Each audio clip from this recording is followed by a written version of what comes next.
Prologue, London, 1839. He was 24, and it was the first time he had ever visited such an establishment. Nick Gentry cursed himself for the icy sweat that had broken out on his face. He burned with longing, yet cold dread gripped him. He had avoided this for years, until desperate need finally drove him here.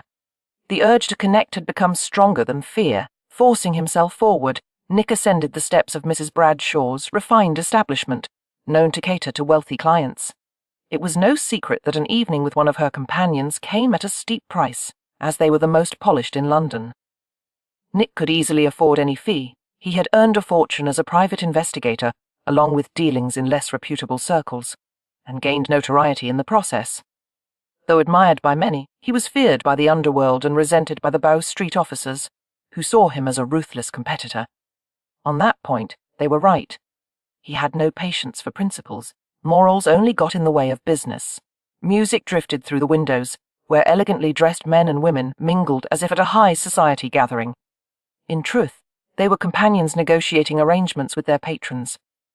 This was a far cry from the rough taverns near Fleet Ditch, where fleeting encounters happened in shadowed alleys. Steeling himself, Nick knocked sharply with the brass lion's head door knocker. A stern-faced butler answered, inquiring his purpose. "Isn't it obvious?" Nick thought impatiently. "I'd like to meet one of the ladies." "I'm afraid Mrs. Bradshaw isn't accepting new clients at this time, sir. Tell her Nick Gentry is here."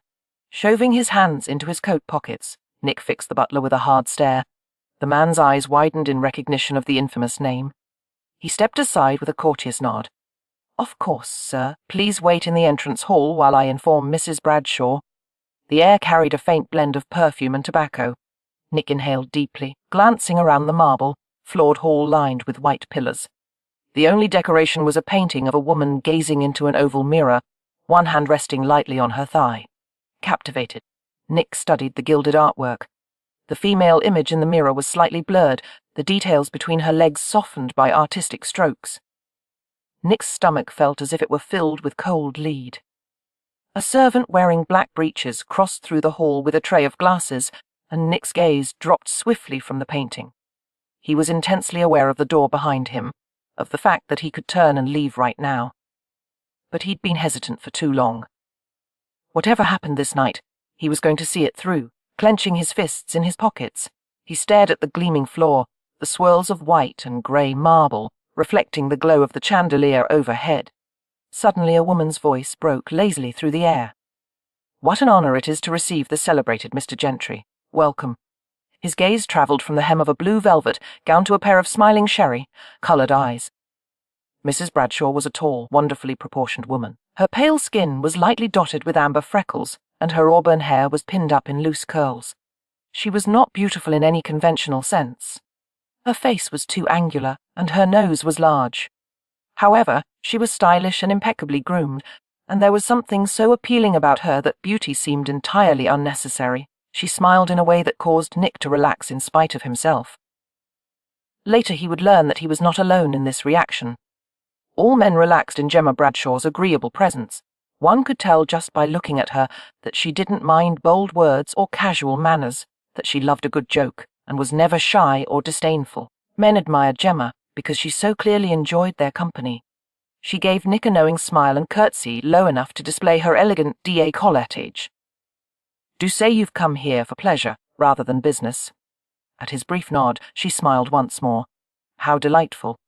Come take a turn through the drawing-room with me, and we will discuss how you may best be served." She came forward to slip her arm through his.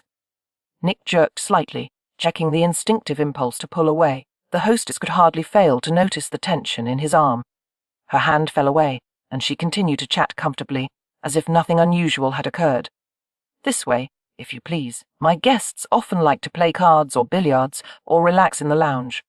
You may chat with as many companions as you wish before deciding on one. Then she will show you to one of the upstairs rooms. You will be charged an hourly rate for her company.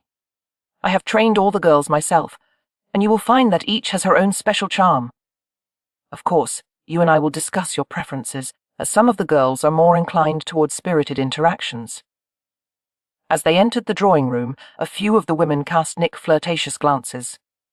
They all looked healthy and well cared for, entirely different from the streetwalkers he had seen near Fleet Ditch and Newgate. They flirted, chatted, and engaged with the same relaxed manner that Mrs. Bradshaw possessed. "It would be my pleasure to introduce you to a few of them," came Mrs. Bradshaw's gentle voice in his ear. "Does anyone catch your eye?" Nick shook his head. He was usually known for his confident charm, for having the smooth, easy banter of a seasoned conversationalist. However, in this unfamiliar situation, words had deserted him. "Shall I make a few suggestions? That dark-haired girl in the green gown is exceedingly popular. Her name is Lorraine. She is charming and lively, and possesses a quick wit. The one standing near her, the blonde, that is Mercia, a more quiet sort, with a gentle manner that appeals to many of our patrons. Now, Nettie, that is the little one by the looking-glass, is skilled in the more refined arts." Mrs. Bradshaw paused as she observed the stiff set of Nick's jaw. "Do you prefer the illusion of innocence?" she suggested softly. "I can provide you with a country lass who makes a most convincing debutant." Nick was unsure if he even knew his preferences. He glanced at them all, dark-haired, blonde, slim, curvaceous, every shape, size, and hue imaginable, and suddenly the sheer variety overwhelmed him. He tried to imagine spending time with any of them, and fresh sweat broke out on his forehead. His gaze returned to Mrs. Bradshaw. Her eyes were a clear, warm brown, framed by brows a few shades darker than her hair. Her tall figure was elegant, and her mouth looked soft and inviting. But it was the freckles that decided him. The amber flecks decorated her pale skin in a playful pattern that made him want to smile. "You're the only one here worth knowing," Nick heard himself say. The madam's lashes swept downward, concealing her thoughts, but he sensed that he had surprised her. A smile curved her lips. "My dear Mr. Gentry, what a charming compliment. However, I do not entertain the patrons of my establishment in that way. Those days are long past. You must allow me to introduce you to one of the ladies and—" "I want you," he insisted. As Mrs. Bradshaw saw the sincerity in his eyes, a faint blush spread across her cheeks. "Goodness," she said, laughing suddenly. "It's quite a feat to make a woman of 38 blush. I thought I had forgotten how." Nick did not smile back. "I will pay any price." Mrs. Bradshaw shook her head in wonder, still smiling, then stared at his shirt front as if wrestling with a difficult decision. "I never act on impulse. It's a personal rule of mine." Slowly, Nick reached for her hand, touching it with great care, tracing his fingertips across her palm in a gentle, intimate motion. Though her hands were long and graceful, his were much larger, his fingers twice as thick as her slender ones. He brushed the faint creases on the insides of her fingers. "Every rule should be broken once in a while," he said.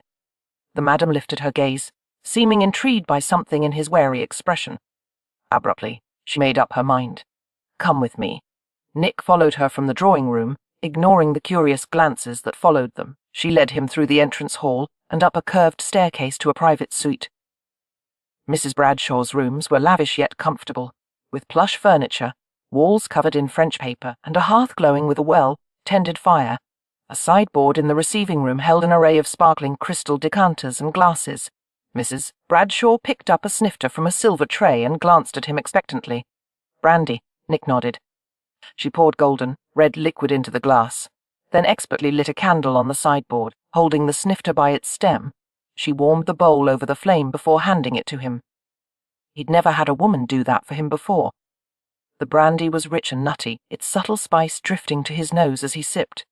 Glancing around, Nick noticed one wall lined with bookshelves, every inch filled with leather-bound volumes. He stepped closer, curious. Though he wasn't much of a reader, he could tell most of the books were about relationships and human nature. "A hobby of mine," Mrs. Bradshaw said, her eyes glinting with playful challenge. "I collect books on customs and traditions from different cultures. Some are quite rare. Over the years, I've gathered quite a bit of knowledge on the subject." "I suppose it's more interesting than collecting snuff boxes," he said, and she laughed. "Stay here. I'll be just a moment. While I'm gone, feel free to browse." She left the receiving room for the adjoining chamber, where the foot of a poster bed was just visible. A heavy feeling settled in Nick's stomach. Finishing his drink in one gulp of smooth fire, he set the glass aside and went to the bookshelves. A large volume bound in red leather caught his attention. The antique leather creaked slightly as he opened the book, which was filled with hand-painted illustrations. his seething insides tangled in a huge knot as he saw drawings of figures entwined in unusual poses more peculiar than anything he could have imagined. His heart hammered against his ribs, even as his pulse quickened with heightened emotion. Hastily he closed the book and shoved it back onto the shelf. Going back to the sideboard, he poured another brandy and downed it without tasting it. As Mrs. Bradshaw had promised, she returned soon, coming to stand in the doorway. She had changed into a thin dressing gown trimmed with lace, the long sleeves draping in medieval points. The white silk garment hinted at the curves of her figure, and even the faintest suggestion of modesty beneath. The madam had a striking presence, and she knew it. She stood with one knee east forward, the fabric parting slightly to reveal the graceful line of her leg. Her vibrant hair rippled over her shoulders and down her back, softening her appearance. A shiver of anticipation ran down Nick's spine, and he felt his chest rising and falling in an uneven rhythm. "I'll have you know that I am selective about my companions," the madam said, gesturing for him to come closer. "A talent such as mine should never be wasted." "Why me?" Nick asked, his voice rough. He stepped nearer, close enough to realize that she wore no perfume. She smelled like soap and fresh skin, a scent far more stirring than flowers. "It was the way you touched me," she replied. "You instinctively found the most sensitive places on my hand, the center of the palm and the insides of the knuckles. Few men have such awareness." Rather than feeling flattered, Nick experienced a flare of unease. The madam had expectations of him, expectations he feared he couldn't meet. He kept his face blank, but his heart sank as she led him into the warm, fire-lit bedroom. "Mrs. Bradshaw," he said awkwardly as they approached the bed. "I should tell you." "Gemma," she murmured. "Gemma," he repeated, his thoughts scattering as she pushed his coat from his shoulders and helped him remove it.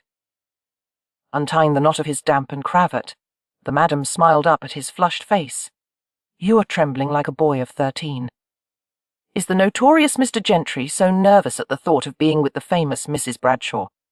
I wouldn't have expected it of such a worldly man. Surely you are not inexperienced, at your age." A man of 23. 24. He was struggling inside, knowing there was no way to pretend he was a man of experience. Swallowing hard, he said hoarsely, "I've never done this before." Her brows lifted slightly. "Never visited an establishment like this." Somehow he forced the words out. "Never been with a woman." Gemma's expression remained composed, but he sensed her surprise. After a thoughtful pause, she asked carefully, "You have been close with other men, then?" Nick shook his head, staring at the patterned wallpaper. The heavy silence was broken only by the pounding in his ears. The madam's curiosity was almost tangible. She stepped onto the small wooden platform beside the tall bed and settled onto the mattress, reclining with effortless grace. And with her deep understanding, she remained silent, waiting patiently. Nick tried to sound composed, but a tremor slipped into his voice. "When I was a boy of 14, I was sentenced to 10 months on a prison ship." From Gemma's expression, he saw she understood at once. The grim conditions aboard those vessels, where men and boys were confined together, were no secret. Here's the corrected and moderated version of the text. "The men on the ship tried to take advantage of you, of course," she said. Her tone was neutral as she asked, "Did any of them succeed?" "No. But since then?" Nick paused for a long moment. He had never told anyone about the past that had haunted him. His fears were not easy to put into words. "I can't bear to be touched," he said slowly. "Not by anyone, in any way. I've wanted." He paused for a moment, struggling. "At times I want closeness so badly I almost go mad with it. But I can't seem to." He fell helplessly silent. It seemed impossible to explain that for him. Intimacy and pain and guilt were intertwined, that the simple act of being close to someone seemed as impossible as making himself jump off a cliff. The touch of another person, no matter how innocent, triggered a powerful need to defend himself. Had Gemma displayed a dramatic reaction of horror or sympathy, Nick would have bolted. However, she only regarded him thoughtfully. In a graceful movement, she swung her long legs over the bed and slid to the floor. Standing before him, she began to unbutton his waistcoat. Nick stiffened but did not move away. "You must have dreams," Gemma said. "Images and thoughts that excite you." Nick's breath turned shallow and quick as he shrugged off his waistcoat. Remnants of intense dreams swirled through his head, thoughts that had left his body tense in the empty darkness. Yes, he'd had dreams, visions of closeness and connection. He could not possibly confess such private things.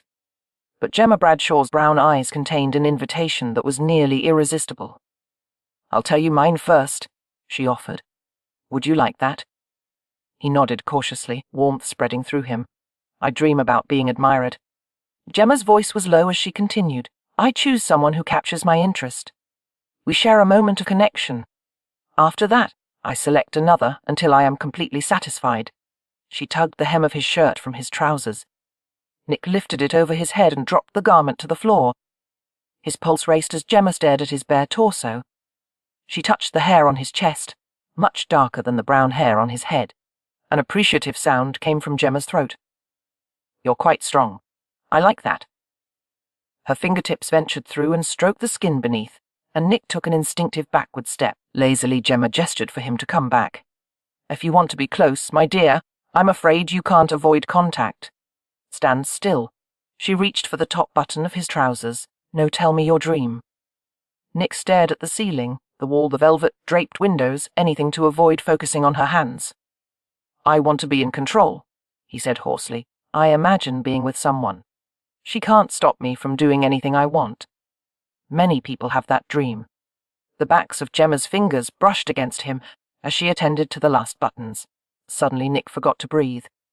The woman leaned closer, her breath whispering through the curls on his chest. "And what do you do then?" she murmured. His face darkened with a flush of mingled excitement and embarrassment. "I touch her. I make her want me." He set his jaw as her fingers moved carefully. "Goodness. Well," she said, her fingers tracing gently. "You are quite impressive." Nick closed his eyes, overwhelmed by sensation. "Does that please someone?" he asked unsteadily. Gemma continued her movements as she replied. "Not everyone. Some cannot comfortably accommodate a man your size, but that can be managed."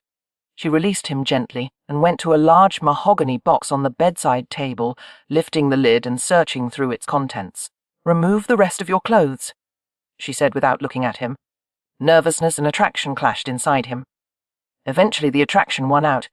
He shed his clothes, feeling vulnerable and deeply moved. Gemma located what she was looking for, turned, and tossed something lightly to him. Reflexively Nick caught the object in his fist. It was a rope made of deep red velvet. Perplexed, he watched as Gemma untied her dressing gown and let it fall to her feet. Every inch of her strong, graceful body was exposed. With a knowing smile, she climbed onto the bed. Leaning back on her elbows, she nodded toward the length of velvet clenched in his fist. "I believe you know what to do next," she said. Nick was amazed and bewildered that she would make herself so completely open to a stranger. "You trust me enough to let me do that." Her voice was very soft. "This will require trust on both our parts, won't it?" Nick joined her on the bed, his hands trembling as he tied her wrists together and anchored them to the headboard. Her smooth body was completely at his mercy. Climbing over her, he bent his head and kissed her mouth. "How can I please you?" he whispered. "Please yourself this time." Her lips brushed his in a light, delicate touch. "You can attend to my needs later." Nick explored her slowly, his apprehensions dissolving in a wave of warmth. Passion surged through him as he found places that made her shiver. The hollow of her throat, the insides of her elbows, the soft undersides of her arms. He stroked, touched, and admired her skin, becoming lost in her smoothness, her gentle fragrance.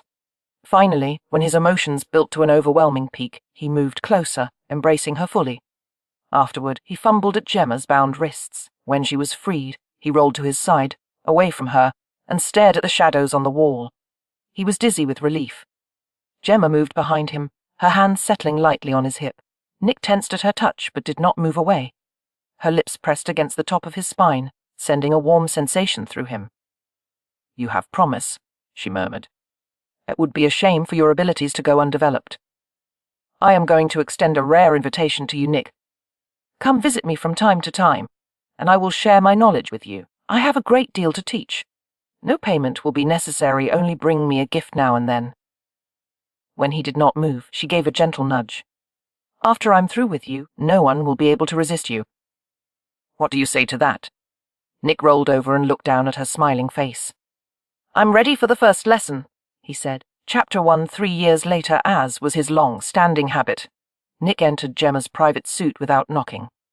It was Sunday afternoon. The time they met almost every week, by now the familiar scent of the place, leather, a hint of fresh flowers, was all it took to stir anticipation in him. His eagerness was unusually strong today, as his work had kept him away from Gemma for a fortnight. Since the first night they had met, Nick had followed Gemma's rules without question. There had been no other choice if he wanted to continue seeing her. They were friends of a sort, but their interactions were strictly physical. Gemma had shown no interest in what was in his heart, or even whether he had won. She was a kind woman, and yet on the rare occasions when Nick had tentatively spoken of matters other than the superficial, he'd been gently dismissed. It was just as well, he had realized. He had no wish to expose her to the difficulties of his past or the complex tangle of emotions he kept locked inside. And so once a week they met, their secrets safely intact. The instructor and her eager student. In the luxurious cocoon of Gemma's gold-papered bedroom, Nick had learned more about intimacy than he had ever thought possible. He'd gained an appreciation of connection that few men acquired. The intricacy of shared moments, the ways to engage her mind as well as her presence. He learned to employ his touch with both delicacy and care. Most of all, he learned about discipline and how patience and creativity could bring even the experienced Mrs. Bradshaw to moments of overwhelming emotion. He knew ways to prolong anticipation, to heighten every sensation. The last time they had met, Gemma had challenged him to stir her without direct contact.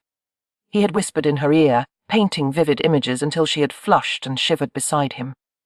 Thinking of her, Nick turned warm with anticipation as he strode into her parlour.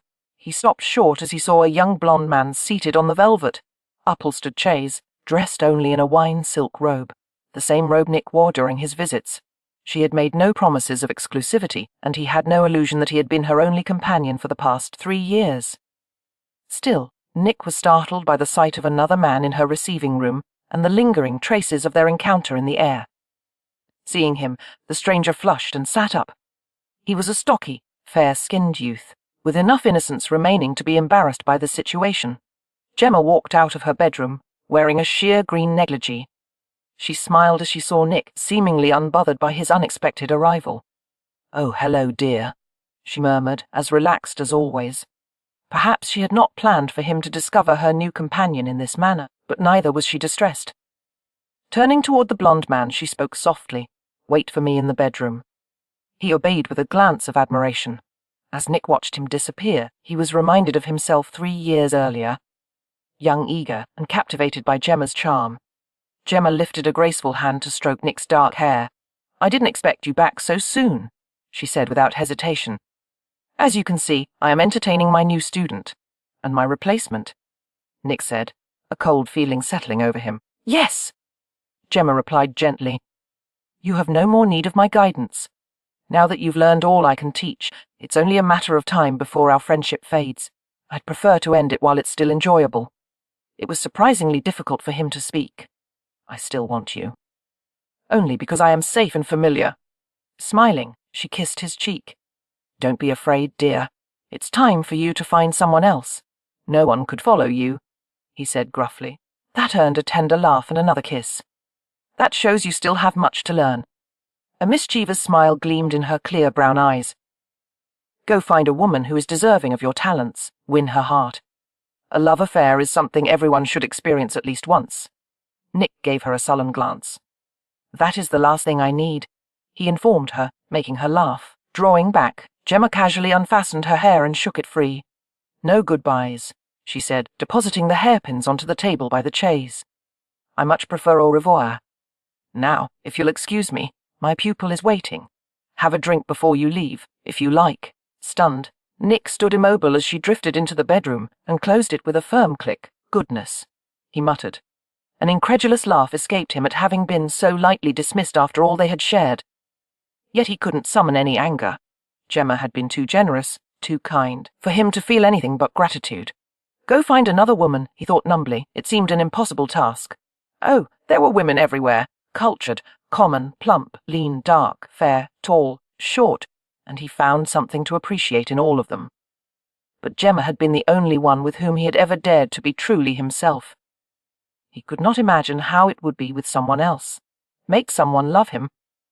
Nick smiled bitterly, thinking for the first time that Gemma didn't know what she was talking about. No woman could love him, and if one ever did, she would be the greatest fool alive. Chapter 2. She was here. He was certain of it. Nick surveyed the party guests intently as they milled in the gardens behind Stony Cross Park. His hand slid into the pocket of his coat, finding the miniature case that contained Charlotte Howard's portrait. Slowly his thumb traced the glossy enamelled side of the case while he continued to gaze at the crowd. His 2-month search for Charlotte had led him to Hampshire, a place of hither, carpeted hills, ancient hunting forests, and treacherous valley bogs. The western county was prosperous, its 20 market towns abundantly filled with wool, timber, dairy products, honey, and bacon. Among Hampshire's renowned estates, Stony Cross Park was considered to be the finest. The manor house and private lake were situated in the fertile Itchen River Valley. Not a bad place to hide, Nick thought wryly. If his suspicions proved correct, Charlotte had found employment in the Earl of Westcliffe's household, serving as a companion to his mother. In his pursuit of Charlotte, Nick had learned everything he could about her, trying to understand how she thought and felt, how others perceived her. Interestingly, the accounts of Charlotte had been so contradictory that Nick had wondered if her friends and family were describing the same girl. To her parents, Charlotte had been an obedient daughter, eager to please, fearful of disapproval. Her disappearance had been a staggering surprise, as they had believed she was resigned to the fate of becoming Lord Radnor's bride. Charlotte had known since early childhood that the well-being of her family depended on it. The Howards had made a bargain, trading their daughter's future for the financial benefits Radnor could provide. They had enjoyed his patronage for over a decade. But just as it had come time to fulfill their agreement, Charlotte had fled. The Howards had made it clear to Nick that they wanted Charlotte found and returned to Radnor without delay. They did not understand what had prompted her to run, as they believed she would be well cared for as Lady Radnor. Apparently, Charlotte had not shared their views. Her friends at Maidstones, the upper, crust boarding school she had attended, most of them now married, had reluctantly described a girl who had become increasingly resentful of the way Radnor controlled every aspect of her existence. Apparently the school staff, desirous of the generous financial endowments Radnor provided, had been happy to enforce his wishes. Charlotte's curriculum had differed from everyone else's. Radnor had chosen the subjects for her to study.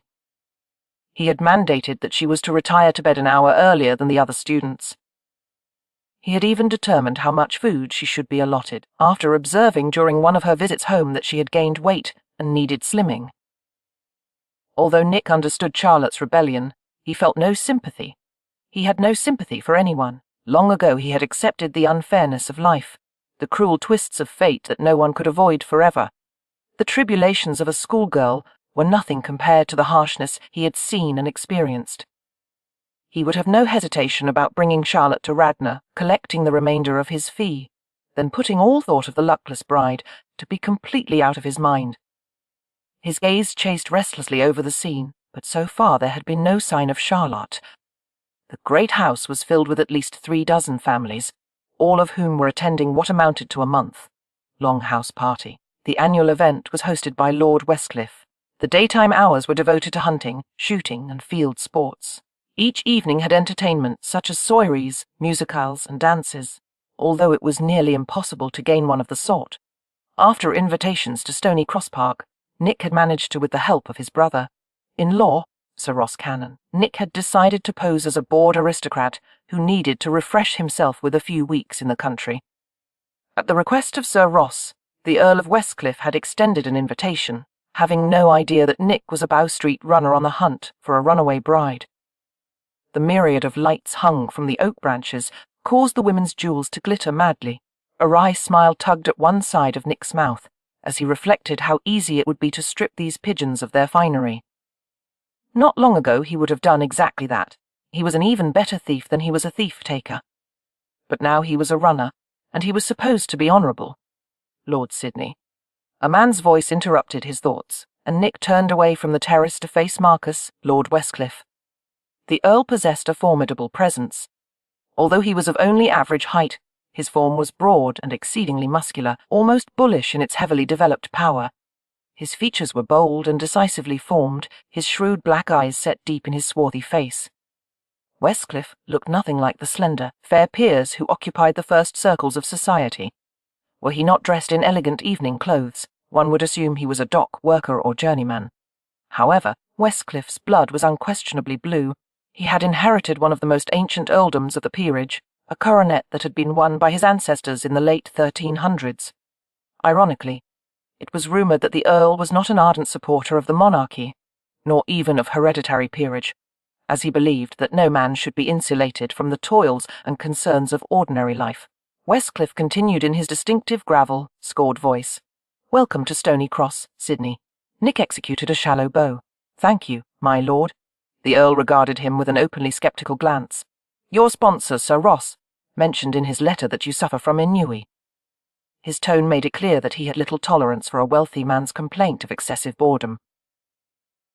Neither did Nick. He chafed inwardly at the necessity of affecting ennui, but it was part of his ruse. "Yes," he said with a world-weary smile, "a debilitating condition. I have become decidedly melancholy. I was advised that a change of scene might help." A surly grunt came from the Earl's throat. "I can recommend an excellent cure for boredom. Simply apply yourself to some useful activity." "Are you suggesting that I work?" Nick summoned an expression of distaste. "Perhaps that would do for someone else. My kind of ennui, however, requires a careful balance of rest and entertainment." Contempt flickered in Westcliffe's black eyes. "We shall endeavour to provide you with satisfactory amounts of both. I look forward to it." Nick murmured, taking care to keep his accent clean. Although he had been born a viscount's son, too many years spent in the London underworld had given him a lower, class cadence and woefully soft consonants. "Westcliff, at the moment what would please me most is to have a drink and to find company with some delightful companion. I have an exceptional Longueville Armagnac." The Earl muttered, clearly eager to escape Nick's company. "That would be most welcome." "Good. I'll send a servant to fetch you a glass." Westcliff turned and began to stride away. "And the companion?" Nick persisted, smothering a laugh at the way the man's back stiffened. "That, Sydney, is something you will have to obtain for yourself." As the Earl left the terrace, Nick allowed himself a swift grin.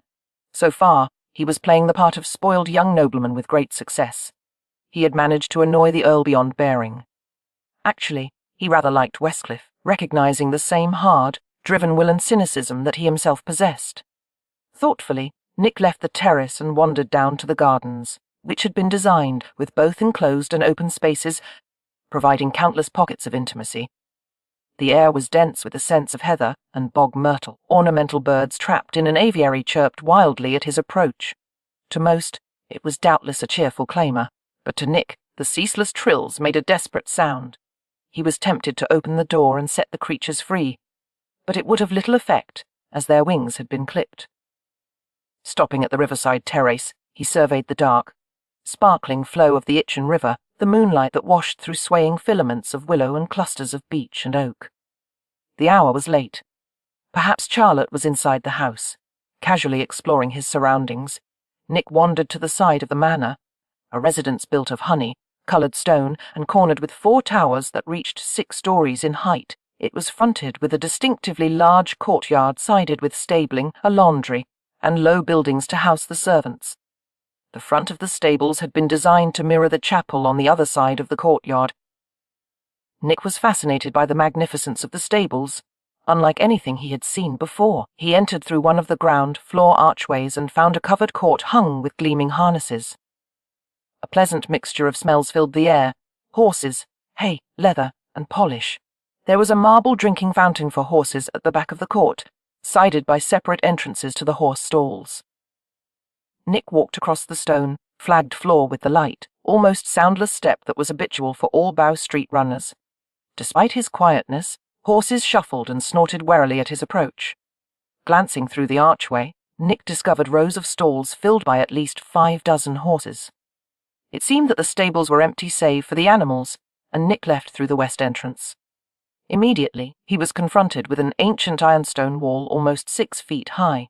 There was no doubt that it had been built to protect unwary visitors from falling over the steep bluff overlooking the river below.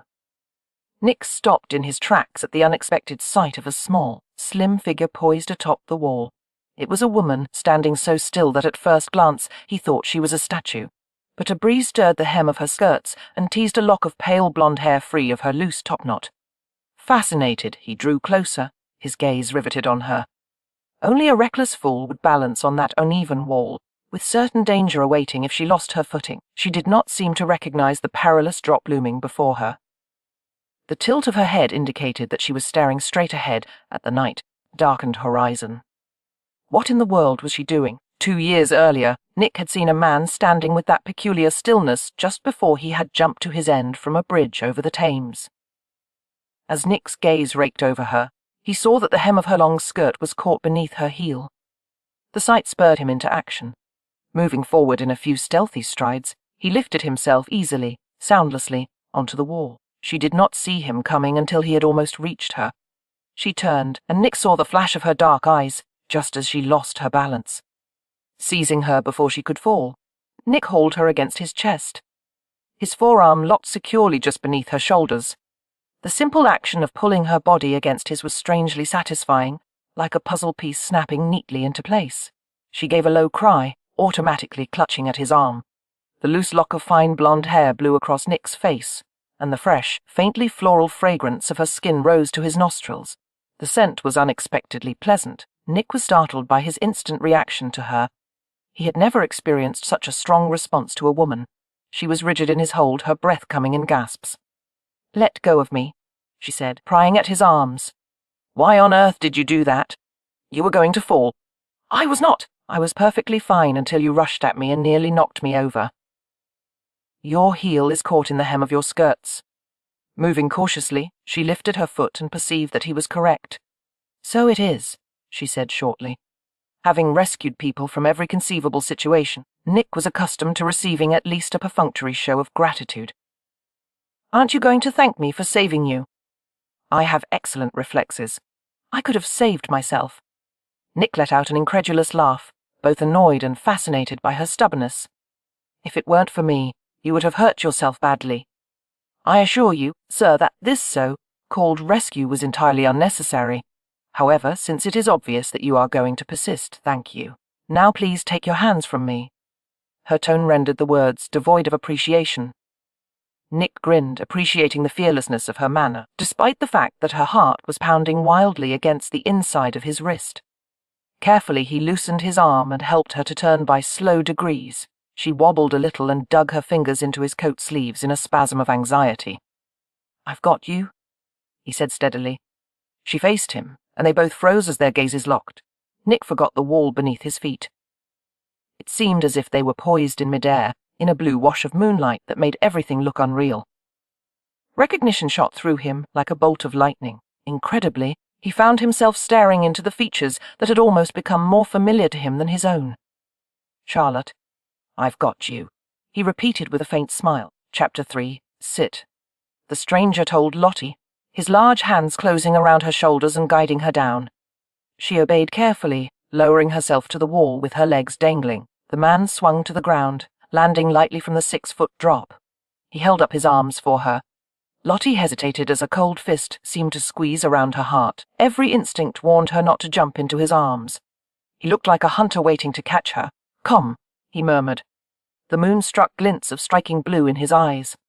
Reluctantly, Lottie leaned forward with her arms outstretched. As she pushed off from the stone surface, her hands settled on his shoulders, and he took hold of her waist. He tempered her descent with an ease that betrayed immense physical strength. His hands lingered at her waist, assuring her balance before he released her. Standing with him on the ground, Lottie was struck by his size. The stranger was unusually tall, with broad shoulders and big feet and hands. Although he was well dressed, wearing the new cut of coat with long lapels and loose tailored trousers, his dark hair had been cut unfashionably short, and his face was clean-shaven. That was unusual among the elegant crowd at Stony Cross Park. Stylish gentlemen let their hair grow over their collars and sported side, whiskers and mustaches. This man didn't even have a wisp of a goatee to soften the obdurate line of his jaw.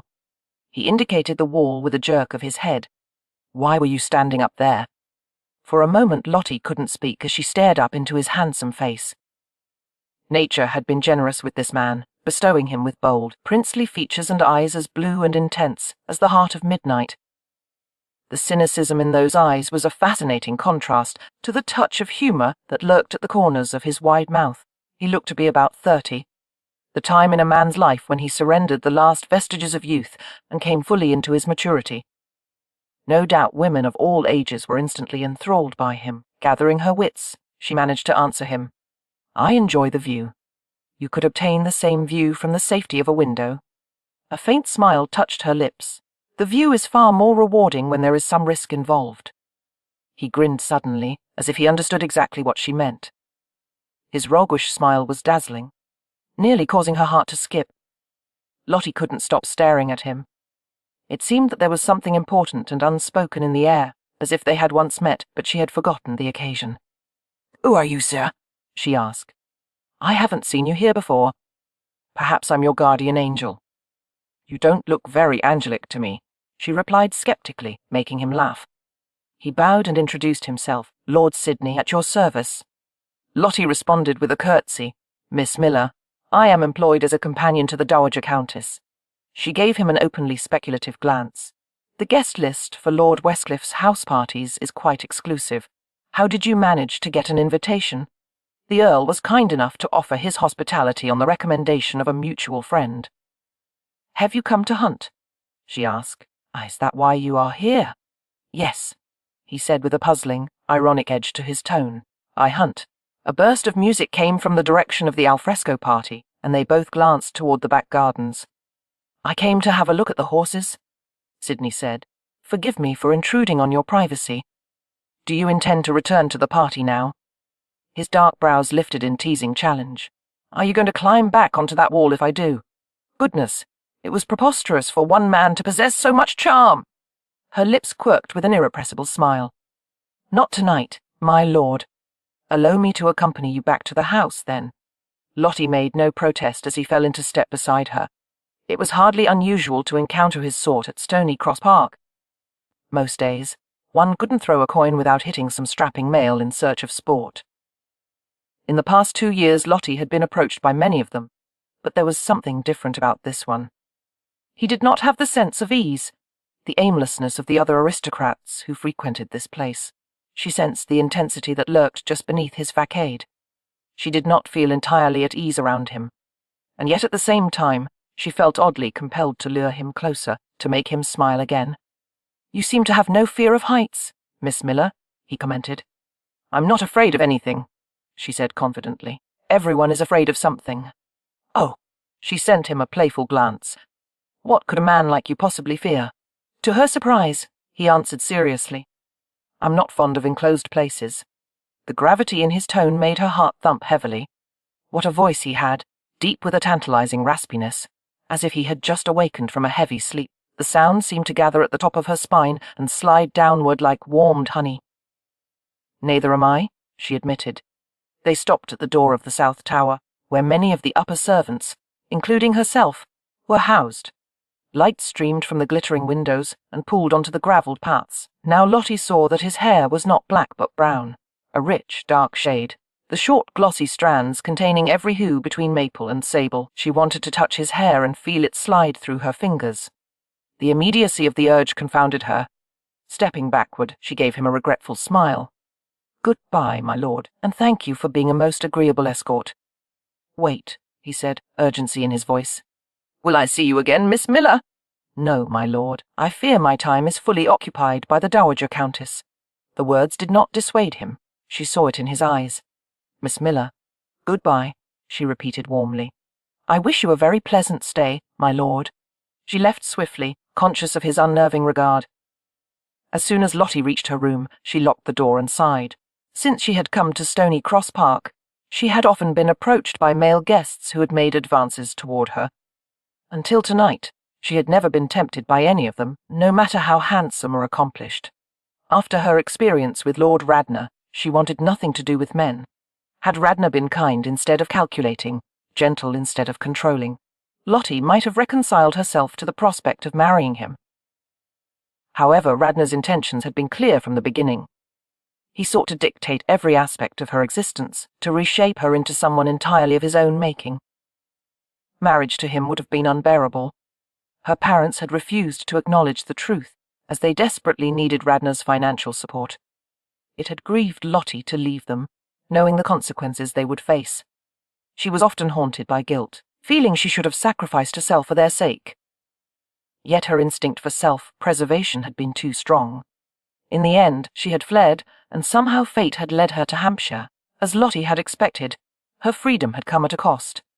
She often awoke drenched in sweat from nightmares of being dragged back to Radnor. It was impossible to forget, even for a moment, that he had sent people to search for her. Any sense of safety was fleeting. Though her life at Stony Cross Park was pleasant, she was as trapped as the birds in the aviary, their wings clipped, neither of the ground nor the air. She could not go anywhere, or do anything without fearing she would be found some day. That knowledge had left her defiant, wary, and unable to trust anyone, even a handsome young man with striking blue eyes. Rather than return to the garden party, Nick went to his own room. His trunk and travelling case had already been unpacked by the servants. His clothes were neatly stacked in the mahogany gentleman's chest and hung in the armoire, which carried the faint scent of cloves. Impatiently, Nick shed his coat, waistcoat, and grey silk cravat.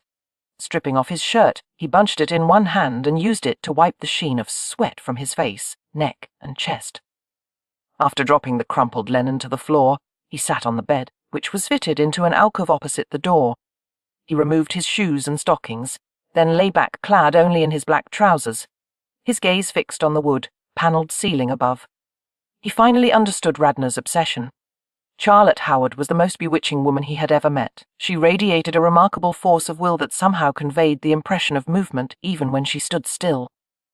Her body, her face, every part of her was a perfect amalgam of delicacy and strength. He longed to be close to her warmth, to share quiet moments and admire her beauty.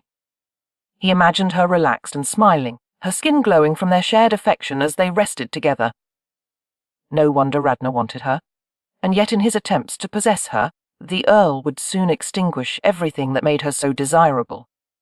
Nick knew it would be relatively easy to whisk Charlotte away to London before the Westcliffs were fully aware of what was happening.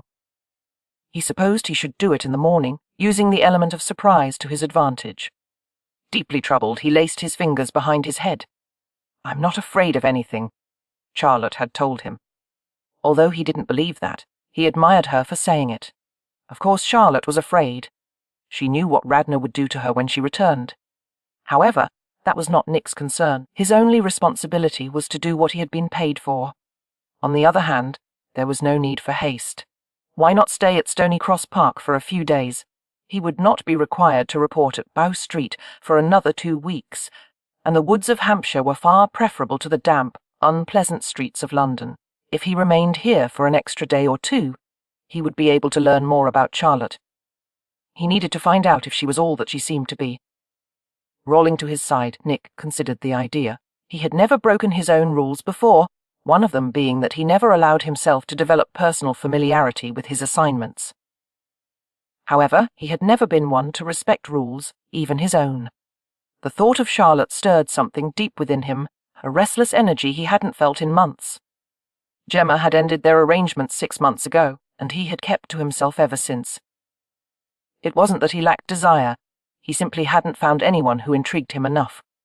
And he had met many willing women. But he was not interested in the ordinary. He wanted a connection that was rare and unforgettable.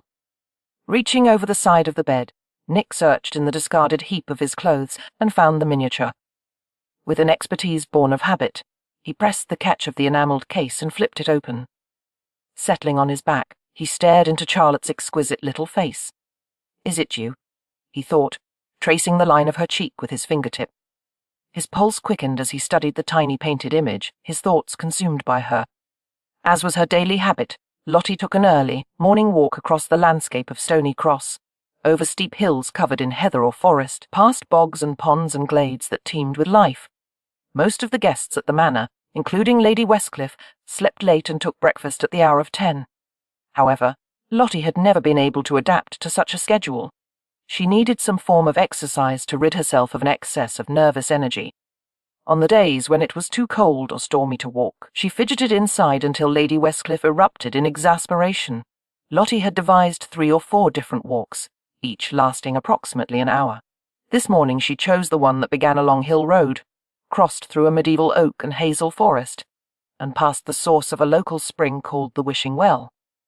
It was a cool, damp morning typical of the beginning of May, and Lottie drew in deep breaths of the earth-scented air. Dressed in a gown with loose ankle-length skirts, her feet shod in sturdy mid-calf boots. Lottie trod energetically away from Westcliff Manor. She followed a sandy track that led into the forest, while natterjack toads hopped out of the path of her oncoming boots. The trees rustled overhead, the wind carrying the cries of newthatches and whitethroats. A huge, ungainly buzzard flapped its way toward the nearby bogs in search of breakfast. Suddenly Lottie caught sight of a dark shape ahead. It was a man roaming through the forest, his outline partially obscured in the mist. A poacher, perhaps. Although Lottie stopped at some distance, he had unusually sharp hearing. His head turned as a twig snapped beneath her boot. Lottie held her ground as he approached. She recognized him at once, the fluid, almost cat-like grace of his movements. He was casually dressed in shirt, sleeves, and a black waistcoat, with boots and decidedly ancient breeches. Lord Sidney, looking disreputable and indecently handsome. She was surprised to see him there when all the other guests at Westcliff Manor were still abed. Even more surprising was her own reaction to him, a surge of excitement and gladness. "Good morning," Lord Sidney said, a faint smile playing on his lips. His dark hair was dishevelled, and his cravat had been carelessly tied. "I wouldn't have expected you to be out at this hour," she said cheerfully. "I never sleep past sunrise." Lottie nodded toward the path he had been contemplating. "Were you planning to go that way? I wouldn't advise it." "Why not?" "That path leads to marshy ponds and very deep bogs. One unfortunate step, and you could find yourself stuck in mud. That is, if you haven't been bothered by raft spiders or snakes." She shook her head in feigned regret. "We've lost some very nice guests that way." He smiled lazily. "I don't suppose you would care to recommend an alternate route. If you go the other way, you'll come to a bridle path that leads to a sunken lane. Follow it to the gatehouse garden, go through the opening in the hedge, and you'll find a path that takes you to the top of a hill. From there you can see lakes, villages, forests, all spread before you. The view is breathtaking." "Is that where you're headed?" She shook her head and replied impudently, "No, I am going in the opposite direction." "But who will save me from the bogs?" She laughed. "You can't accompany me, my lord. It would neither be seemly nor wise. If they were seen together, it would cause gossip. And it would most certainly displease Lady Westcliff, who had warned her never to take a follower, as it was politely called. "Do you wish to be alone?" Lord Sidney asked. A new expression crossed his face, so quick and subtle that hardly anyone would have noticed it. "Forgive me. Once again I have trespassed on your solitude." Lottie wondered at what she had seen in his eyes, for that fragment of a second a sadness so vast and impenetrable that it shocked her. What could have caused it? He had everything a person required to be content: freedom, wealth, looks, social position. There was no reason for him to be anything other than happy over his lot in life. But he was unhappy, and everything in her nature compelled her to offer him comfort. "I am rather too accustomed to solitude," she said softly. "Perhaps some company would be a pleasant change." "If you're certain." "Yes. Come along." She gave his athletic form a deliberately challenging glance. "I only hope that you'll be able to keep pace with me." "I'll try," he assured her wryly, falling into step beside her as she continued her walk. They approached the trunk of a huge oak that had fallen across the path. Insects buzzed lazily through the rays of strengthening sunlight that streamed in from above. Lottie said, gesturing to a dragonfly as it flew and dipped before them. "There are more than a dozen varieties of dragonfly in this forest, and at least 100 different moths. If you come at dusk, you can see purple hair-streaked butterflies. They gather right there at the tops of the trees." "Miss Miller," he interrupted, "I'm a Londoner. We don't care about insects, except to consider how they may best be removed." Lottie heaved a theatrical sigh, as if vexed by his lack of interest in the subject. "All right, then. I will refrain from describing the many varieties of aquatic beetle we have here." "Thank you," came his fervent reply. "Here, allow me to help you over that oak." "No need." Lottie hopped onto the fallen trunk and walked along the gnarled surface, showing off her physical coordination with no trace of modesty. When her efforts were greeted with silence, she glanced over her shoulder and discovered Sidney walking right behind her. His footing as sure and easy as a cat's. A startled laugh escaped her as she made her way to the end of the trunk. "You are quite agile for a gentleman of your size." Lord Sidney let the comment pass, his mouth twisting to indicate that his agility was of no consequence. "Why did you become a lady's companion?" he asked as Lottie jumped to the ground, her feet rustling through the brittle layer of leaves. He followed her, landing in the same spot she had. Curiously, he did not make nearly as much noise as she had, despite the fact that he was easily twice her weight. Lottie chose her words with great care. She disliked talking about her past. Not only was it dangerous, but the subject filled her with melancholy. "My family is poor. There was no other choice for me. You could have married. I've never met anyone that I wanted to marry. Not even Lord Westcliff." "Lord Westcliff?" she repeated in surprise. "Why would I have designs on him?" "He's wealthy and titled, and you've resided beneath his roof for 2 years. Came Sidney's sardonic reply. "Why wouldn't you?" Lottie frowned thoughtfully. It wasn't as if the Earl was unappealing. Quite the opposite, in fact. Westcliff was an attractive man who shouldered his responsibilities and considered it unmanly to complain about them. In addition to his own strict morality, Lord Westcliff possessed a dry wit and a carefully concealed sense of compassion, and as Lottie had discreetly observed, he employed his courteous manners as skillfully as a weapon. Women were drawn to him, although Lottie was not one of them. She sensed that she did not have the key to unlock his innate reserve. Nor had she ever been tempted to trust him with the reason for her uncompromising solitude. Naturally, a man of Westcliff's position would never entertain that kind of interest in a lady's companion. She said in reply to Lord Sidney's question, "But even if we were on the same social footing, I am certain that the Earl would never regard me in that way, nor I him. Our relationship, if one could call it that, does not possess that particular alchemy." The word hovered gently in the air, dispelled only by the sound of Sidney's quiet voice. "Surely alchemy pales in comparison to the safety that he could offer you." Safety? The thing she wanted most and could never have. Lottie stopped and stared into his dark face. "What makes you think that I am in need of safety?" "You're alone. A woman needs someone to protect her." "Oh, I have no need of protection. I have a very pleasant life at Stony Cross Park. Lady Westcliff is quite kind, and I want for nothing." "Lady Westcliff won't live forever," Sidney pointed out. Although his words were blunt, his expression was strangely understanding. "What will you do after she is gone?" The question caught Lottie by surprise. No one ever asked her such things. Perturbed, she took her time about replying. "I don't know," she said honestly. "I suppose I never let myself think about the future." Sidney's gaze was riveted on her, his eyes an almost unnatural shade of blue. Neither do I. Lottie didn't know what to make of her companion. It had been easy at first to think of him as a spoiled young aristocrat, with his beautifully tailored clothes and perfect features. But on closer inspection, there were signs that conveyed the opposite. The deep, cut shadows beneath his eyes betrayed countless sleepless nights.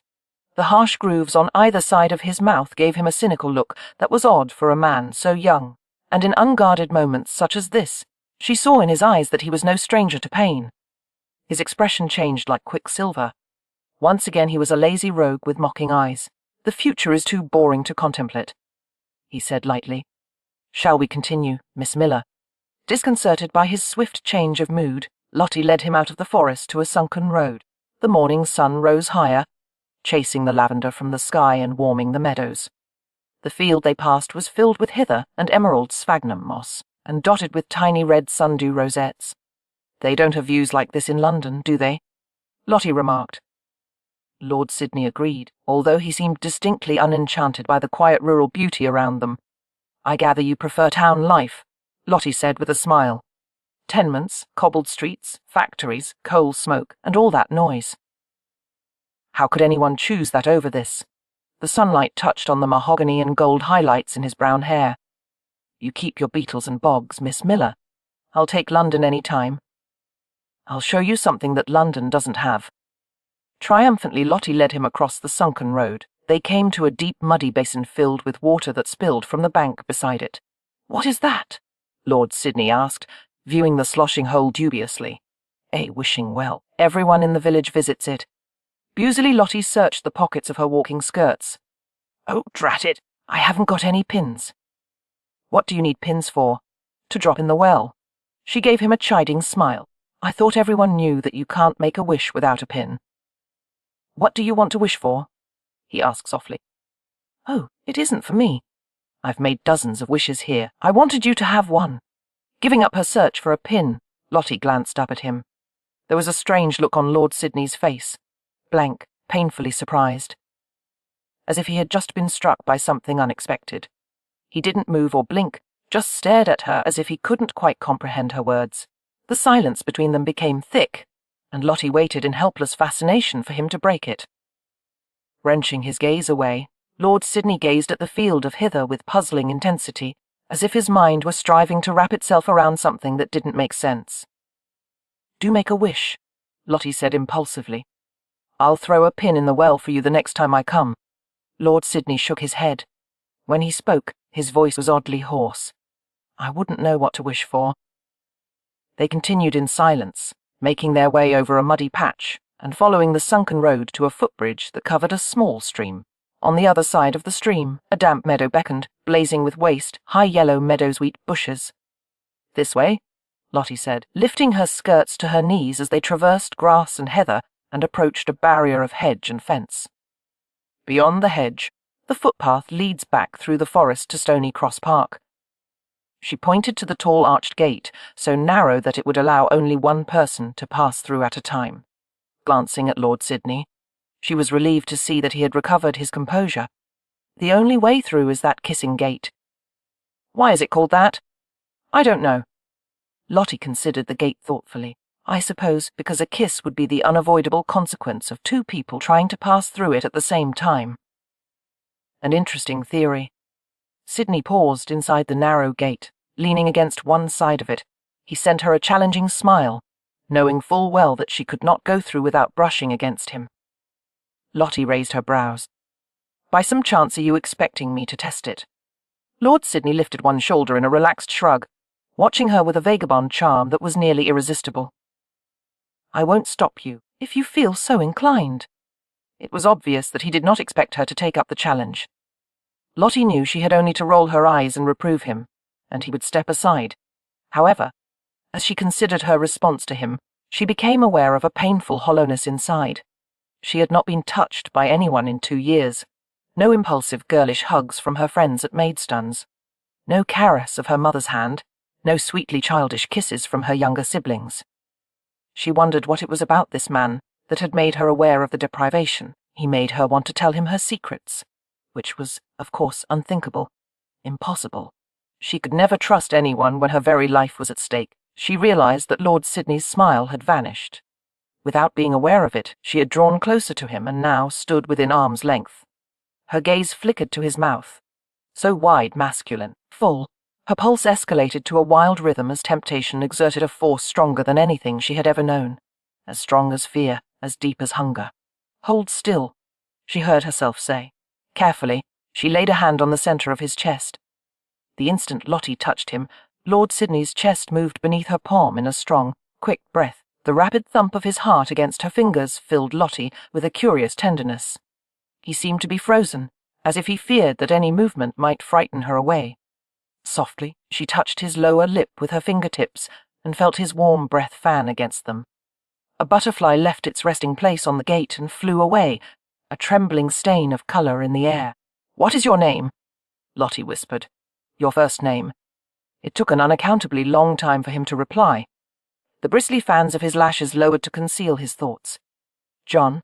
He was so tall that Lottie had to stand on her toes to reach his mouth, and even then she couldn't quite manage it. Catching her waist in his hands, he drew her gently against his body. Suddenly, there was a strange, lost look in his eyes, as if he were overwhelmed. Hesitantly, Lottie slid her hand around the back of his neck, where the interlaced muscles had gone rigid. He let her tug his head lower, until their breath mingled and their lips touched in a sweet, tender kiss. His mouth remained warm and still against hers, and then his lips began to move in soft brushes. Disoriented, Lottie swayed in his grasp, and his arm slid around her back to hold her securely. Instinctively, she nudged upward, straining on her toes as she sought to deepen the gentle pressure. But he was careful to keep his emotions restrained, refusing to take any more. Gradually, she eased away from him, sinking back to her heels. She dared to touch the side of his face, relishing the warmth of his skin against her palm. "I've paid the toll," she whispered. "May I pass through the gate now?" He nodded gravely and moved away from the threshold. Lottie crossed through and wandered past the hedge, surprised to discover that her knees were a bit unsteady. Her companion followed in silence as she walked along the footpath that led to Stony Cross Park. When they had almost reached the great house, they paused in the shelter of an oak tree. "I must leave you here," Lottie said, her face dappled by the overhead boughs. It wouldn't do to be seen together. Of course. A wistful ache gathered inside her chest as she stared at him. "When will you leave Stony Cross Park, my lord?" "Soon. Not until after tomorrow evening, I hope. The village has a wonderful May Day celebration. Everyone from the manor comes down to watch." "Will you?" Lottie shook her head immediately. "No, I have seen it before. I will probably remain in my room with a book. But for a newcomer, the festivities would be entertaining. I will consider it." He murmured, "Thank you for the walk, Miss Miller," and with a polite bow he left her. After breakfast, Charlotte pushed Lady Westcliffe's wheeled chair along the paved walks of the estate gardens. Nick watched from an open first-floor window, able to hear the regal old woman as she lectured Charlotte. "There is no substitute for daily inspection," Lady Westcliff was saying, gesturing with a bejewelled hand. "Weeds must be pulled as soon as they show. Plants must never be allowed to grow outside their proper places, or they will ruin the proportion of the garden." Charlotte appeared to be listening respectfully as she guided the chair along the path. The ease with which she manoeuvred it belied the vehicle's obvious weight. Her slim arms were surprisingly strong, and she showed no signs of tiring as they proceeded along the hedgerow. Nick watched her intently as he tried to sort through the chaos of his thoughts. His usual appetite had vanished after their walk this morning. He had not eaten breakfast, had not done anything, really, except to wander around the estate in a sort of daze that appalled him. He knew himself to be a hardened man, one with no honour and no means of restraining his own rough instincts. So much of his life had been occupied with basic survival that he had never been free to pursue higher aspirations. He had little acquaintance with literature or history, and his mathematical abilities were limited to matters of money and betting odds. Philosophy, to him, was a handful of cynical principles learned through experience with the worst of humanity. By now, nothing could surprise or intimidate him. He didn't fear loss, pain, or even the end. But with a few words and one awkward, innocent kiss, Charlotte Howard had shaken him to his core. It was clear that Charlotte had changed from the girl her parents, friends, and Radnor himself had known. She had become accustomed to living in the moment, with no thought given to the future. The knowledge that she was being pursued, that her days of precious freedom were limited, should have made her bitter and disillusioned. And yet she still threw pins into wishing wells. A wish, the flicker of hope that implied. It had struck at his soul when he had believed he had no soul left. He could not give her to Radnor. He had to take her for himself. His hand closed around the painted wood casement, gripping hard to steady himself. Otherwise, he might have stumbled from the shock of his realization. "Sydney." The sound of Lord Westcliffe's voice startled him. Nick was not pleased to realize that he had been so absorbed in watching Charlotte that his usual alertness had faded. Keeping his expression neutral, he turned toward the Earl. Westcliffe's features seemed even more sharply defined and unyielding than usual. His dark eyes held a cold, unreadable glint. "I see that you've taken notice of my mother's companion," he remarked softly. "An attractive girl, not to mention vulnerable. In the past, I have sometimes found it necessary to discourage a guest's interest in Miss Miller, as I would never allow any of my staff to be mistreated." Nick met Westcliffe's steady gaze, aware that he was being warned away from Charlotte. "Am I trespassing on your territory, my lord?" The Earl's eyes narrowed at the bold question. "I have extended my hospitality to you with very few conditions, Sydney. However, one of them is that you leave Miss Miller alone. That is not open for discussion." "I see." Suspicion flared within him. Had Charlotte confided in her employer? He had not thought she would trust anyone, even a man as honourable as Westcliff. Yet if she had taken that risk, the Earl would undoubtedly oppose any attempt to remove her from Stony Cross Park. It was also possible that Charlotte had earned his protection through her loyalty. The thought of Charlotte with another man brought a bitter taste to Nick's mouth, and he was suddenly filled with fierce emotion. It must be jealousy, he thought in disbelief. "I'll leave the choice to Miss Miller," Nick said flatly. If she desires my presence, or absence, I will abide by her preference, not yours." Nick saw from the warning gleam in Westcliffe's eyes that the Earl did not trust him. The man had good instincts. Chapter 4. The English celebration of May Day varied from village to village. It had been derived from an ancient Roman festival honoring the goddess of springtime, and over time each region had added its own customs in addition to the standard maypole dance and traditional songs. Nick had vague childhood memories of the May celebrations in Worcestershire, especially the man dressed as Jack in the Green, who danced through the village completely covered in fresh greenery. As a small child, Nick had been frightened by the sight of the plant-covered figure and had hidden behind his older sister Sophia's skirts until he had gone away. It had been a long time since Nick had seen a May Day celebration of any kind. Now, from his adult perspective, the symbolic nature of a holiday was more than obvious. Villagers dancing with tall staffs, the May King and Queen going from door to door sprinkling wild water on the household inhabitants, the streets adorned with hoop-shaped garlands featuring pairs of marigold decorations. Nick stood on a hill near the manor house with a crowd of other guests, watching the lively dancing in the centre of the village. Hundreds of lamps and blazing torches lit the streets with a golden glow. A cacophony of laughter, music, and singing filled the air as women took their turns at the towering maypole. Blasts from hunting horns frequently punctuated the noise. Young men danced with ropes woven of tail hair from cattle, which would later be dragged through the night dew to ensure a good milk supply for the next year. "I expect good hunting tonight," came a masculine voice from nearby. The speaker was Viscount Stepney, a strong young man with a well-known fondness for flirtation. His companions, the Lords Woodsome and Kendall, broke into hearty laughter. Seeing Nick's questioning gaze, Stepney explained with a chuckle, "The village girls will celebrate until morning. Find one of them in the woods, and she'll be quite willing. Even the married ones join in. They're allowed to set aside their usual commitments for this one night." "And their husbands don't object?" Nick asked. That question made the lords laugh in unison. "Why no," Stepney explained. "They are too busy seeking their own amusement to care what their wives are doing. A pleasant holiday." Nick smiled slightly, making no reply. Clearly Stepney and his companions considered it great fun to spend a few fleeting moments with village girls in the woods. Quick and thoughtless encounters, as Gemma Bradshaw had once dryly described the habits of most men who visited her establishment.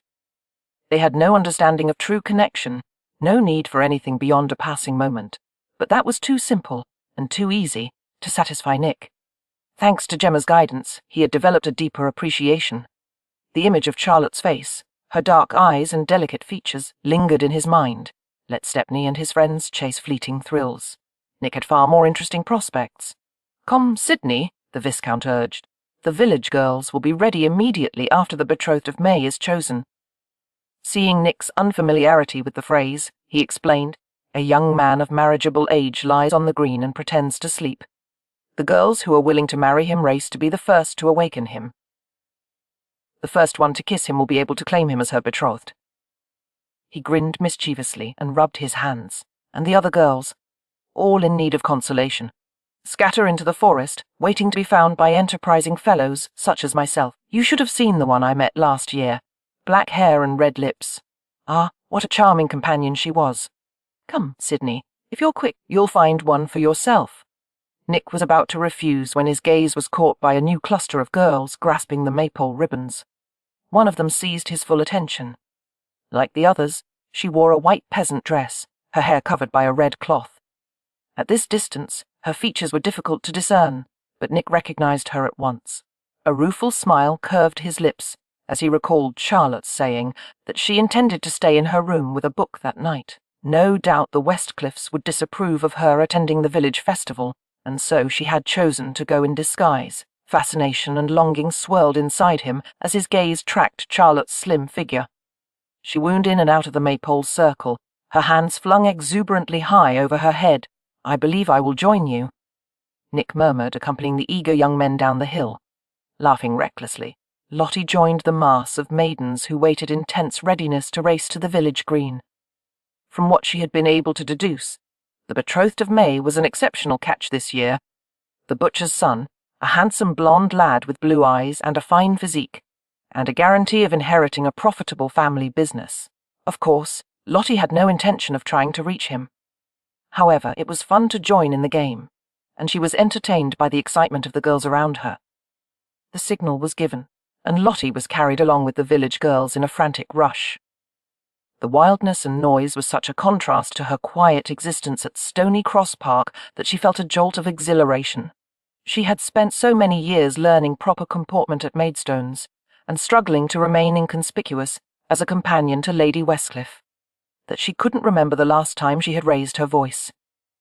Caught up in the moment, she howled with laughter and cheered as loudly as the determined brides, to be around her as the group swarmed over the green.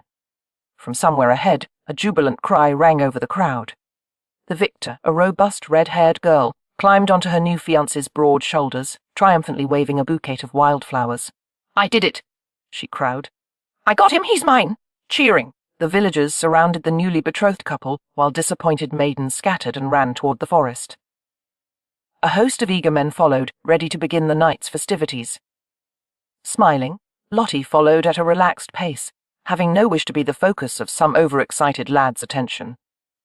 In a few minutes, the revellers would pair off, and she would sneak back to Stony Cross Park. Stopping at the edge of the forest, she leaned against a heavy, crowned sycamore and sighed in satisfaction. Her knees were pleasantly weak from dancing and wine. This was the first year she had actually taken part in May Day, rather than simply watched, and it had been even more enjoyable than she had expected. A tune played insistently in her head, and she sang to herself in a whisper, her eyes closed as she rested back against the smooth, mottled bark. "Go no more a-rushing, maids in May, go no more a-rushing, maids, I pray, go no more a-rushing, or you'll fall a-blushing." Although all was still and quiet around her, some instinct warned she was no longer alone. Pausing, Lottie lifted her lashes and recoiled as she saw a dark shape right beside her. Good Lord! She stumbled backward, and a pair of hands gripped her shoulders, steadying her. Gasping in surprise, Lottie flailed at her captor in a bid for freedom. "Easy," came a masculine voice, rich with laughter. "Easy, it's me." She gasped and went still, staring up at his dark face. "Lord S. Sidney." "Yes! You nearly frightened me to death." "Sorry." He grinned, his white teeth gleaming in the darkness. "I didn't want to interrupt you." Lottie laughed and pushed at him, mortified to be caught singing to herself like some half-wit. "How did you find me?" "It seems to be a talent of mine." Sidney released her and leaned one shoulder against the sycamore, his careless smile at variance with his alert gaze. Lottie felt for her kerchief, which had been dislodged in the flurry of activity. "I covered my hair. I can't think how you recognized me." "I know the way you move." She did not reply, experiencing a mixture of pleasure and uncertainty. There was a compliment implicit in the statement. But he was a stranger, he had not known her long enough, nor well enough, to distinguish something so intrinsic and subtle. "Did you enjoy the May festivities, my lord?" she asked as she tied the kerchief back into place. "I enjoyed watching you." Her eyes narrowed in pretend menace. "Do you intend to tell anyone that you saw me here?" Lord Sidney leaned closer, as if to impart some highly confidential news. "Not if my life depended on it." Smiling, Lottie leaned her shoulder against the tree trunk, mirroring his posture. "Are you going a-maying, like the other young men?" "That depends." A flirtatious gleam entered his eyes. "Are you going to run through the forest in hopes of being captured?" "Decidedly not." "Then allow me to escort you back to the house. I shouldn't like for you to be waylaid by some impassioned village youth." "Oh, I would outrun any of them," Lottie said confidently. "I know these woods quite well, and I am small enough to dart easily among the trees. No one could catch me. I could. A man as large as you? I think not.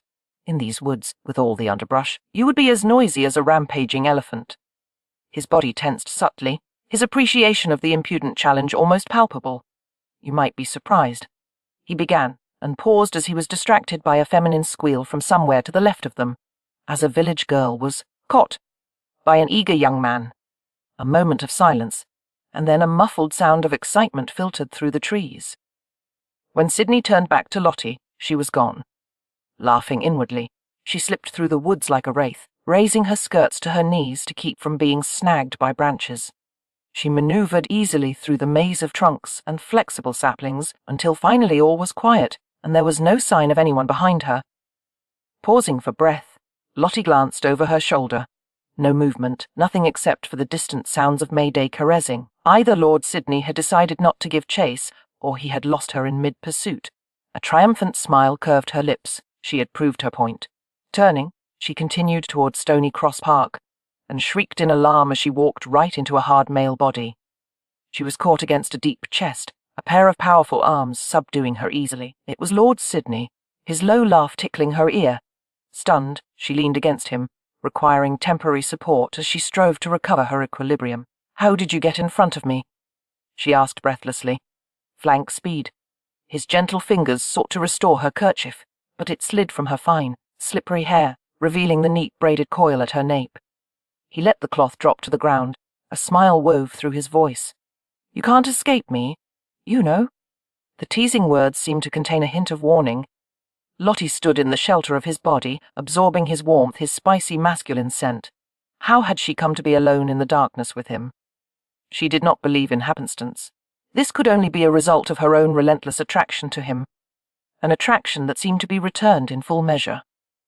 As they both fell silent, Lottie became aware of a nearby couple, their entwined figures barely visible through the trees. The muffled sounds of celebration brought a flush to Lottie's face.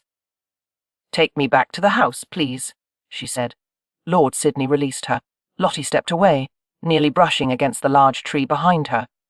He followed, gently pressing her against the wide trunk, shielding her from the rough bark with his arms. Her breath caught. Her hands moved to his upper arms, where the strength of his muscles was evident even through his coat. She knew he was going to kiss her, that he cared for her. And heaven help her, she cared for him too.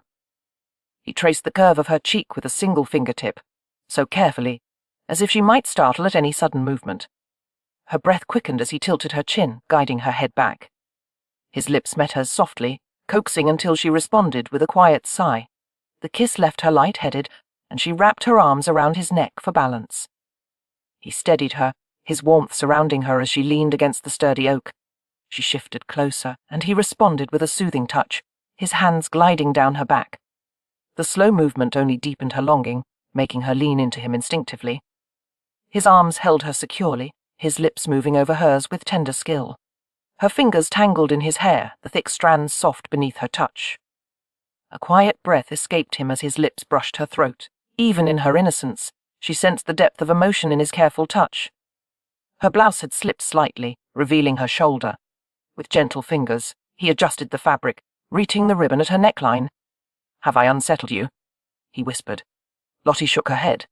"No, I've unsettled myself." His lips curved into a faint smile. "Then I'll stop," he said. "Come, I'll take you to the house." He stayed close as they walked through the forest, guiding her over uneven ground, though she knew the path well. She didn't resist when he paused once more, his lips finding hers in the darkness. His kisses were warm and tender, each one leaving her breathless. When he finally pulled away, he murmured her name softly. "Lottie," she corrected, her voice barely a whisper. He pressed his lips to her temple and held her close against his strong frame, as if she were infinitely precious. "I never thought I would find someone like you," he whispered. "I've looked for you so long, needed you." Lottie shivered and rested her head on his shoulder. "This isn't real," she said softly. His lips brushed her neck, finding a spot that made her gasp. "What's real then?" She gestured to the yew hedge bordering the estate garden. "Everything back there." His arms tightened around her, and he spoke in a hushed tone. "Let me walk with you to your room. Just for a little while." Lottie laughed nervously, knowing exactly where that would lead. Absolutely not. Gentle, warm kisses trailed over her skin. "You're safe with me. I would never ask for more than you were willing to give." Lottie closed her eyes, her thoughts spinning. "The problem is," she admitted, "I am willing to give you far too much." She felt the curve of his smile against her cheek. "Is that a problem?" "Oh, yes." Pulling away, Lottie pressed her hands to her flushed face and sighed. "We must stop this. I don't trust myself with you." "You shouldn't," he agreed roughly. Their breaths mingled in the quiet night. He was so warm and steady that Lottie had to fight the urge to lean into him. Instead, she forced herself to think clearly. Lord Sydney would be gone soon, and the memory of this evening would fade. She wasn't so reckless as to be swayed so easily. "At least let me walk with you to the house," Lord Sydney urged. "If we're seen together, you can say it was a chance meeting." Lottie hesitated, then nodded. and we'll part at the back terrace." Offering his arm, Lord Sidney escorted her to the stone staircase at the rear of the manor. They climbed in silence, reaching the terrace that overlooked the gardens. Light from the great hall spilled through the windows, casting a glow over the empty space. Most guests were either in the village or inside playing cards. A lone figure sat by the railing, lazily smoking a cigar. The rich scent of tobacco reached Lottie as she stepped onto the terrace. Her stomach tightened when she recognized him. "Lord Westcliff," she murmured, curtsying automatically. She wondered uneasily what he would think of her being with Lord Sidney. The Earl remained seated, studying them both. The light gleamed on his dark hair and sharpened the angles of his strong features. "Miss Miller," he said in his deep voice, nodding to her companion. "Sidney, convenient timing. There's something I wish to discuss with you." Certain her employer was displeased. Lottie lowered her gaze. "My lord, forgive me. I went to the village festival. And you did more than watch, it seems," Lord Westcliff remarked, his sharp eyes taking in her simple attire. "Yes, I joined the maypole dance. Lord Sidney offered to escort me back." "Of course he did," the Earl said dryly, exhaling a slow stream of smoke. "No need to look so worried, Miss Miller. You're not forbidden from enjoying the village, though I'd advise against mentioning it to the Dowager Countess." He gestured with his cigar. "You may go now while I speak with Lord Sidney." Lottie nodded in cautious relief. "Yes, sir." As she turned to leave, she was surprised to feel Lord Sidney's light touch on her arm. "Wait." Lottie froze in utter confusion, her face flooding with colour. She could not believe that he had dared to touch her in front of the Earl. "My lord," she murmured in protest. Sidney did not return her glance. His gaze was fixed intently on the Earl's harsh features. "Before Miss Miller takes her leave, you had better tell me what this is about." "This is about your so-called family," Lord Westcliff said softly. "And your so-called past." The quiet words rang with condemnation. Lottie realized from the Earl's expression that something was very wrong. If any warmth had lingered from the enchanted moments in the forest, it vanished abruptly. Bewildered, she stared at Lord Sidney. His face had changed somehow, no longer quite so handsome, but suddenly hard and cold. To behold him now, one would believe that this man was capable of anything. Suddenly, she could not believe that a few minutes ago she had kissed that stern mouth, that his hands had held her gently. When he spoke, even his voice sounded different, his accent a bit rougher. The aristocratic veneer had been stripped away, revealing the stony layers beneath. "I would prefer to discuss this in a more private setting," he said to the Earl. Westcliff inclined his head with icy courtesy. "There is a study in the family wing. Will that serve?" "Yes." Sidney paused deliberately before adding, "Miss Miller will accompany us." Lottie stared at him blankly. His request made no sense. Suddenly she felt cold all over, and a shiver chased down her spine. "Why?" she asked through dry lips. "She has nothing to do with this," Lord Westcliff said curtly, rising from his chair. Lord Sidney's face was dark and still. "She has everything to do with it." Lottie felt herself turn white. The entire surface of her body seemed to prickle and burn, as if she had fallen into a frozen pond. She found it difficult to speak or move as a paralyzing suspicion crept over her. The Earl dropped his cigar to the terrace and crushed it with his foot. A touch of uncharacteristic impatience edged his tone. "Miss Miller, will you be so kind as to join us? It seems that we have a small mystery to solve." Nodding in a puppet-like fashion, Lottie followed the Earl into the house, while her instincts screamed for her to flee. She had little choice but to play the scene out, however. Forcing herself to behave calmly, she went with the two men to the private study, its rosewood panelling glowing ruddily in the lamplight. The room was hard and uncompromising, with minimal upholstery and sharp angles, and no ornamentation save for a pristine row of stained glass windows. As Lord Westcliff closed the door, Lottie took care to keep as great a distance between herself and Sidney as possible. A sense of foreboding nearly made her ill. She could not bring herself to look directly at Lord Sidney, but she was intensely aware of him. Lord Westcliff spoke. "Will you have a seat, Miss Miller?" Lottie shook her head dumbly, afraid that if she moved at all, she might collapse. "Very well." The Earl's attention moved to Lord Sidney. "Let us begin with the information I received today. Immediately upon your arrival at Stony Cross Park, I undertook to make certain inquiries about you. I suspected that you were not being entirely truthful in some regard, although I could not quite put my finger on what it was." Lord Sidney appeared relaxed but watchful. his blue eyes hard as he returned the Earl's stare. "And the results of your inquiries, my lord?" "There is no Viscount Sidney," Westcliff said bluntly, ignoring Lottie's gasp as he continued.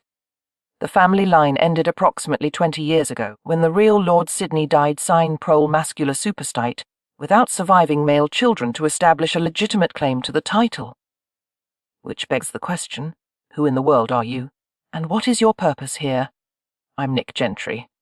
Although Lottie had never heard the name, Lord Westcliff seemed to recognize it. "I see," he said softly. "That explains Sir Ross's involvement. You're about some business for Bow Street, then."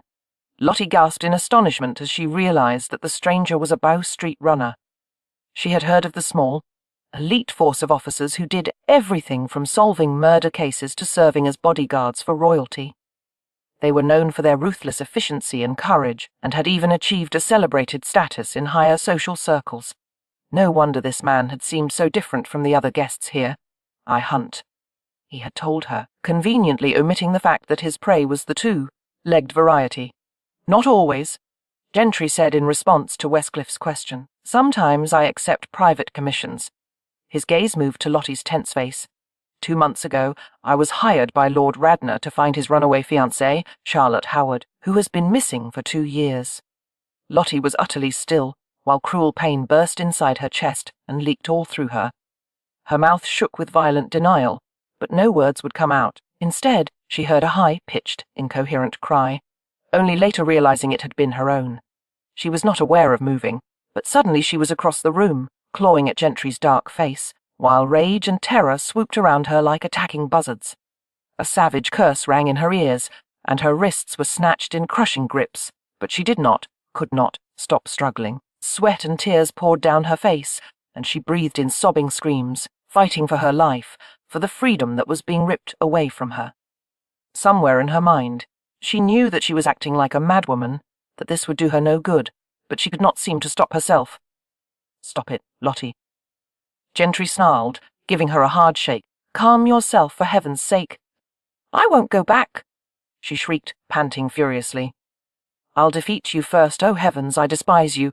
Despise you, Lottie." The cold voice of sanity cut neatly through her writhing torment. It was Lord Westcliff's voice. One of his powerful arms slid around her from behind, and he hauled her away from Gentry. She reared back against him like a terrified animal. "That's enough," Westcliff said against her ear, his arm tightening into a steely band. "He won't take you, Lottie. I swear it. You know that I always keep my word. Now take a deep breath." Another. Somehow the Earl's stern, quiet voice reached her as nothing else could have, and she found herself obeying. He guided her to a chair and forced her to sit. Lowering to his haunches, he pinned her with a steady, dark gaze.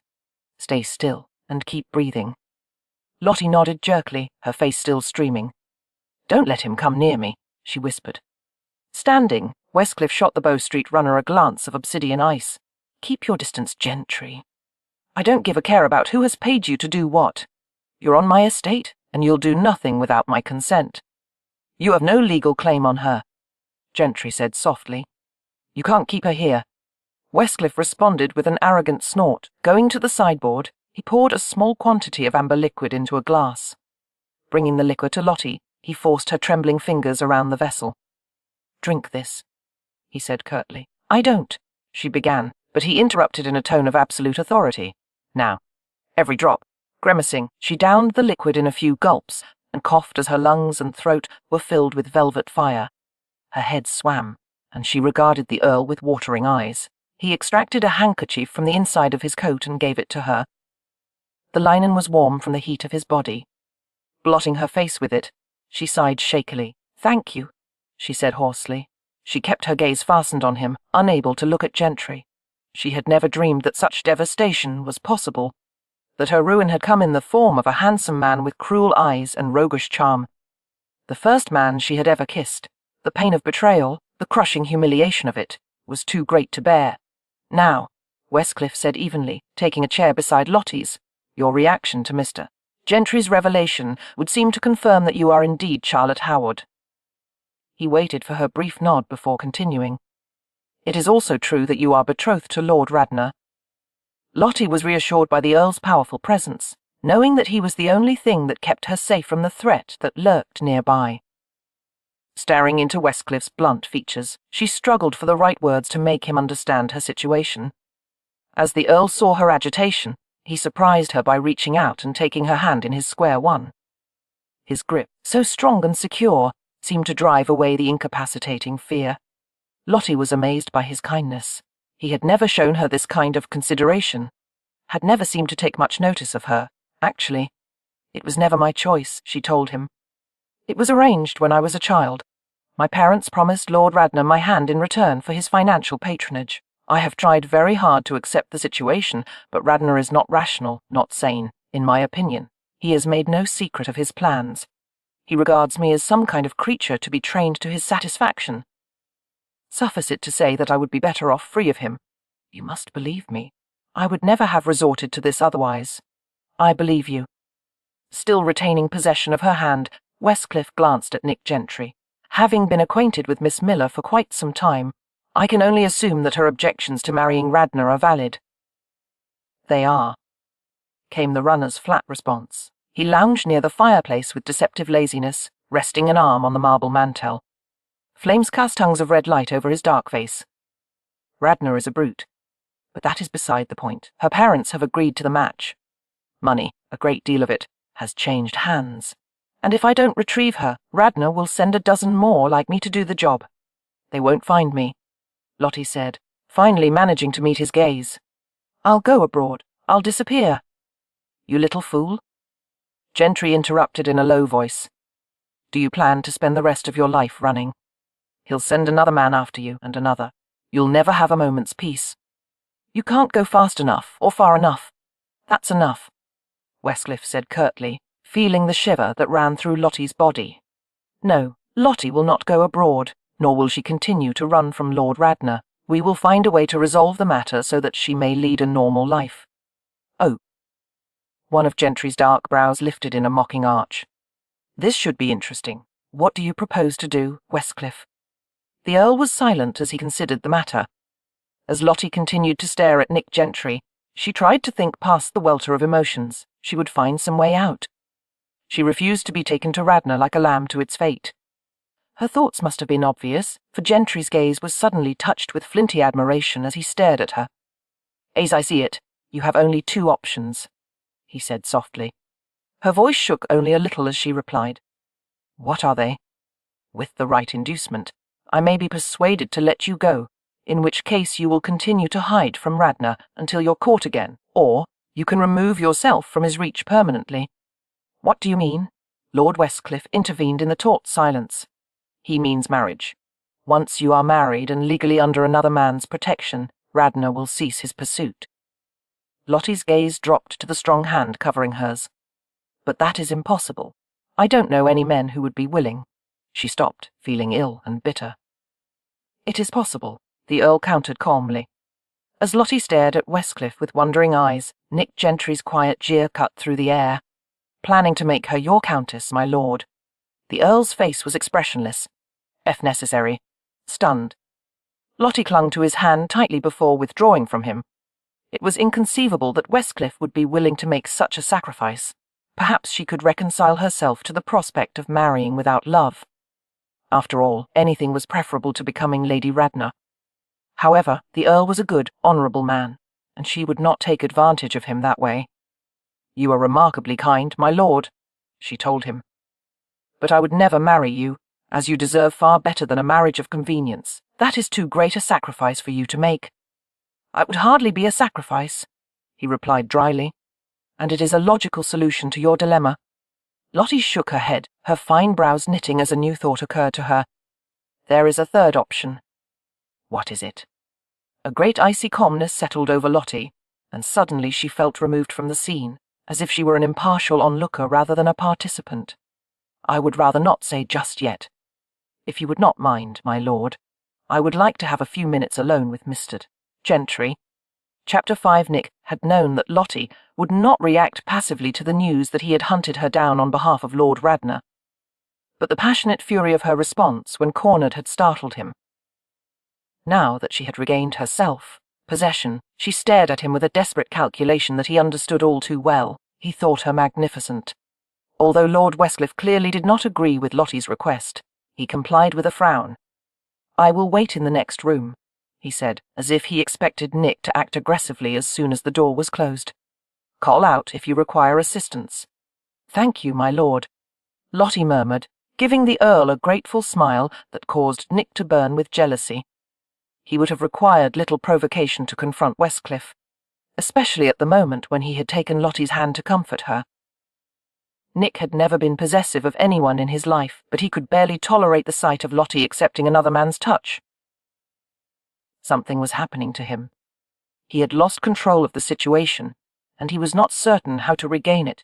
All he knew for certain was that Lottie was necessary to him, that if he could not have her, this endless feeling of being empty, unsatisfied, cold would never leave him.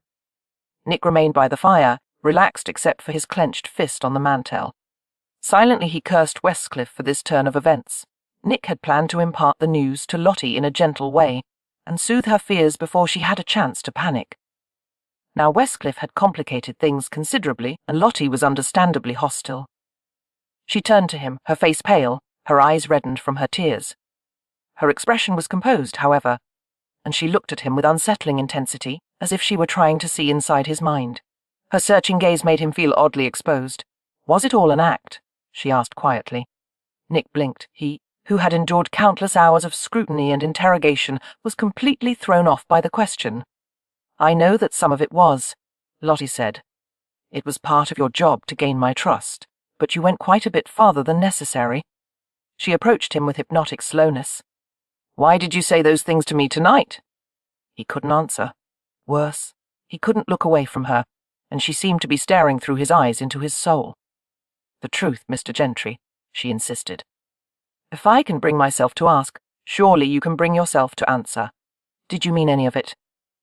Nick felt a light sweat break out on his face. He tried to close her away, to deny her, but it was impossible. "Yes," he said hoarsely and clamped his mouth shut. He wouldn't say anything more than that. For some reason, the admission seemed to make Lottie relax.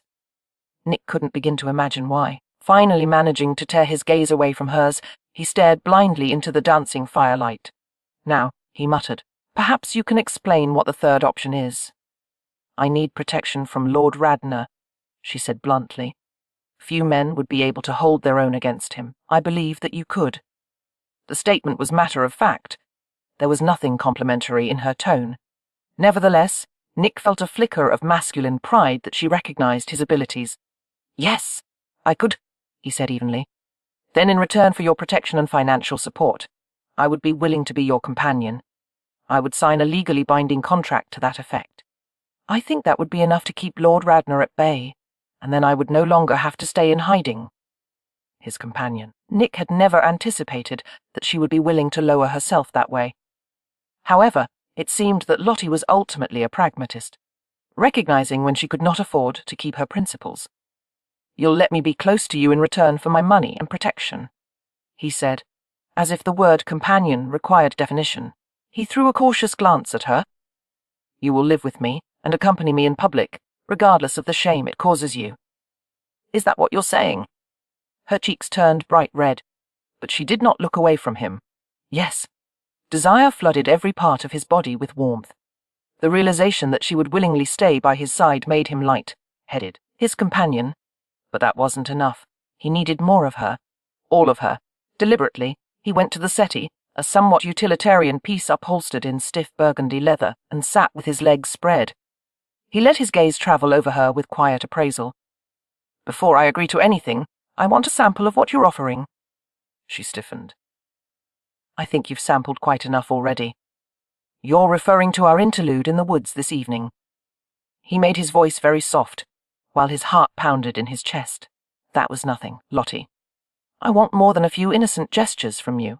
Keeping a companion can be an expensive proposition. You'll have to prove that you're worth it." She came to him slowly, her slim form silhouetted in the firelight. Clearly, she knew that he was playing some kind of game with her, but she hadn't yet realized what the stakes were. "What do you want from me?" she asked softly. What he'd had from Gemma. No, more than Gemma had ever given him. He wanted someone to belong to him, to care about him, to need him in some way. He didn't know if that was possible, but he was willing to take a chance on Lottie. She was his only hope. "I'll show you." Nick reached out and caught her wrist, pulling until she half sat, half toppled beside him. Sliding a hand behind the nape of her neck, he bent over her, finding her pulse with the warmth of his breath. She stiffened and gasped, suddenly leaning against his chest as if her strength had deserted her. Gently, he drew her closer, filled with gratitude for the moment. Her exposed shoulders gleamed in the firelight. Lottie turned her face to the side, her eyes tightly closed. Pulling her father over his lap, Nick cradled her in one arm. A quiver went through her as he held her close. Lottie's hands half, raised as if to push him away, but suddenly her fingers clutched around the lapels of his coat, and she let out a soft sigh. The sound stirred something deep within him. He gently traced circles around her sensitive skin, making her squirm in his arms. As he continued his tender attention, his hand brushed against the fabric of her skirt, finding the simple hem beneath. Sensing his touch, Lottie tensed, her face flushing deeply. He moved his palm lightly over her hip and stomach, his touch warm and reassuring. "Don't," she murmured, her eyes still closed. Nick pressed a soft kiss to the curve of her throat, marveling at how delicate her skin felt. He wanted to cherish every part of her. "That's not how a mistress talks," he whispered. "Are you changing your mind, Lottie?" She shook her head, breathless as his hand rested gently against her, then relax. He encouraged. She hesitated before yielding, her head resting against his arm. His touch remained tender, moving with care, his fingers tracing soothing patterns. He admired her restraint, the way she tried to stay composed despite the warmth between them. Finally, she let out a soft sigh, her fingers tightening slightly around his wrist. "That's enough," she whispered. "Is it?" He murmured, his voice low. "I think you might want more." Her breath hitched as his fingers brushed against soft skin. He kissed the arch of her throat, his touch gentle. "So lovely," he whispered near her ear. Startled by his words, Lottie looked at him with wide eyes. "It's all right," he reassured her. "We'll take our time." She trembled as his fingers found a sensitive spot, her breath catching. "Hush," he soothed, pressing another kiss to her ear. "You don't want anyone to hear, do you?" "Please," she said softly, but he continued his careful exploration, his touch light and teasing. Her body responded, arching slightly toward his hand. He kept his movements slow, letting the tension build between them before finally easing back. "I'll take care of you later," he promised, his voice rough with restraint. Lottie let out another quiet sound, her body still humming with unspent energy. He longed to give her everything she desired, but he forced himself to pull away, adjusting her skirts with a steady hand. There would be time for more later, when they were truly alone. Taking a deep breath, he steadied himself. Patience, he reminded himself. There was no need to rush. Lottie crawled from his arms and huddled at the opposite end of the settee. Her hair was charmingly disheveled, her cheeks glowing in the flickering light. Adjusting her bodice, she covered herself. Their gazes met, hers bright with embarrassment, his openly assessing. And then Nick made his move. "I do want you," he said. "In fact, I would go to great lengths to have you. But I don't want you as a companion. I want full, lasting commitment. Everything you would have given to Radnor or Westcliff." Realizing what he meant, Lottie stared at him as if he were mad. It took a full half-minute for her to recover enough to speak. "Do you mean marriage?" "What difference would there be between marrying you or Lord Radnor?" "The difference is that I'm letting you choose." "Why would you bind yourself to me for a lifetime?" The truth was something Nick could never admit. "Because I want the stability of a wife," he lied. "And you'll do as well as any other woman." She inhaled sharply in indignation. "Make your choice," Nick advised. "You can keep running, or you can become someone's wife. Mine or Radnor's." She gave him another long, searching look that unsettled him. He couldn't look away, and she seemed to see right through him despite his efforts to hide his thoughts. "Yours," she said stiffly. "I'll be yours." He let out a slow, barely noticeable sigh of relief. Lottie pushed herself from his lap and straightened her clothes. She went to pour herself some brandy from the crystal decanter on the mahogany sideboard. She was light-headed, her knees unsteady. Clear signs she didn't need more spirits. Besides, she was still technically Lord Westcliff's servant, and no one in her position would dare help themselves to the master's liquor. Yet, after the evening's shocking revelations, such formalities had blurred. She was dazed by the realization she had received 2 marriage proposals in one night from very different men.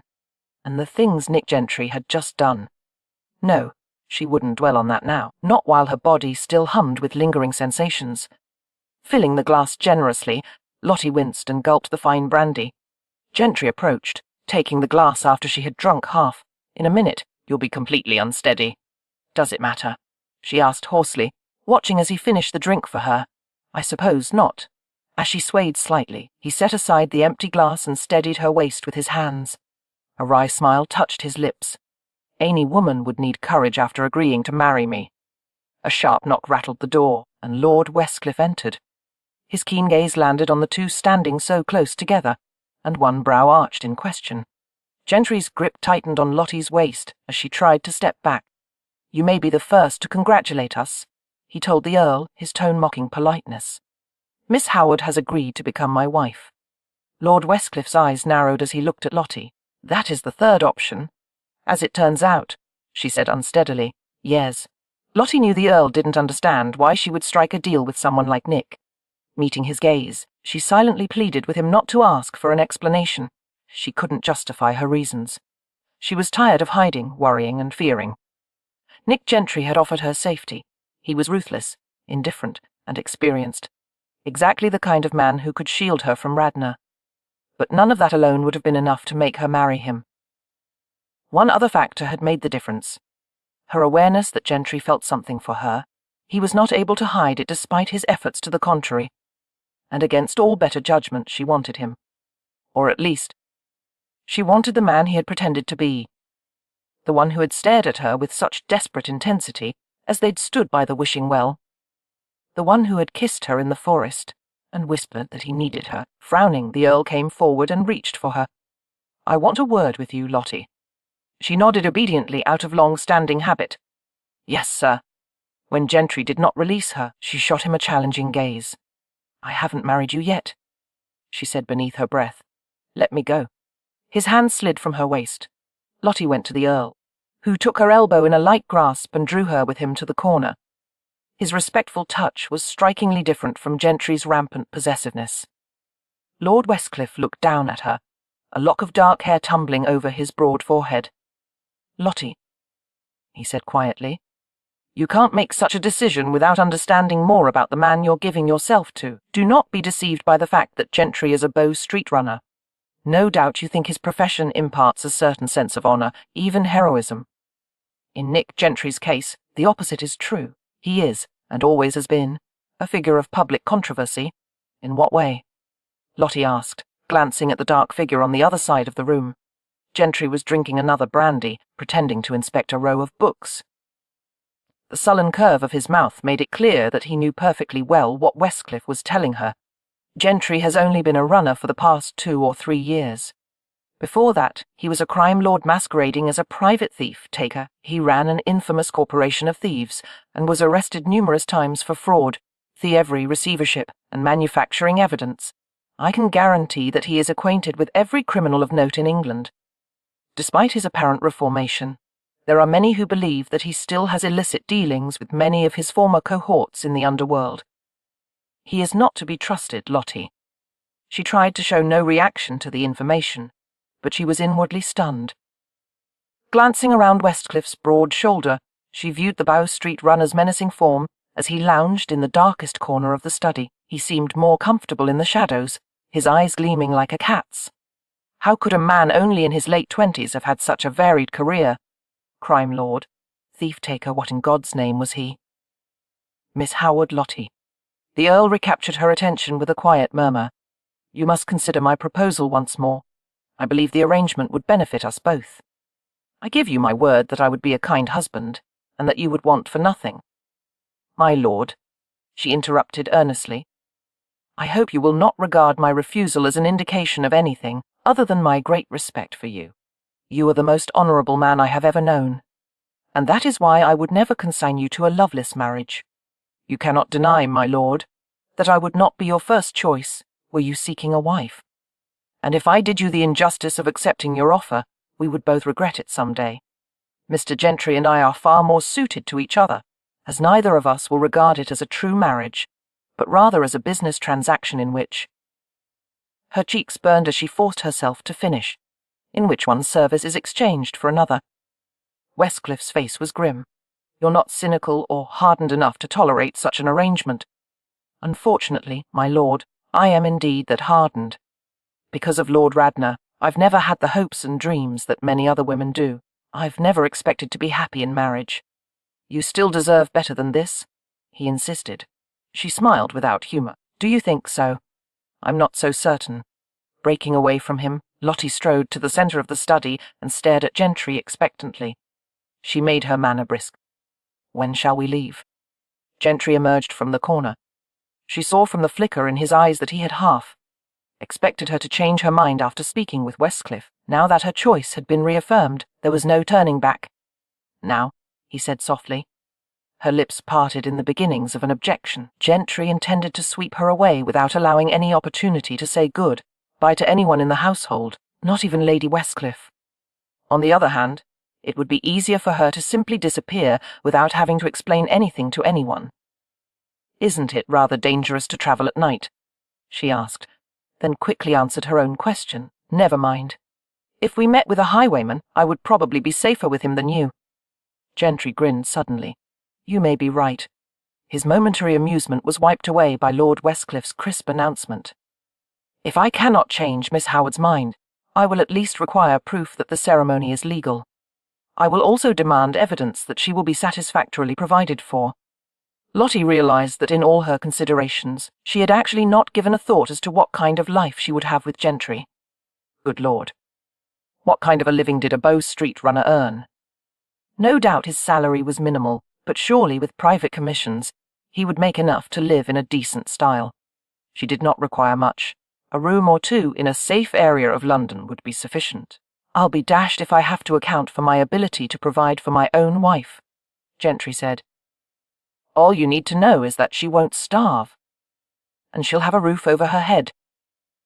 The journey to London would last approximately 12 hours, which meant they would travel through the night and arrive in early afternoon. Lottie rested against the rich brown velvet upholstery of Gentry's well-appointed vehicle. Once they were on their way, Gentry moved to extinguish the small carriage lamp that illuminated the interior. Do you want to sleep? He asked. It's a long time until morning. Lottie shook her head. Despite her wariness, she was too agitated to relax. Shrugging, Gentry left the lamp burning. He rested one of his legs on the upholstery, grimacing slightly. Clearly it was uncomfortable for a man of his size to be confined in a relatively small area. Is this yours? Lottie asked. Or did you hire it as part of your deception? Realizing that she referred to the carriage, he gave her a mocking smile. It's mine. I wouldn't have thought a professional man could afford such a vehicle. The runner played idly with the fringed edge of the little window curtain nearby. My work requires frequent travel. I prefer to do it in comfort. Do you often use an assumed name when you go about your investigations? He shook his head.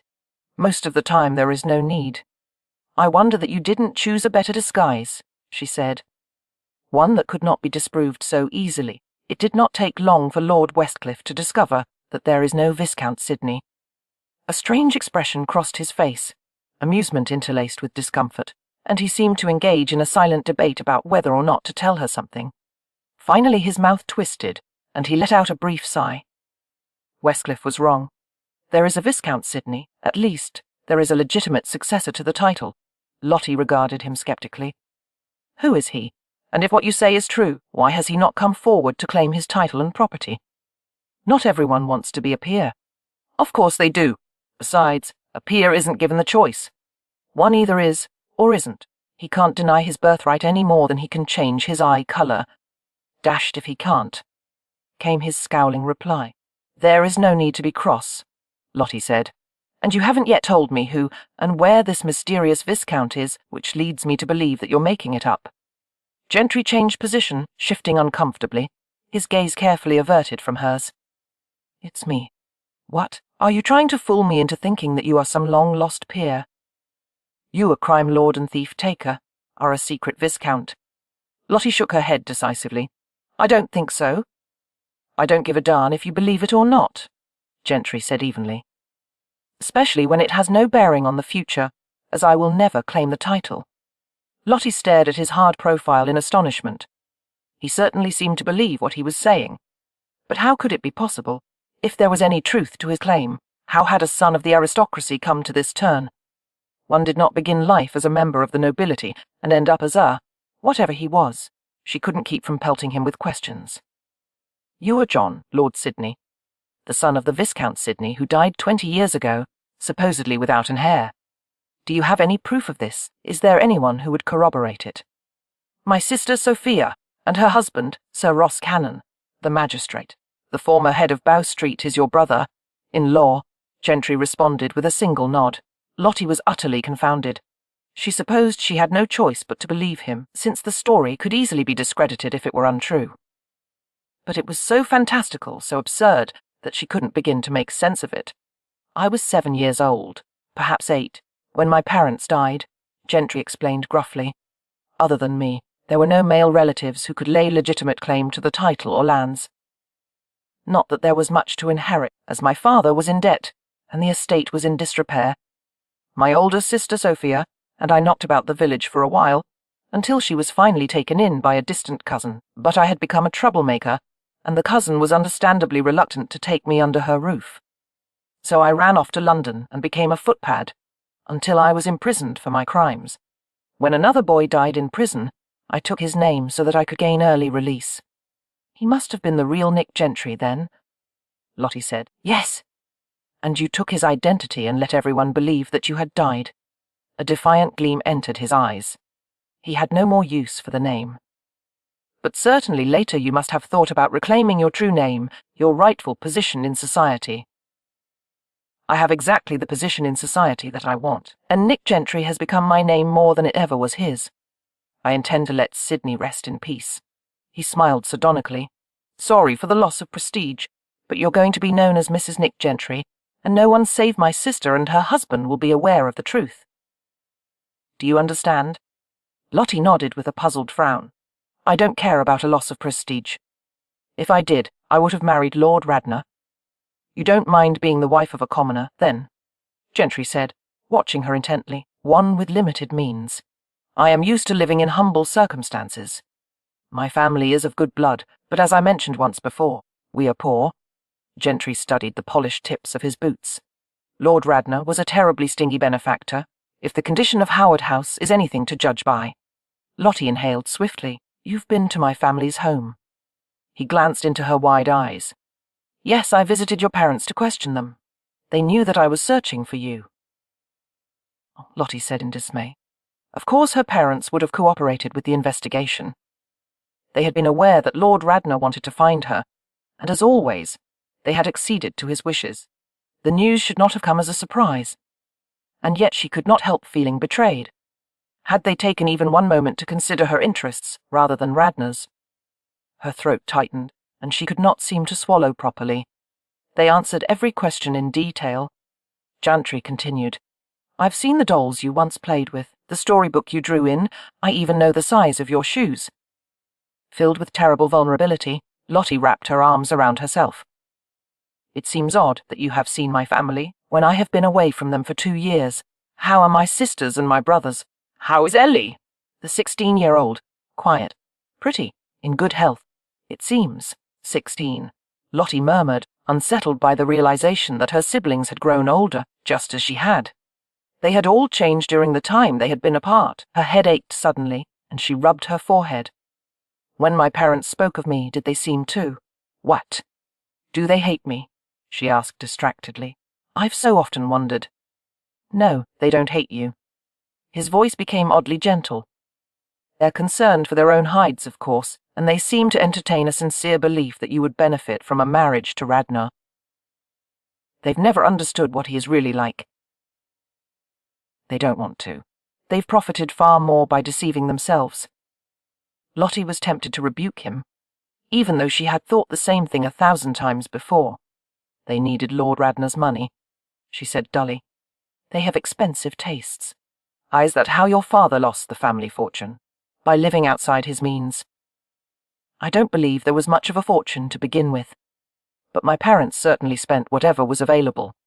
I remember that when I was a child, we had the best of everything, and then when the money was gone, we nearly starved, until Lord Radnor intervened. She continued to rub her forehead, letting her fingers drift to her aching temples. The argument could easily be made that I've benefited from his interest. Because of Radna, I was sent to the most exclusive girls' school in London, and he paid for my food, my clothes, and even hired a maid to attend me. I thought he wanted to make a lady of me. At first I was even grateful that he took such care to prepare me for being his wife. But it became more complicated than that, Gentry murmured. She nodded. I was treated like a pet on a leash. Radna decided what I could read, what I was allowed to eat. He instructed the teachers that my baths were to be ice cold, as he believed it was more conducive to good health than hot water. My diet was limited to broth and fruit whenever he decided that I needed slimming. I had to write a letter to him every day to describe my progress on the subjects he wished me to study. There were rules for everything. I was never to speak unless my thoughts were well-formed and gracefully expressed. I was never to offer an opinion about anything. If I fidgeted, my hands were tied to the seat of my chair. If I became sun-browned, I was kept indoors. She let out a strained sigh. Lord Radna wanted to make me into another person entirely. I could not fathom what it would be like to live with him as his wife, or what would happen when he finally realized that I could never attain the standards of perfection he set. Lost in the dark memories, Lottie twisted her fingers together and spoke without being fully aware of what she revealed. How I dreaded coming home on holidays. He was always there, waiting for me. He barely allowed me time to see my brothers and sisters before I had to go with him and... She stopped suddenly, realizing that she had been about to confide the secret that had caused her parents to erupt in fury when she had tried to tell them. It had seethed at the bottom of her soul for years. They had somehow made it clear without words that the family's survival, and hers, depended entirely on her silence. Choking back the forbidden words, Lottie closed her eyes. You had to go with him and? Gentry prompted. She shook her head. It doesn't matter now. Tell me. His voice was soft. I assure you, nothing you say could shock me. Lottie regarded him cautiously, realizing it was true. With all that Gentry had seen and heard and done, nothing would disgust him. Go on, he murmured, and Lottie found herself telling him what no one had ever wanted to hear. Every time I came home, I had to go into a private room with Radna and account to him for my behavior at school and answer his questions about my studies and my friends and... She stared into Gentry's inscrutable face, finding that his lack of reaction made it easy for her to continue. He made me sit on his lap while we talked. He touched me in ways that made me uncomfortable. It was awful, allowing him to, but I couldn't stop him, and my parents... She shrugged helplessly. They wouldn't listen when I tried to tell them. It went on for years. My mother scolded me once and told me that I belonged to Lord Radna, and that he was going to marry me anyway. She said I must let him do as he pleased. The family's safety depended on his favor. Shame infused her voice as she added, and then I ran from him anyway, and by doing so I left them all vulnerable. Gentry spoke carefully, as if she was still an innocent child rather than a woman of 20. Did it go farther than touching Lottie? She stared at him without comprehension. His dark head tilted slightly, his voice remaining soft as he persisted. Did he make you feel anything more while you sat on his lap? Her face turned hot as she understood what he was referring to. The mysterious sensations some of the girls had whispered about, a physical reaction she certainly could never have had with Radnor. I don't think so. Believe me, you would know if you had, he said dryly. Lottie thought of the way Gentry had touched her in the firelight, the strange warmth she had felt in her chest and stomach, the restless longing that had unsettled her. Had that been what they meant, or was there more she had yet to understand? She was tempted to ask him, but stayed silent, afraid he might tease her for not knowing. The sway of the carriage lulled her, and she yawned behind her hand. You should rest, Gentry said quietly. Lottie shook her head, reluctant to fall asleep while he watched. How silly to fear such a small thing after all they had shared. She searched for a new topic. Why did you become a Bow Street runner? I can't believe you chose such a job willingly. A quiet laugh escaped him. Oh, I was willing enough, considering the alternative. I made a deal with my brother-in-law, Sir Ross, 3 years ago. At the time, he was Chief Magistrate of Bow Street, and he had evidence that could have had me in serious trouble if it ever went to trial. Serious trouble, Lottie repeated, puzzled, facing the gallows. Believe me, I deserved worse for some of the things I did in my past. Pausing to observe her reaction, Gentry smiled slightly at her unease, in an effort to avoid the awkward position of having to punish his wife's brother. He continued, Sir Ross offered to hide the evidence against me if I would turn on my old associates and become a runner. For how long? Indefinitely. Naturally, I agreed. I had no loyalty to them, and I didn't fancy an early end. Lottie frowned. Why did Sir Ross want you to become a runner? I think he believed a few years of honest work would change me. Gentry grinned suddenly. It hasn't yet. Isn't it dangerous for you to go after criminals now, after betraying them? More than a few people would like to see me gone. He admitted with careless confidence. In fact, you may not have to put up with me for long. Everyone who knows me will vouch for the fact that I'm going to die young. I probably won't be that fortunate, she said sardonically, but one can hope. Immediately after Lottie said the words, she was inundated with shame. It wasn't like her to stoop to such nastiness. I'm sorry, she said at once. I shouldn't have said that. That's all right, he said easily. I've inspired people to say much worse with less cause. That I can believe, she replied, and he laughed. I'm going to snuff the light, he said. I have to take my rest when and where I can find it. And tomorrow promises to be busy. The silence that followed was surprisingly comfortable. Lottie settled into the corner, exhausted and dazed by the unforeseen direction her life had taken. She had expected that sleep would be elusive, with all the thoughts buzzing through her mind. However, a deep slumber soon overtook her, and she sagged against the seat cushions. Shifting, twisting restlessly, she sought a more comfortable position. She felt herself being gathered up and held like a child, and the dream was so soothing that she couldn't help but surrender to the gentle comfort. Something soft brushed her forehead, and the last few pins that anchored her coiffure were gently drawn from her hair. She inhaled a wonderful scent, the crispness of wool and shaving soap overlaying the essence of clean male skin. Realizing that she was lying in Gentry's arms, nestled in his lap, she stirred groggily. What? Sleep, he whispered. I won't harm you. His long fingers moved through the loose locks of her hair. The part of Lottie's mind that protested such a circumstance grappled with the rest of her brain, which pointed out that she was exhausted, and at this point it hardly mattered what liberties she allowed him. However, she stubbornly tugged free of him and pushed away from the inviting warmth of his body. He released her easily, his eyes a dark glitter in the shadows. I'm not your enemy. Are you, my friend? She parried. You haven't behaved like one so far. I haven't forced you to do anything you didn't want to do. If you hadn't found me, I would still be residing happily at Stony Cross Park. You weren't happy there. I'll wager you haven't been happy a day in your life since you met Lord Radnor. Oh, how she longed to contradict him. But it was pointless to lie when the truth was obvious. You'll find life a great deal more enjoyable as my wife. Gentry continued. You won't be anyone's servant. You can do as you please, within reasonable limits, and you won't have to fear Lord Radnor any longer. All for the price of being with you, she muttered. He smiled, all velvety arrogance, as he replied, You may come to enjoy that part of it most of all. Chapter 6. When Lottie emerged from her slumber, daylight was leaking through the gaps in the window curtains. Bleary-eyed, dishevelled, she glanced at her husband, whose clothes were rumpled but who was remarkably alert. I don't require much sleep, he said, as if reading her thoughts. Reaching for her hand, he deposited her hairpins in her palm. Her fingers curled around the bits of wire which had retained the heat of his skin. Mechanically, she proceeded to braid and coil her hair with an efficiency born of long-standing habit. Drawing aside the curtain, Gentry glanced at the swarming city outside the carriage window. A stray shaft of sunlight caught his eyes, turning them to a shade of blue that seemed almost unnatural.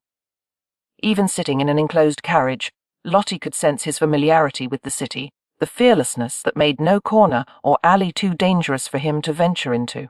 No aristocrat she had ever encountered, and there had always been plenty of them at Stony Cross Park, had ever possessed such a street, seasoned look, the hardened demeanour that suggested he would be willing to do anything, no matter how extreme, to accomplish his goals. Well, bred men were able to draw the line at certain matters. They had principles and standards, things that Gentry had so far not displayed. If he was indeed a peer, Lottie thought it was wise of him to reject his heritage and let Sydney rest in peace, as he had put it.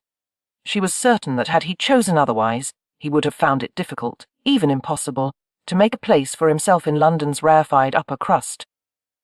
"Lord Westcliff told me that you were the head of a corporation of thieves," she commented. "He also said that you—" "I regret to say that I wasn't nearly as powerful a figure as everyone makes me out to be," Gentry interrupted. "The stories are exaggerated more each time they're told. A few chapbook writers have done their best to make me as menacing as Attila the Hun. Not that I'm claiming innocence, of course. I ran a highly successful smuggling operation, and although I admit my methods were questionable, I was a better thief taker than any of Cannon's runners. I don't understand how you could direct thieves and smugglers and be a thief taker at the same time. I planted spies and informers all over London and beyond. I had evidence on everyone from Gin Alley to Dark Lane. Whenever someone got in the way of what I wanted, I turned him in and collected the bounty. As a runner, I find the business of thief taking a bit more difficult, as the chief magistrate insists that I do things his way, but I'm still the best man he's got. And not shy about saying so," Lottie said dryly. "I'm not one for false modesty. And it happens to be the truth. I don't doubt it. You managed to find me when Lord Radnor's men failed after 2 years of trying." He surveyed her with unnerving intensity. "The more I learned about you, the more curious I became. I wanted to see what kind of girl had the courage to create a new life for herself, with no help from anyone." "Courage," she repeated dubiously. "Strange that you should call it that, when I've always considered it cowardice."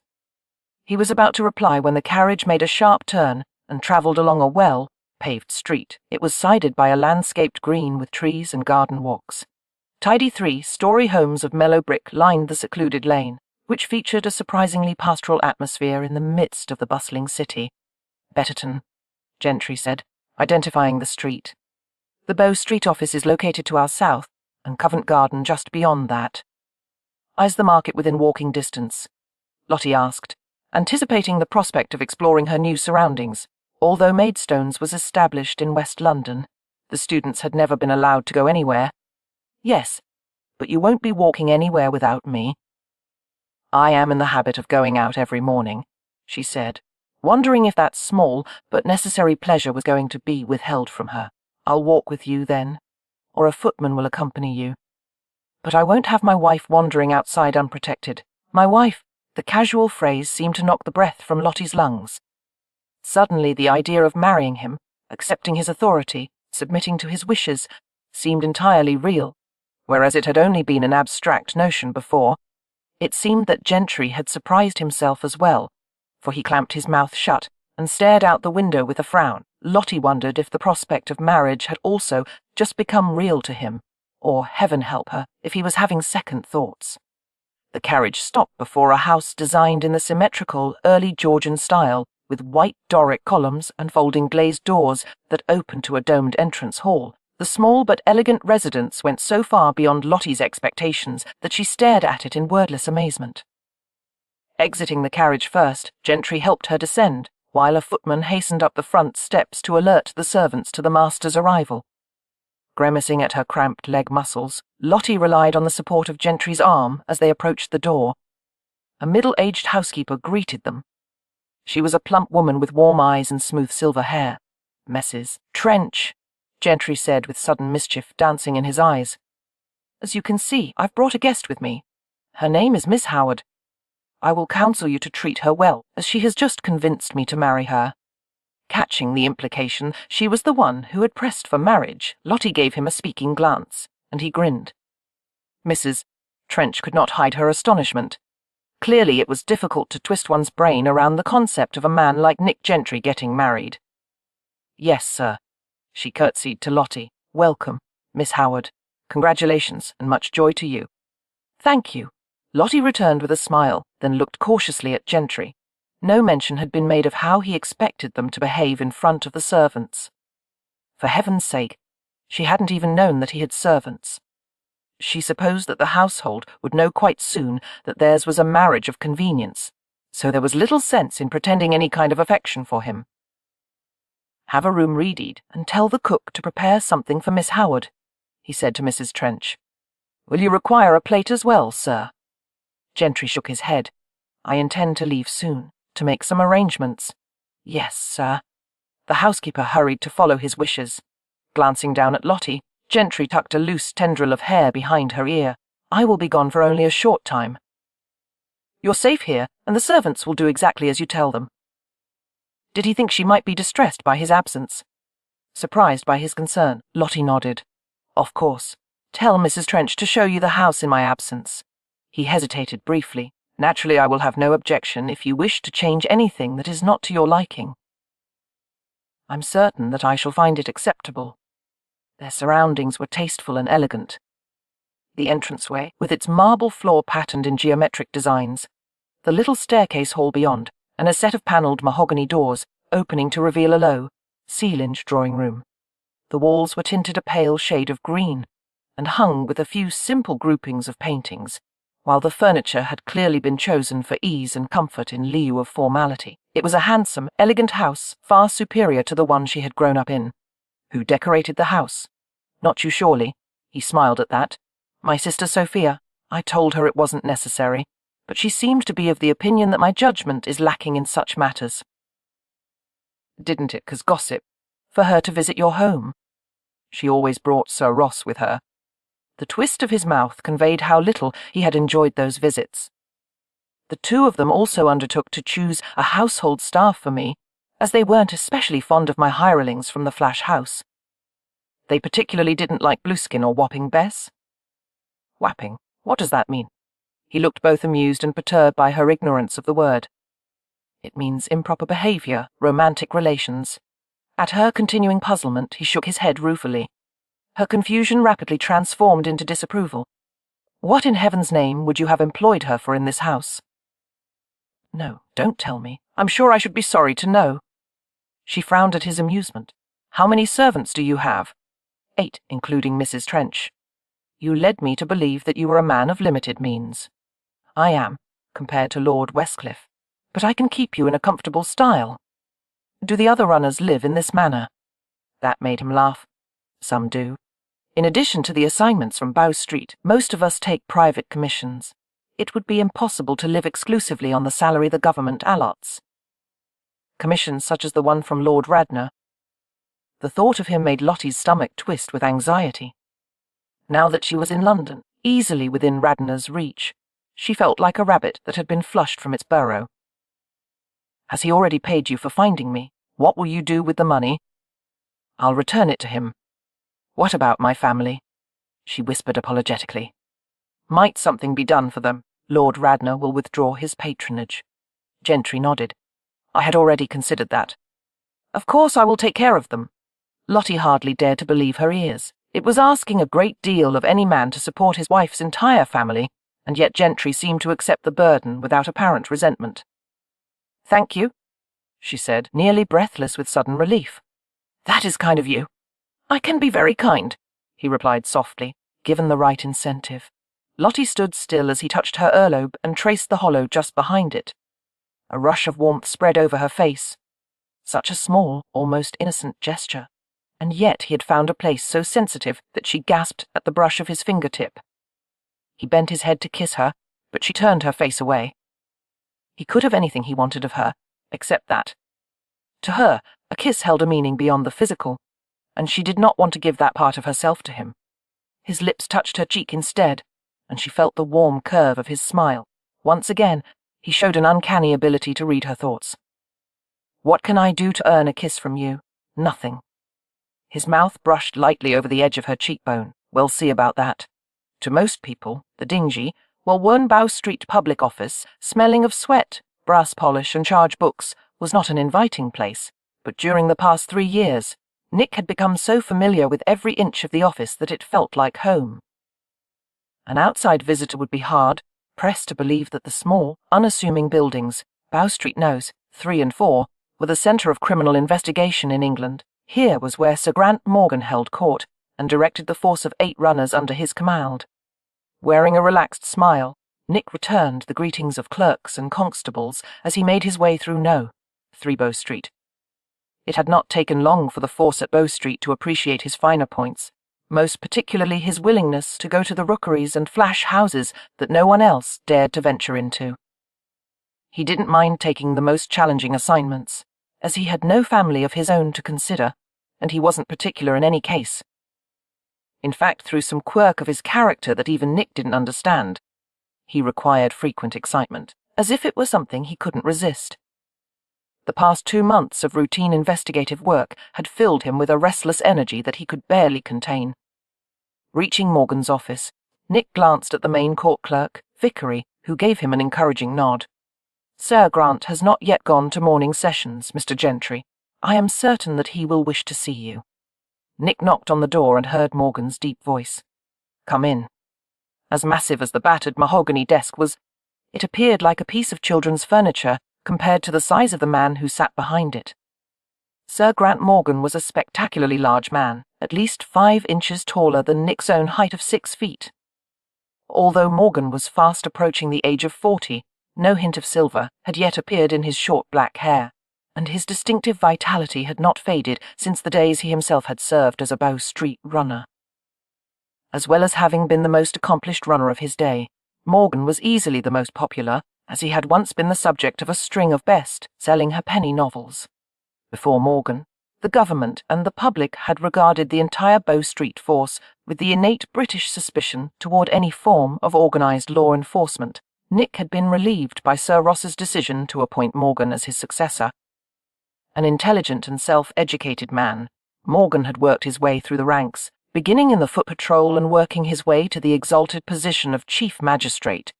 Nick respected that. He also liked Morgan's characteristic blunt honesty and the fact that he seldom bothered with splitting ethical hairs when a job needed to be done. Morgan guided the runners with an iron hand, and they respected him for his toughness. His only apparent vulnerability was his wife, a small but lovely woman whose mere presence could make her husband start purring like a cat. One could always tell when Lady Morgan had visited the offices at Bow Street, leaving a bewitching trace of perfume in the air and a happily bemused expression on her husband's face. Nick was amused by Sir Grant's obvious weakness where his wife was concerned, and he was determined to avoid such a trap. No female was ever going to lead him around by the nose. Let Morgan and Sir Ross make fools of themselves over their wives. He was much smarter than they. "Welcome back," the magistrate said, leaning back in his chair to regard him with sharp green eyes. "Have a seat. I assume your return means that you have concluded your business with Lord Radnor." Nick took the chair across the desk. "Yes. I found Miss Howard in Hampshire, working as a lady's companion to the Dowager Countess of Westcliff." "I am acquainted with Lord Westcliff," Morgan remarked, "a man of honour and good sense, and perhaps the only peer in England who doesn't equate modernity with coarseness." For Morgan, the comments were akin to wildly effusive praise. Nick made a noncommittal grunt, having little desire to discuss the many virtues of Westcliff. "After tomorrow, I will be ready for new assignments," he said. "I just have one last matter to clear away." Although Nick had expected that Morgan would be pleased by the information, after all, he had been absent for 2 months. The magistrate received his words in a surprisingly distant manner. "I'll see if I can find something for you to do. In the meantime." "What?"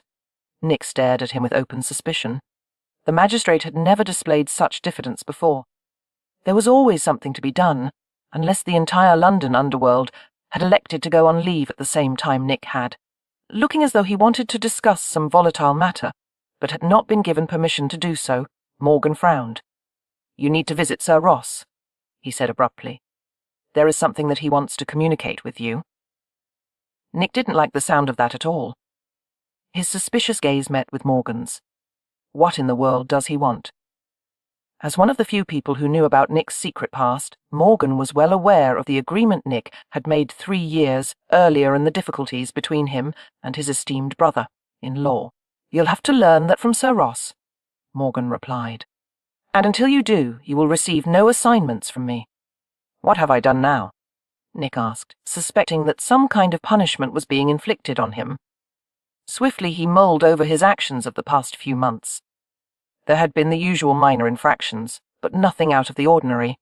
He found it infuriating that Sir Ross, despite his so-called retirement, still had the ability to manipulate him, and Morgan, blast his eyes, would never go against Sir Ross's wishes. Amusement flickered in Morgan's eyes. To my knowledge, you've done nothing wrong, Gentry. I suspect that Sir Ross wishes to discuss your actions at the Bathurst House fire. Nick scowled. 2 months earlier, just before taking the commission from Lord Radnor, he had received an on-duty summons to run to the fashionable quarter near Covent Garden. A fire had started in a private house belonging to Nathaniel Bathurst, a rich wine merchant. Being the first constable to arrive on the scene, Nick had been informed by onlookers that no one in the family had been seen to exit the burning building. Without stopping to think, Nick had dashed inside the inferno. He had found Bathurst and his wife on the 2nd floor, overcome by smoke and their 3 children crying in another room. After managing to rouse the couple, Nick had ushered them from the home while carrying the 3 screaming children beneath his arms and on his back. In what seemed a matter of seconds afterward, the house had exploded into flames and the roof had caved in. To Nick's chagrin, the Times had published an extravagant account of the incident, making him out to be some grand, heroic figure. There had been no end of friendly teasing from the other runners, who had adopted expressions of mock worship, and exclaimed adoringly whenever he'd entered the public office. To escape the situation, Nick had requested a temporary leave from Bow Street, and Morgan had given it to him without hesitation. Thankfully, the public was possessed of a short memory. During the past 8 weeks of Nick's absence, the story had disappeared, and things had finally returned to normal. The blasted fire is irrelevant now, he said brusquely. Sir Ross is not of that opinion. Nick shook his head in annoyance. I should have had the sense to stay out of the place. But you didn't, Morgan returned. You went inside, at great peril to yourself, and because of your efforts, 5 lives were saved. Tell me, Gentry, would you have reacted the same way 3 years ago? Nick kept his face smooth, although the question startled him. He knew the answer at once, no. He would not have seen the value in taking such a risk, when there would have been no material benefit in saving the lives of ordinary people who were of no use to him. He would have let them perish, and although it might have troubled him temporarily, he would have found a way to put it out of his mind. He had changed in some inexplicable way. The realization made him ill at ease. Who knows? He muttered with an indifferent shrug. And why should it matter to Sir Ross? If I am being summoned so that he can give me a pat on the head for a job well done. It's more than that. Nick scowled. If you're not going to explain or give me some work, I'm not going to waste my time sitting here. I will not keep you then, the magistrate said calmly. Good day, Gentry. Nick headed for the door, paused as he remembered something, and turned back to Morgan. Before I go, I need to ask a favour. Will you use your influence with the registrar to get a civil licence by tomorrow? A marriage licence. The only sign of Morgan's puzzlement was the subtle narrowing of his eyes. Doing errands for Lord Radnor, are you? Why does he wish to marry the girl with such haste? And why would he condescend to wed in the registrar's office, rather than have a church ceremony? Furthermore, the licence isn't for Radnor, Nick interrupted. The words suddenly stuck in his throat like a handful of thistles. It's for me. An endless silence followed as the magistrate worked things out for himself. Finally recovering from an attack of sheer astonishment, Morgan fastened his intent gaze on Nick's reddened face. Just whom are you marrying, Gentry? Miss Howard, Nick muttered. A snort of disbelieving laughter escaped the chief magistrate, Lord Radnor's bride. He regarded Nick with mingled amusement and wonder. Good heavens! She must be an unusual young woman. Nick shrugged. Not really. I've just decided that having a wife will be convenient. In some ways, yes, Morgan said dryly. In other ways, no. You might have done better to give her to Radnor and find some other woman for yourself. You've made a considerable enemy, Gentry. I can handle Radnor. Morgan smiled with an amused resignation that annoyed Nick profoundly. Well, allow me to offer my sincere congratulations. I will notify the superintendent registrar, and the licence will be waiting at his office tomorrow morning. And I urge you to speak to Sir Ross soon thereafter, as his plans will be all the more relevant in light of your marriage. I can hardly wait to hear them, Nick said sarcastically, making the chief magistrate grin, grimly wondering what kind of scheme his manipulative brother-in-law was devising. Nick took his leave of the Bow Street office. The sunny April day had rapidly become overcast, the air turning cool and damp. Maneuvering nimbly through the mass of carriages, wagons, carts, and animals that clogged the streets, Nick rode away from the river toward the west. Abruptly, Knightsbridge quickly gave way to open country, and enormous stone mansions on large tracts of land replaced the rows of terrace, houses built on neat squares. As the aggressive outlines of Lord Radnor's weighty Jacobean mansion loomed before him, Nick spurred his horse to a more urgent gait. The chestnut's iron shoes crunched steadily over the long gravelled drive that led to the house. The last and only time Nick had come here was to accept Radnor's commission. All business thereafter had been conducted with the Earl's agents, who'd forwarded Nick's occasional reports to him. As he felt the small weight of the enamelled miniature case in his coat pocket, Nick briefly regretted the fact that he would have to return it to Radnor. He had carried it, stared at it, for 2 months, and it had become a sort of talisman. The lines of Lottie's face, the shade of her hair, the sweet curve of her mouth, had been carved into his brain long before he had met her, and yet the likeness, that of a pretty but rather ordinary face, had captured nothing of what made her so compelling. What was it about her that moved him so? Perhaps it was her mixture of fragility and courage, the intensity that simmered beneath her quiet exterior, the intriguing hints that she possessed a charm that rivaled his own. It made Nick uncomfortable to acknowledge that his longing for Lottie was no less strong than Radnor's. And yet they each wanted her for entirely different reasons.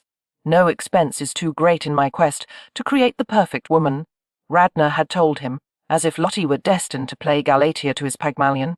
Radnor's idea of female perfection was something entirely different than Lottie. Why had he fixed his attentions on her, rather than on someone who was far more compliant? It would have been infinitely easier to influence a woman who was submissive by nature, but perhaps Radnor was irresistibly drawn to the challenge that Lottie presented. Arriving at the front entranceway, Nick handed the reins of his horse to a servant and slowly made his way up the flight of narrow stone steps. A butler greeted him, asked his business there, and seemed galvanized by Nick's reply. "Tell Lord Radnor that I have news about Charlotte Howard." "Yes, sir." The butler left with circumspect haste and returned in 1 minute. He was slightly out of breath, as if he had run back to the entrance hall. "Lord Radnor will see you at once, Mr. Gentry. If you will follow me, please." As the butler led him across the entrance and through a narrow hallway, the mansion seemed to swallow Nick in its dark crimson interiors. It was stifling and poorly lit, though luxuriously appointed. Nick recalled that Radnor was sensitive to light. At their first meeting he had mentioned that strong illumination strained his eyes. Now, as then, the windows were shrouded in heavy velvet that obscured every hint of daylight, and the thick carpets muffled all sound as a servant led him deeper into the maze of small compartmented rooms. Nick was shown to the library. The Earl was seated at a mahogany table, his narrow, harshly planed face illuminated by the flame trapped in a nearby lamp. "Gentry." Radnor's eager gaze fastened on him. He did not invite Nick to take a chair, only waved him closer, while the butler retreated and closed the door with an ineffable click. "What news have you for me? Have you located her?" "I warn you, my patience is nearly at an end." Withdrawing a bank draft from his pocket, Nick flattened it on the table, leaving it beside the lamp. "I am returning your money, my lord. Unfortunately, I won't be able to oblige you where Miss Howard is concerned." The Earl's fingers curled, sending claw-like shadows across the gleaming table. "You have not found her, then? You have proven yourself to be an inept fool, just like the rest. How can one insolent girl have eluded every man that I have sent to retrieve her?" Nick smiled casually. "I didn't say that she had eluded me, my lord. As a matter of fact, I've brought her to London with me." Radnor bolted from his chair. "Where is she?" "That is no longer your concern." Suddenly Nick was enjoying himself. "The fact is, Miss Howard has elected to marry another man. It seems that in this case, absence has not made the heart grow fonder." Was all Radnor seemed to be able to bring himself to ask. The air around them seemed saturated with poison. Nick had rarely seen such fury on another man's face. He had no doubt that Radnor would have defeated him had the means been at his disposal. Instead, the Earl stared at him with the dawning comprehension that Lottie had been permanently removed from his reach. "You can't have her," Radnor finally whispered, his face veined with rage. Nick's reply was just as soft. "You can't stop me." The muscles in the Earl's face twitched in frenzied spasms. "How much do you want?" Obviously, this is a means to extort money from me. Well, you may have it and be cursed. Tell me your price." "I didn't come to have my palms greased," Nick assured him. "The fact is, I want her, and she appears to prefer my offer to yours." He took the miniature of Lottie from his pocket and sent it skittering across the table until it spun to a rest beside the Earl's rigid arm. "It seems this is all you'll ever have of Charlotte Howard, my lord." It was obvious that Radnor found the situation incomprehensible, that it was difficult for him to speak through an attack of throat-seizing rage. "You will both regret this." Nick held his gaze. "No, you will regret it, my lord, if you accost Lottie in any way. There will be no communication with her and no reprisal against her family. She's under my protection now." He paused and felt it necessary to add, "If you understand anything of my history, you won't take my warning lightly. You ignorant whelp, you dare to warn me away from her. I created her, without my influence. Charlotte would be a simple girl in the country with a half-dozen children at her skirts, or living a reckless life. I've spent a fortune to make her into something far better than she was ever meant to be. Why don't you send me a bill?" "It would ruin you," Radnor assured him with raw contempt. "Send it anyway," Nick invited gently. "I'll be interested to learn the cost of creating someone." He left Radnor sitting in the dark room like a reptile in dire need of sunning. Chapter 7. As Lottie consumed a plate of salty mutton stew, she enjoyed the serene atmosphere of the small dining room, the shining floorboards redolent with beeswax, the sideboard loaded with good white china. Mrs. Trench appeared in the doorway, a comfortable presence with a sturdy physique, her pleasant expression tempered by a touch of wariness. Lottie sensed the questions in the woman's mind. The housekeeper was wondering if she was truly going to marry Nick Gentry, if a trick was being played on her, if the match had been made out of love, convenience, or necessity, if Lottie was a figure to be pitied or a force to be reckoned with. "Is your dinner satisfactory, Miss Howard?" "Yes, thank you." Lottie gave her a friendly smile. "How long have you worked for Mr. Gentry, Mrs. Trench?" "For 3 years," came the ready reply, "ever since he began working at Bow Street. Sir Ross himself interviewed me for the position, as he wished to help the master establish a proper household. Mr. Gentry is a protégé of Sir Ross's, you might say. Why would Sir Ross take such an interest in him, I wonder?" Lottie asked, trying to discern if the housekeeper knew about the secret kinship between them. Mrs. Trench shook her head, seeming genuinely perplexed.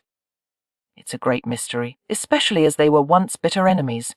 Many people criticised Sir Ross for bringing Mr. Gentry to Bow Street, but Sir Ross's judgment has since been proven right. Mr. Gentry is the one they call for when there is the most danger involved. He fears nothing, a cool head and fast feet. That's what Sir Grant says about him. No one cares to find himself the object of Mr. Gentry's pursuit, indeed," Lottie said dryly, but the sardonic note in her voice escaped the housekeeper. "A brave, bold man, Mr. Gentry is," Mrs. Trench continued. "No one would dispute that now, after the Bathurst fire." "What fire? You didn't hear of it? Not long ago, the master saved a wine merchant and his entire family in a house fire. They would have been lost for certain, had Mr. Gentry not rushed in to find them. The Times reported the story, and the master was the most talked about man in London. Why, even the Queen commended him and requested that he guard the Prince Consort at the annual Literary Fund dinner. Mr. Gentry didn't mention a word about it," Lottie said, finding it difficult to reconcile the information with what she already knew of him. It appeared that Mrs. Trench desired to say more, but she kept her silence on the subject. "If you will excuse me, Miss Howard, I will make certain that the guest room has been properly aired and that your things have been put away." "Yes, of course." After finishing her stew, Lottie drank a glass of watered-down wine. Nick Gentry, risking his life for someone else, it was difficult to imagine how much easier it would have been to think of Gentry as purely a villain. Goodness, one could ruminate about him for weeks and still not come to a definite conclusion. Was he a good man acting as a bad one, or a bad man acting as a good one? The wine made her drowsy. Eyes half closed, Lottie leaned back in her chair as a footman appeared to clear the table. A humourless smile grazed the corners of her lips as she reflected on the oddity of marrying one man to avoid marrying another. The prospect of being Mrs. Nick Gentry was far more appealing than continuing to hide from Lord Radnor and his associates. Moreover, as Gentry had demonstrated, The arrangement would not be without its comforts. As she thought of his hands on her, warmth spread across her face and deep in her stomach. She couldn't help remembering the touch of his lips on her skin, the silky brush of his hair against her arms, the long, careful fingers slipping gently over. Miss Howard. Stiffening, she turned to the door. Yes, Mrs. Trench. The guest room is ready. If you are finished with your meal, a maid will help you to change from your travelling clothes. Lottie nodded in thanks. I would like a bath, if possible. Although she did not wish to trouble the maids with the task of running up and down stairs with ears of hot water, she was dusty and sore from travelling, and she longed to be clean, certainly. Shall you wish to take a shower, bath, miss? Mr. Gentry has installed one in the bathing room upstairs with piped hot and cold water. Has he? Lottie was intrigued, as she had heard of many well-to-do households that featured shower baths, but she had never actually seen one. Even Stony Cross Park, with all its amenities, had not yet been fitted with hot water piping. Yes, I would very much like to try it. The housekeeper smiled at her enthusiasm. Harriet will attend you. Harriet was a bespectacled young housemaid with a white mobcap covering her dark hair. She was polite but friendly as she showed Lottie to the upstairs rooms. The dressing and bathing rooms branched off from the largest bedchamber, which clearly belonged to the master of the household. It contained a bed with polished, exposed wooden framework and columns supporting the amber silk canopy above. Although the bed was large, the base was lower than usual, requiring no steps to climb up to the mattress. Stealing a glance at the lavish arrangement of pillows and bolsters, Lottie felt a flutter of nervousness in her stomach. Her attention moved to the walls, which were covered with hand-painted paper featuring Chinese birds and flowers. A porcelain washstand on a tripod foot was positioned beside a tall mahogany wardrobe, topped with a small, square-looking glass. It was a handsome and very masculine room. A subtle fragrance drifted through the air, luring her to investigate.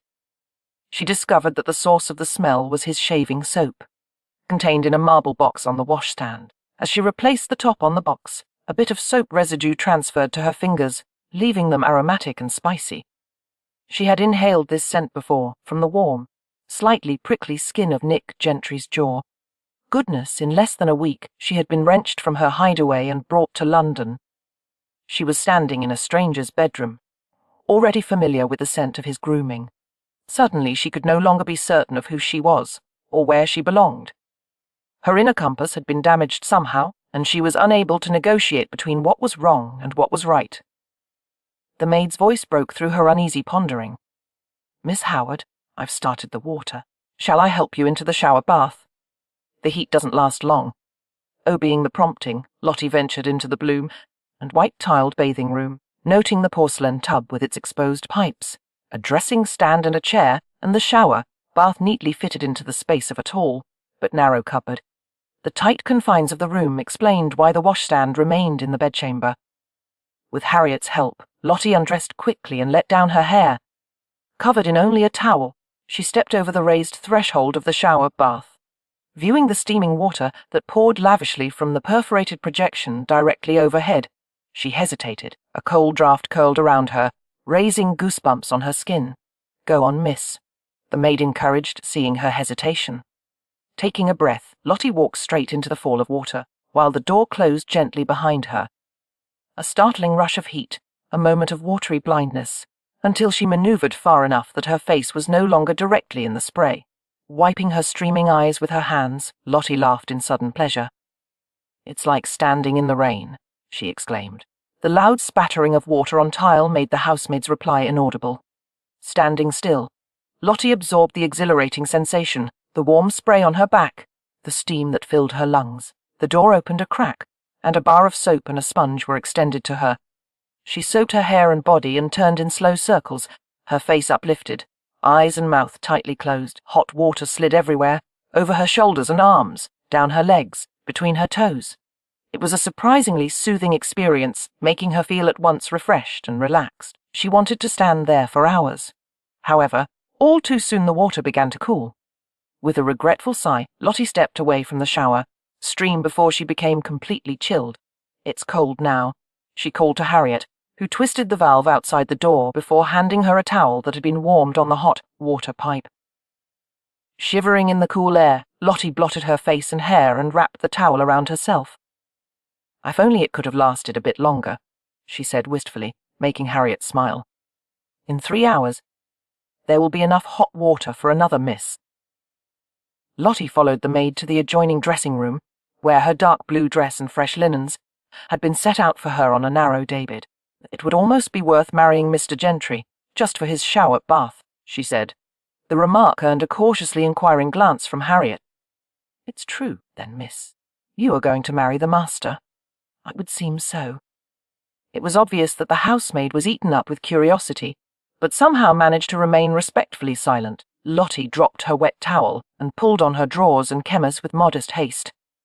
When she was decently covered, she sat on the velvet, covered daybed, and began to tug her thick cotton stockings over her calves. She couldn't help wondering how many women had bathed and dressed and slept here. Gentry's bed must be as busy as a tavern. "I suppose you've attended quite a few female guests at Mr. Gentry's home," she commented, reaching for a garter. Harriet stunned her by saying, "No, Miss O'Ward." Lottie nearly dropped the garter in surprise. "What?" She raised her brows as she stared at the housemaid. "Surely I am not the first woman that he has brought here." "Yeah, as far as I know, miss." "But that can't be true." She paused and added with deliberate bluntness, "I am certain that Mr. Gentry has entertained no less than a crowd's worth in his bedroom." The housemaid shook her head. "I've never seen any ladies visit the house. Not in that way.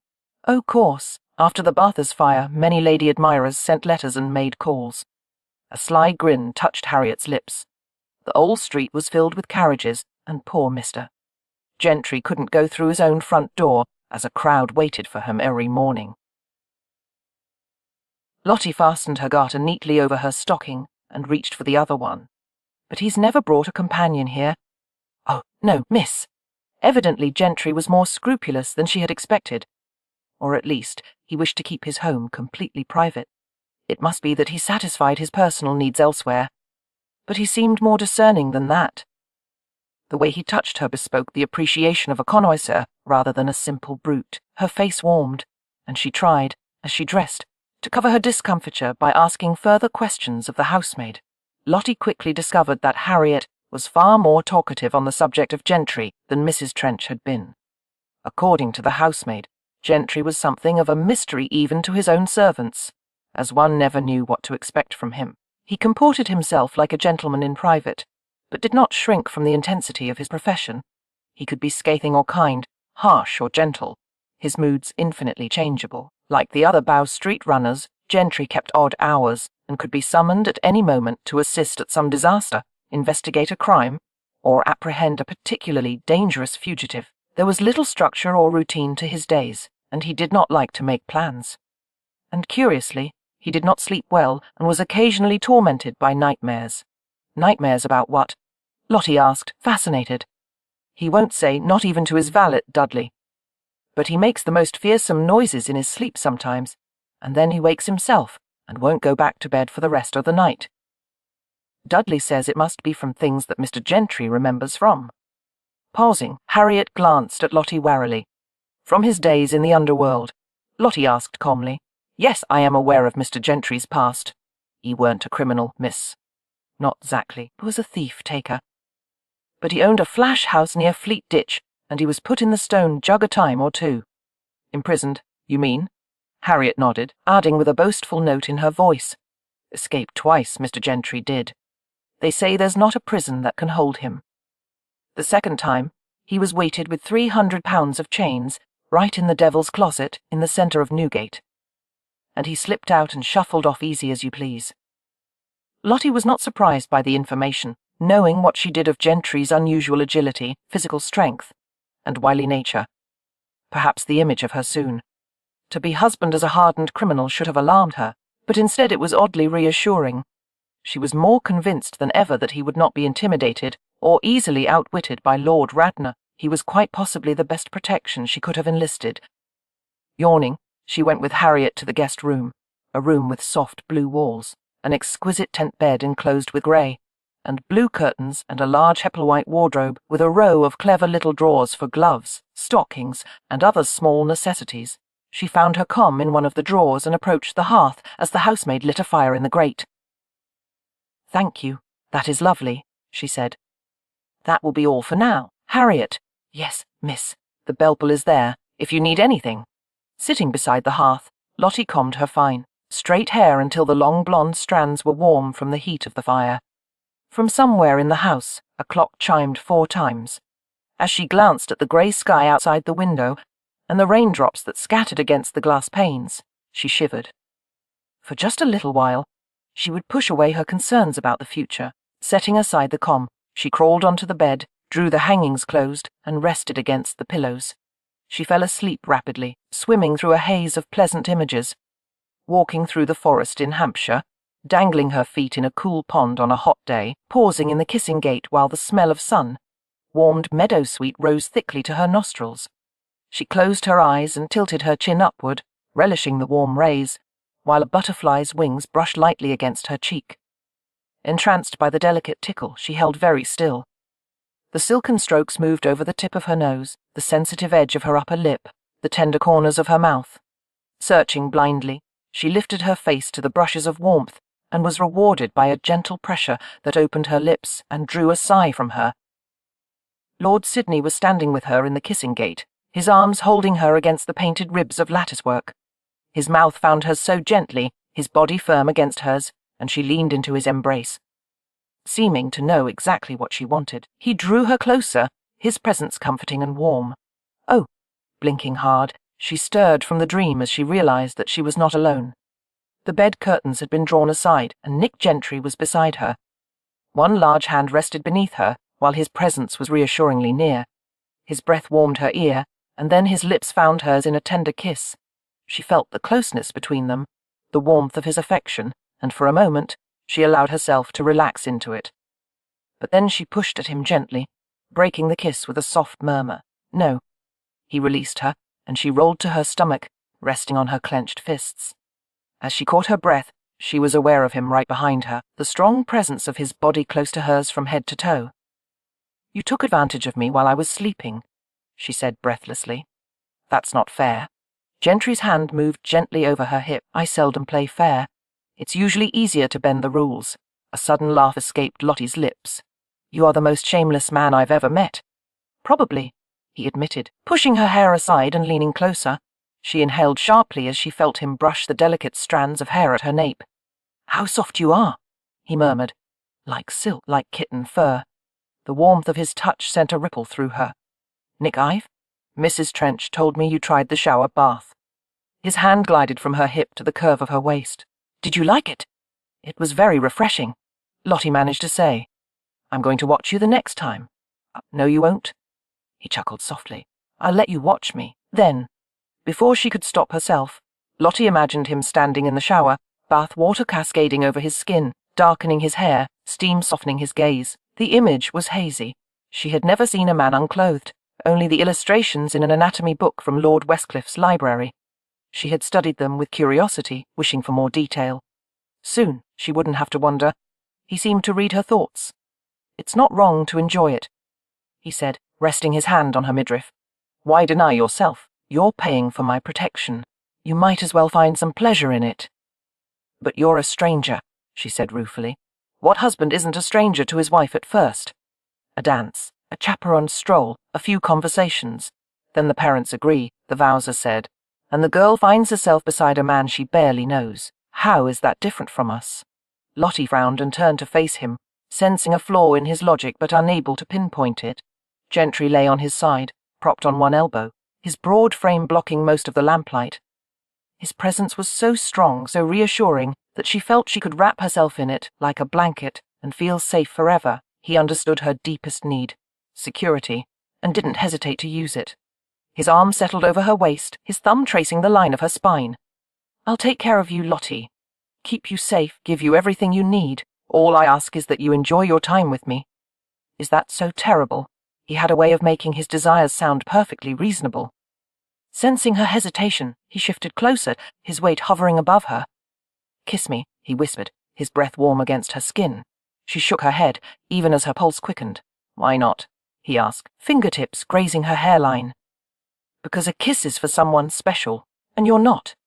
His fingers trailed lightly down her throat, between her collarbones, over her stomach. You kissed me at Stony Cross Park. Her cheeks burned. I didn't know who you were then. His hand lingered just above her waist. Were she not clothed? His fingers would have been resting near the curve of her waist. I'm the same man, Lottie. His hand began to stray even lower, until she caught at his wrist and gently pushed it away. Gentry chuckled, then sobered as he moved back to look at her. I saw Lord Radnor today. Although Lottie had expected it, she still felt a chill of alarm. What happened? What did you tell him? I returned his money, informed him of your decision to marry me, and warned him not to bother you or your family in the future. How upset was he? He held his thumb and forefinger a mere millimetre apart. He was this close to losing his temper. The thought of Radnor's frustration filled her with satisfaction, but at the same time she could not quell a sudden shiver. He won't give up. He'll cause trouble for both of us, in every way possible.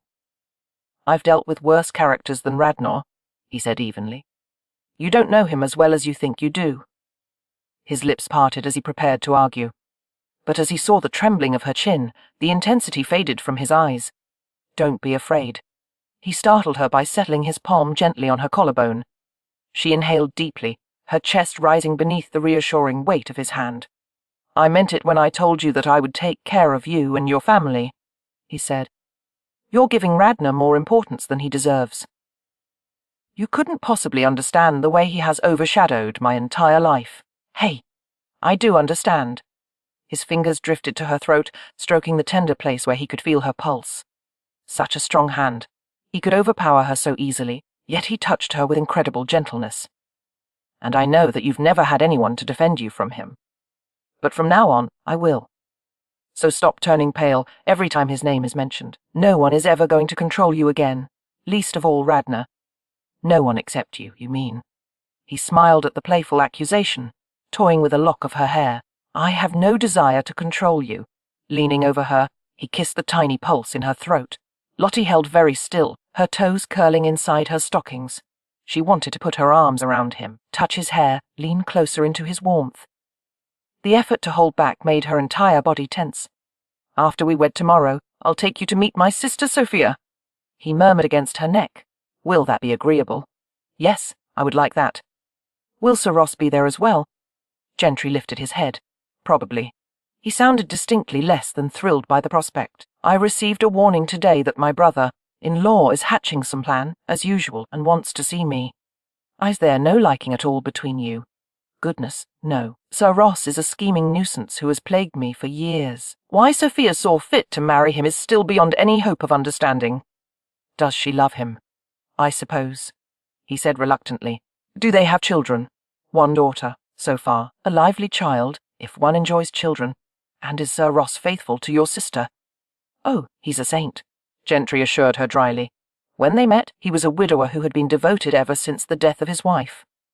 Too honourable to be with a woman outside of wedlock. It sounds quite noble. Yes, not to mention honest and ethical. He insists that everyone around him follow the rules, his rules. And as his brother-in-law, I receive an excessive amount of his attention. Having a fair idea of how well Gentry received Sir Ross's attempts to guide him, Lottie bit the inside of her lower lip to suppress a sudden smile. Seeing the twitch of her lips, Gentry gave her a glance of mock warning. That amuses you, does it? Yes, she admitted, and yelped in surprise as he nudged a sensitive spot beneath her ribs. Oh, don't. I'm ticklish there. Please. He moved over her with easy grace, his thighs straddling her hips, his hands catching her wrists to pull them over her head. Lottie's amusement disappeared at once. She felt a pang of fear, as well as a confusing rush of excitement, as she stared at the man above her. She was stretched beneath him in a position of surrender, unable to prevent him from doing as he pleased. Despite her unease, she did not ask him to release her, only waited tensely with her gaze locked on his face. His grip on her wrists loosened, and his thumbs brushed gently against her palms. Shall I come to you tonight? He whispered. Lottie had to moisten her dry lips before she could answer. Are you asking me or yourself? A smile flickered in his eyes. You, of course. I already know what I want. I'd rather you stayed away, then. Why delay the inevitable? One more night won't make a difference. I would prefer to wait until after we are married. Principle. he teased, his thumbs tracing slowly along her inner arms. Practicality, Lottie countered, unable to suppress a gasp as he touched the sensitive skin inside her elbows. How was it that he could draw such a reaction from such ordinary places? If you think I might change my mind about marrying you after one night together, you're mistaken. My resolve isn't swayed so easily. In fact, being with you once will only make me want you more. It's a shame you're inexperienced. That will limit what we can do, at least for a while. Lottie scowled. I'm so sorry for the inconvenience. Gentry grinned at her irritation. That's all right. We'll make the best of it. Perhaps it won't be as much of a challenge as I expect. Never having been with someone inexperienced before, I won't know until I try. Well, you have to wait until tomorrow night, she said firmly, shifting beneath him in an attempt to free herself. For some reason, he froze, catching his breath at the movement of her hips beneath his. Lottie frowned. What is it? Did I hurt you? Shaking his head, Gentry rolled away from her. He dragged a hand through his hair as he sat up.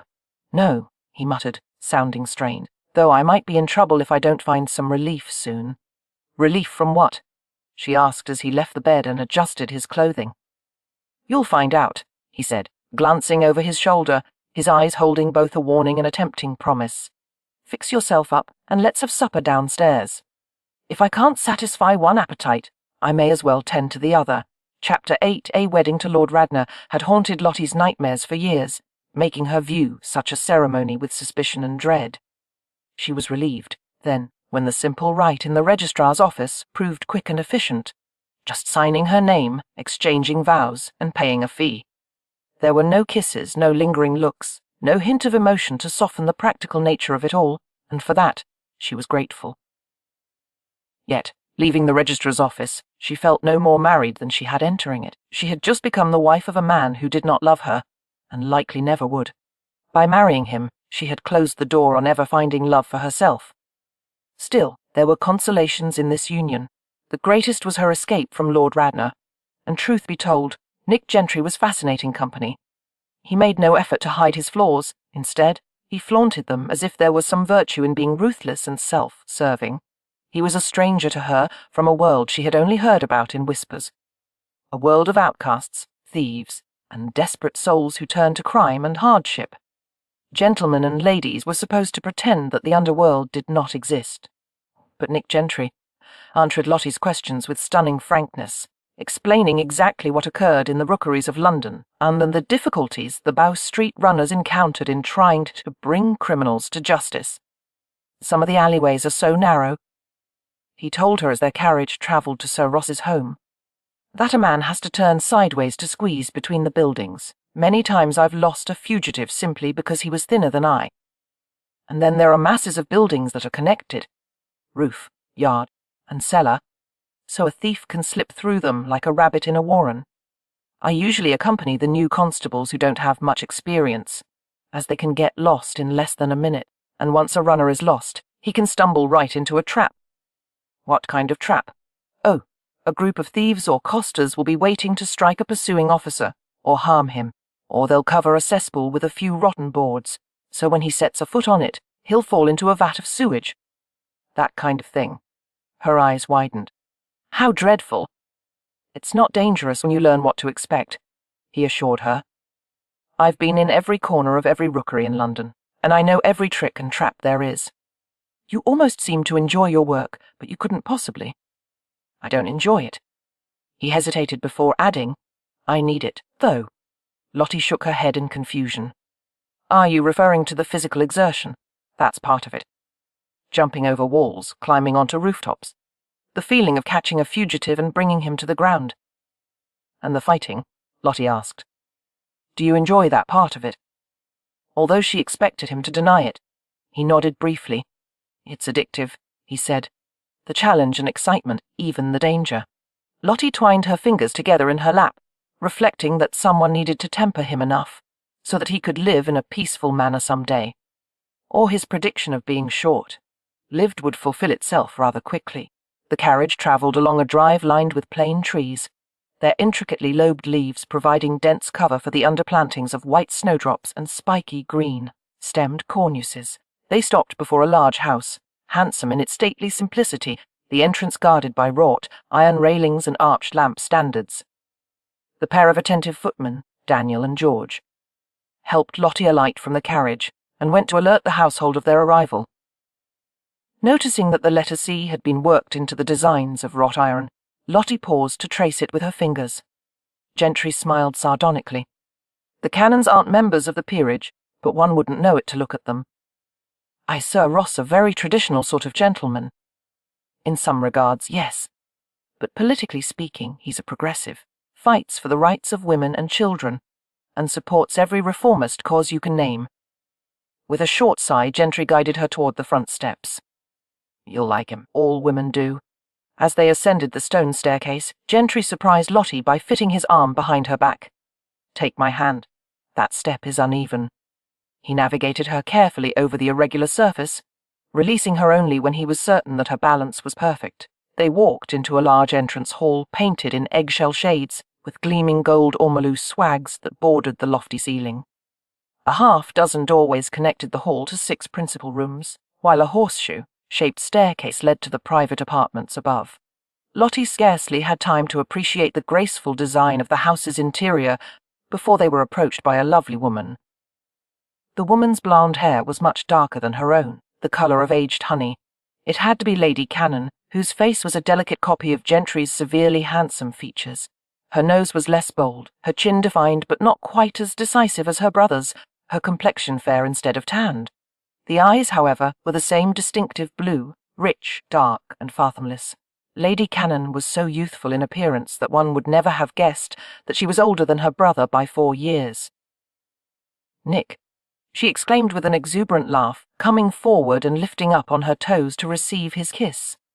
He enclosed her in a brief hug, rested his chin on the crown of her head, then drew back to look at her appraisingly. In that one instant, Lottie saw the remarkable depth of feeling between the two, which had somehow survived years of distance, loss, and deception. You're expecting another one, Gentry said after a moment, and his older sister laughed. How did you know? Sir Grant must have told you. No, but your waist is thicker, or else your corset strings have come loose. Pulling away, Lady Cannon laughed and swatted at his chest.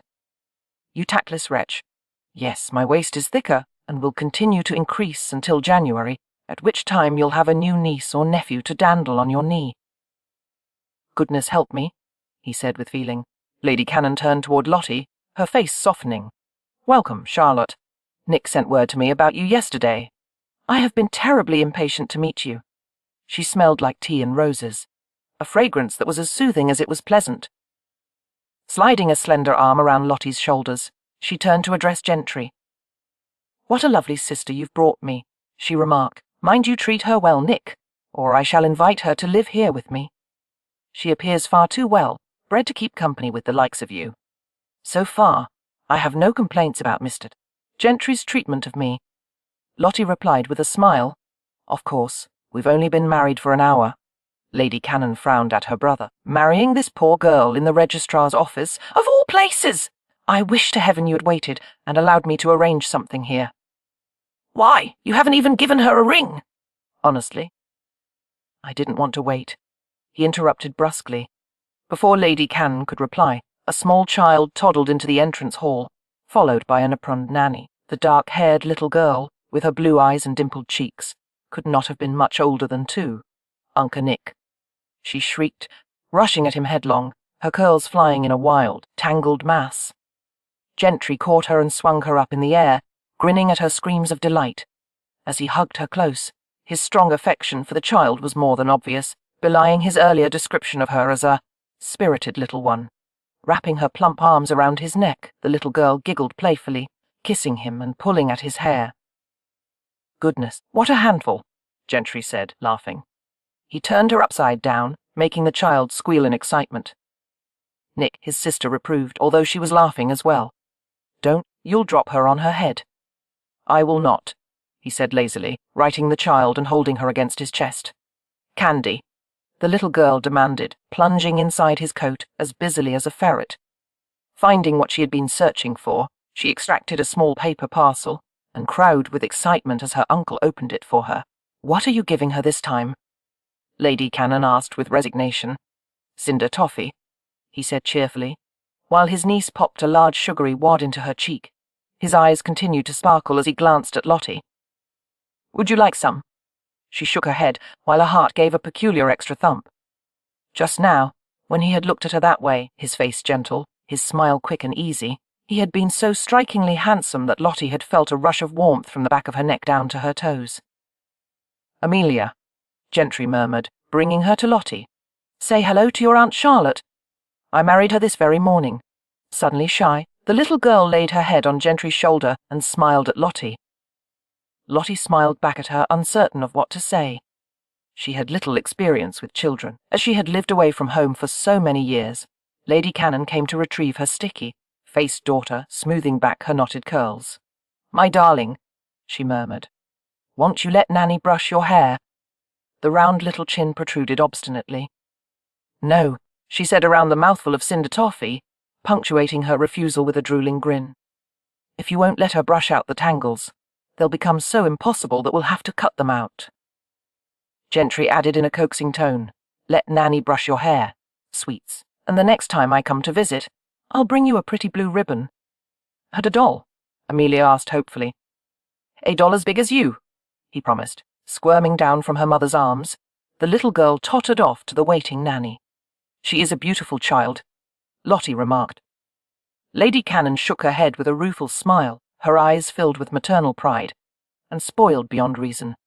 Returning to Lottie, she took her hand. "You must call me Sophia," she said warmly. "Let's not bother with formal terms of address." "Yes, Sophia. My husband will be joining us quite soon in the parlour." "Oh, splendid," came Gentry's surly voice from behind them. Sophia continued as if she hadn't heard him. "And I will send for some refreshments. I have just acquired an exquisite chocolate service. Do you like chocolate, Charlotte?" Lottie accompanied her newfound sister-in-law to a sumptuous parlour, one side of which was lined with glass panels that provided a view of a lushly planted indoor conservatory. "I've never had it before," she replied. The beverage had never been served at Maidstone's, and even if it had been, Lord Radnor would never have allowed her to have it. And certainly the servants at Stony Cross Park had rarely, if ever, enjoyed such luxuries. Butter and eggs were seldom allotted to servants, much less something as dear as chocolate. Never. "Well, then, you shall try some today." Sophia's smile contained an impish quality as she added, "I happen to be a great authority on the subject." The parlour was decorated in warm shades of burgundy, gold and green, the heavy mahogany furniture upholstered in brocade and velvet. Small tables with leather tops were scattered throughout the room, bearing tempting loads of folio books, novels, and newspapers. At Sophia's direction, Lottie sat on an overstuffed couch, against a row of pillows embroidered in patterns of animals and flowers. Nick sat beside her after Sophia took a nearby chair. A housemaid approached Sophia, received a few whispered directions, and left the room discreetly. "My husband will be here momentarily," Sophia informed them serenely. "Now, Charlotte, do tell me how you and Nick met." His note was quite brief, and I am eager for details. Lottie opened and closed her mouth like a landed fish, unable to form a reply. She did not want to lie to Sophia, but the truth, that their marriage was a cold, practical arrangement, was too embarrassing to admit. Gentry answered for her, his large hand covering hers. "We met in Hampshire during an investigation," he told his sister, playing with Lottie's fingers as he spoke. "Lottie was affianced to Lord Radnor, and she went into hiding to avoid him. He hired me to find her, and when I did," he shrugged and let Sophia draw her own conclusions. "But Lord Radnor is at least 3 decades older than Charlotte," Sophia said, wrinkling her nose. She glanced at Lottie with frank sympathy. "And having met him on 1 or 2 occasions, I find him to be quite odd. No wonder you didn't suit." She glanced at Gentry. "And were you immediately taken with Charlotte when you found her?" "Who wouldn't be?" Gentry parried with a bland smile. He drew a slow circle on Lottie's palm, stroked the insides of her fingers, brushed his thumb over the delicate veins of her wrist. The delicate touch made her feel warm and flustered, her entire attention focused on the fingertip that lightly traced the sensitive skin of her upper palm. Most surprising of all was the realization that Gentry didn't even seem aware of what he was doing. He idly toyed with her hand while chatting with Sophia as the chocolate service was brought to the parlour and arranged on the table. "Isn't it lovely?" Sophia asked. gesturing toward the flowered porcelain set with a flourish. She lifted the tall, slender pot and poured a dark, fragrant liquid into one of the small cups, filling only the bottom third. Most people use cocoa powder, but the best results come from mixing cream with chocolate liquor. Expertly, she stirred a generous spoonful of sugar into the steaming drink. Not liquor as in wine or spirits, mind you. Chocolate liquor is pressed from the roasted and hulled cocoa beans. It smells wonderful. Lottie remarked, her breath hitching as Gentry's fingertip brushed the soft curve at the base of her thumb. Sophia turned her attention to preparing the other cups. Yes, and the taste is heavenly. I much prefer chocolate to coffee in the morning. Is it a stimulant, then? Lottie asked, finally managing to pull her hand away from Gentry. Deprived of his distraction, he gave her a questioning look. Yes, in a way, Sophia replied, pouring a generous amount of cream into the sweetened chocolate liquor. She stirred the cups with a tiny silver spoon. Though not as invigorating as coffee, chocolate has its own uplifting effect. She winked at Lottie. Some even say it stirs romantic feelings. How fascinating, Lottie said, doing her best to ignore Gentry as she accepted her cup. Inhaling the rich aroma, she took a small sip of the glossy, dark liquid. The deep sweetness glided over her tongue and warmed her throat. Sophia laughed in delight at Lottie's expression. You enjoy it, I see. Good, now I have a reason to make you visit more often. Lottie nodded as she continued to drink. By the time she finished the cup, her head felt light, and her nerves buzzed from the warmth and sweetness. Gentry set his cup aside after a sip or two. Too rich for my taste, Sophia, though I admire your skill in preparing it. Besides, my romantic inclinations hardly need encouragement. He smiled as the remark made Lottie nearly choke on the last drops of chocolate. Would you like some more, Charlotte? Sophia offered. Oh, yes, please. Before Sophia could pour more of the enchanting drink, however, a tall, dark-haired man entered the room. He spoke in a striking voice, deep and smooth, his accent refined. Forgive my delay. I had some business to settle with my estate agent. Somehow, Lottie had expected Sir Ross to be staid, solid, and perhaps a bit pompous, given his age of early 40s.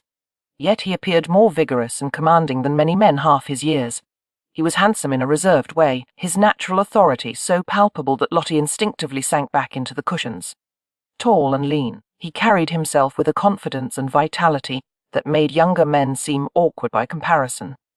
His innate elegance would have been evident even in simple clothing, but he was dressed impeccably in a sharply tailored black coat and trousers, with a charcoal silk necktie neatly knotted at his collar. His gaze swept over the room, briefly resting on Lottie, lingering slightly longer on Gentry, then settling on his wife. His eyes were striking, a piercing grey so vivid it reminded her of bottled lightning. Remarkably, Sophia spoke to him as if he were just an ordinary man, her tone playfully teasing. Now that you're here, I suppose we'll have to discuss something dull, like politics or judicial reform. Sir Ross laughed as he bent to kiss her cheek. It would have been an ordinary husbandly gesture, except for the way he finished the kiss with a soft, nearly imperceptible nuzzle. Sophia's eyes closed briefly, as if the feel of his mouth on her skin recalled tantalizing memories. I'll try to be entertaining, he murmured with a caressing smile. As he straightened, the light played on the ebony blackness of his hair and picked out the silver streaks at his temples. Gentry was stone, faced as he stood to shake his brother-in-law's hand. Sir Grant told me that you wished to see me, he said without preamble. What are you planning? We'll discuss that later. First, I wish to become acquainted with your intrepid young bride. Lottie laughed at Sir Ross's implication. That any woman would have to be intrepid to marry such a notorious man as Nick Gentry. She curtsied as the former magistrate came around the table to her. Taking her hands in his large, warm ones, Sir Ross spoke with engaging gentleness. Welcome to the family, Mrs. Gentry. Be assured that if you ever require assistance of any kind, you have only to ask. I am at your disposal. As their gazes met, Lottie knew instinctively that he meant what he said. Thank you, Sir Ross. I regret the necessity of keeping our kinship a secret, as I would be quite proud to claim you and Lady Cannon as relatives. Perhaps we can do something about that, he replied enigmatically. Suddenly, Lottie felt Gentry's hands close around her waist, and he tugged her away from Sir Ross. I doubt it, Gentry said to his brother-in-law, since there is no way I would ever allow such information to be made public. Sophia interceded quickly. Since it is rather too late to have the traditional wedding breakfast, I propose that we enjoy a wedding luncheon. Cook is preparing lamb cutlets, early season asparagus, and several varieties of salad, and pineapple cream for dessert. How wonderful, Lottie said, joining her in the effort to keep the atmosphere tranquil. She sat once more on the couch and carefully arranged her skirts. I've never had asparagus, and I've always wanted to try it. Never had asparagus? Sophia asked in disbelief, as Lottie searched for a way to explain her unfamiliarity with such delicacies. Gentry sat beside her and took her hand again. I'm afraid my wife was served a rather simple diet at school. He told his sister. She attended Maidstones for several years. Sir Ross occupied a chair beside Sophia's and gazed at Lottie intently. A well-known institution, with the reputation of turning out very accomplished young ladies. His tone became gently encouraging. Tell me, did you enjoy your years there, Mrs. Gentry? Please call me Lottie, she invited with a shy smile. As she proceeded to describe her experiences at the school, Sir Ross listened attentively, although Lottie had no idea why the subject would be of such interest. Soon, luncheon was served in the conservatory, at a table laden with glittering crystal and flowery china, while 2 footmen attended them. Lottie was delighted by the indoor trees and the lavish spills of delicate tea roses that scented the air. Even Gentry's mood seemed to lighten in the convivial atmosphere. Relaxing back in his chair, he regaled them with stories about the Bow Street office, including an account of how the runners had been assigned to inspect the unwashed undergarments and shirts of prisoners being held in the strong room. Apparently, the prisoners often penciled secret messages in their clothes, which were then given to relatives, who brought new garments for them to wear when they saw the magistrate. The condition of the prisoners' clothing was often so unpleasant that the runners had resorted to drawing straws to decide who should be given the unenviable task.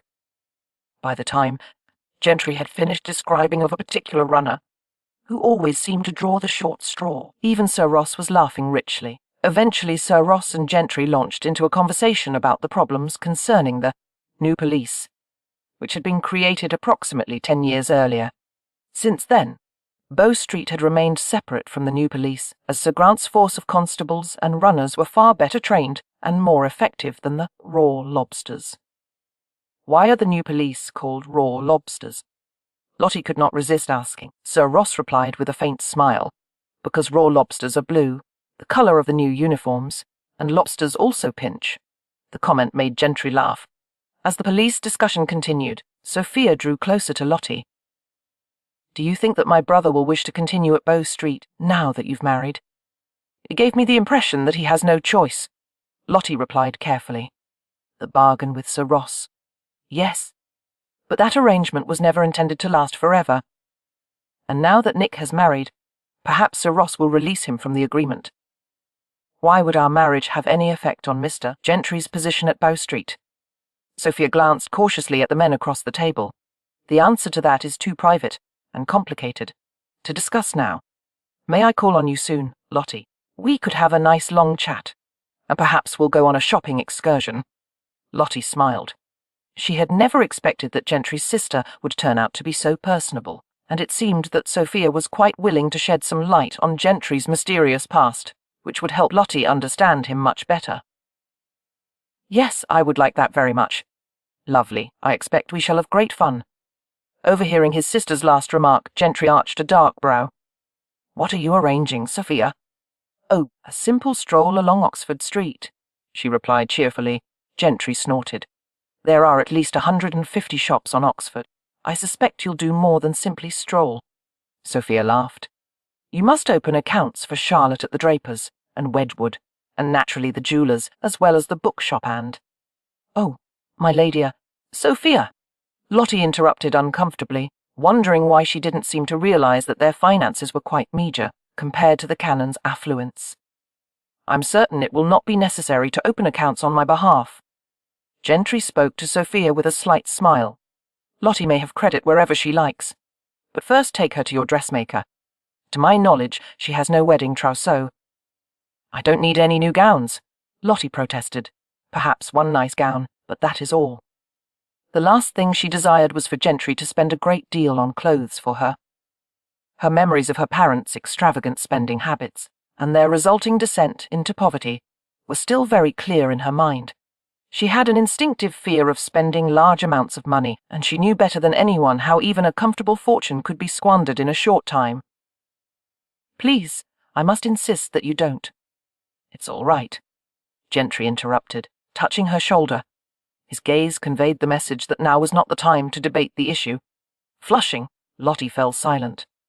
His hand lingered at her shoulder, then slid to her elbow, squeezing lightly.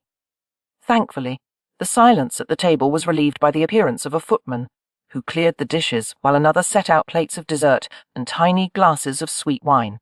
The dessert plates were arranged with delicate biscuits and pineapple cream served in cunning little glazed pots. Sir Ross introduced a new topic of conversation concerning some recently proposed amendments to the Poor Law, which both he and Gentry supported. Surprisingly, Sophia offered her own opinions on the subject, and the men listened attentively. Lottie tried to conceal her astonishment, for she had been taught for years that a proper woman should never express her opinions in mixed company. Certainly she should say nothing about politics, an inflammatory subject that only men were qualified to debate. And yet here was a man as distinguished as Sir Ross, seeming to find nothing wrong in his wife speaking her mind, nor did Gentry seem displeased by his sister's outspokenness. Perhaps Gentry would allow her the same freedom. With that pleasant thought in her mind, Lottie consumed her pineapple cream, a rich, silky custard with a tangy flavour. Upon reaching the bottom of the pot, she thought longingly of how nice it would be to have another. However, good manners and the fear of appearing gluttonous made it unthinkable to request seconds. Noticing the wistful glance Lottie gave her empty dish, Gentry laughed softly and slid his own untouched dessert to her plate. "You have even more of a taste for sweets than little Amelia," he murmured in her ear. His warm breath caused the hair on the back of her neck to rise. "We didn't have desserts at school," she said with a sheepish smile. He took his napkin and dabbed gently at the corner of her mouth. "I can see that I'll have a hard time trying to compensate for all the things you were deprived of. I suppose you'll want sweets with every meal now." Pausing in the act of lifting her spoon, Lottie stared into the warm blue eyes so close to hers, and suddenly she felt wreathed in heat. Ridiculous, that all he had to do was speak with that soothing note in his voice, and she could be so thoroughly undone. Sir Ross studied the pair of them with an all-engulfing glance. "Gentry, there is a matter I would take up with you. Undoubtedly there are better ways to reveal my thoughts concerning your future, but I confess that I can't think of them. Your circumstances are unusual." He paused and smiled ruefully. "That is an understatement, of course. The twists and turns of your life have been nothing if not unexpected." Gentry sat back with languid grace, appearing relaxed, but Lottie sensed the tension that coiled inside him. "I haven't asked you to consider my future." "I have, nonetheless. During the past 3 years that I have followed your career—" "Followed," Gentry interrupted dryly, more like guided, advised, and influenced. "Unfazed by semantics after so many years on the bench," Sir Ross shrugged. "I've done as I thought best. Bear in mind that in my dealings with you, I've also had Sophia's interests to consider. She is the only reason I kept you from severe consequences. She believed there was potential for goodness in you, and though I didn't see it back then, I am willing to admit now that she was right. You are not the complete rogue I thought you to be." Gentry smiled coolly, aware that he was being acknowledged with faint praise. "In return, let me say that you are not completely the distant man I thought you to be." Sophia scolded and laid her slender hand over Sir Ross's large one. "My husband has never had a false thought in his life, and as for his being distant, I can assure you most definitely that he is not. Furthermore, Sophia," Sir Ross interrupted softly, "you don't have to defend me, my love." "Well, you're not," she insisted. His hand turned palm up to grip hers, and for just a moment the pair stared at their interlaced fingers with a shared pleasure that seemed deeply personal. Lottie felt a peculiar ache in her chest. What must it be like to love that way? The two of them seemed to take such enormous delight in each other. "All right," Gentry said impatiently. "Let's get to the point, Canon. I have no desire to spend my entire wedding day with you." That elicited a grin from the former magistrate. "Very well, I will try to be succinct. Ever since you joined the Bow Street force, Sir Grant has kept me informed of your accomplishments, the detective operations, the work with the foot patrols, the pursuits that you've undertaken at the hazard of your life. But it wasn't until the Bathurst House fire that I realized how much you have changed. I haven't changed, Gentry said warily. You've learned to value others' lives as much as your own, Sir Ross continued. You've met the challenge I presented to you 3 years ago, and you've contributed greatly to the public welfare, and now you've even taken a wife. Interestingly enough, she is the kind of young woman you might have married had circumstances not deprived you of your title and position so long ago. Gentry's eyes narrowed. I never cared about the title, and God knows I have no use for it now. The older man toyed with his spoon, wearing an expression befitting a chess player in the middle of a long game. There is something you've never quite understood about your title. It's yours whether you want it or not. A title doesn't disappear merely because one chooses to ignore it. It does if one chooses to become someone else. But you're not someone else, Sir Ross rejoined. The real Nick Gentry died 14 years ago. You are Lord Sidney. No one knows that. That, Sir Ross said calmly, is about to change. Gentry went very still as he absorbed the statement. What on earth does that mean? After a great deal of deliberation, I decided to begin the process of dignification on your behalf. Recently I explained the particulars of your situation to the officers of the Crown and the Lord Chancellor. Not only did I assure them that you are indeed the long-lost Lord Sidney, I also confirmed that you are financially equipped to manage the title. In approximately a fortnight, the Clerk of the Crown will issue a writ of summons calling you to the House of Lords, at which time I will introduce you publicly as Lord Sidney at a ball that will be given in your honour. Gentry shot up from the table, his chair falling back and clattering to the floor. Forget it, Canon. Lottie started at the burst of hostility. Gentry reacted as if his very life were being threatened. However, the danger he faced was not the physical peril he was accustomed to, it was intangible, insidious, the one prison he could not escape. Lottie sensed the thoughts that read behind his set expression, the way his clever mind analysed the sudden predicament and considered various ways to evade it. I'll deny everything, Gentry said. Sir Ross made a temple of his hands, regarding him steadily.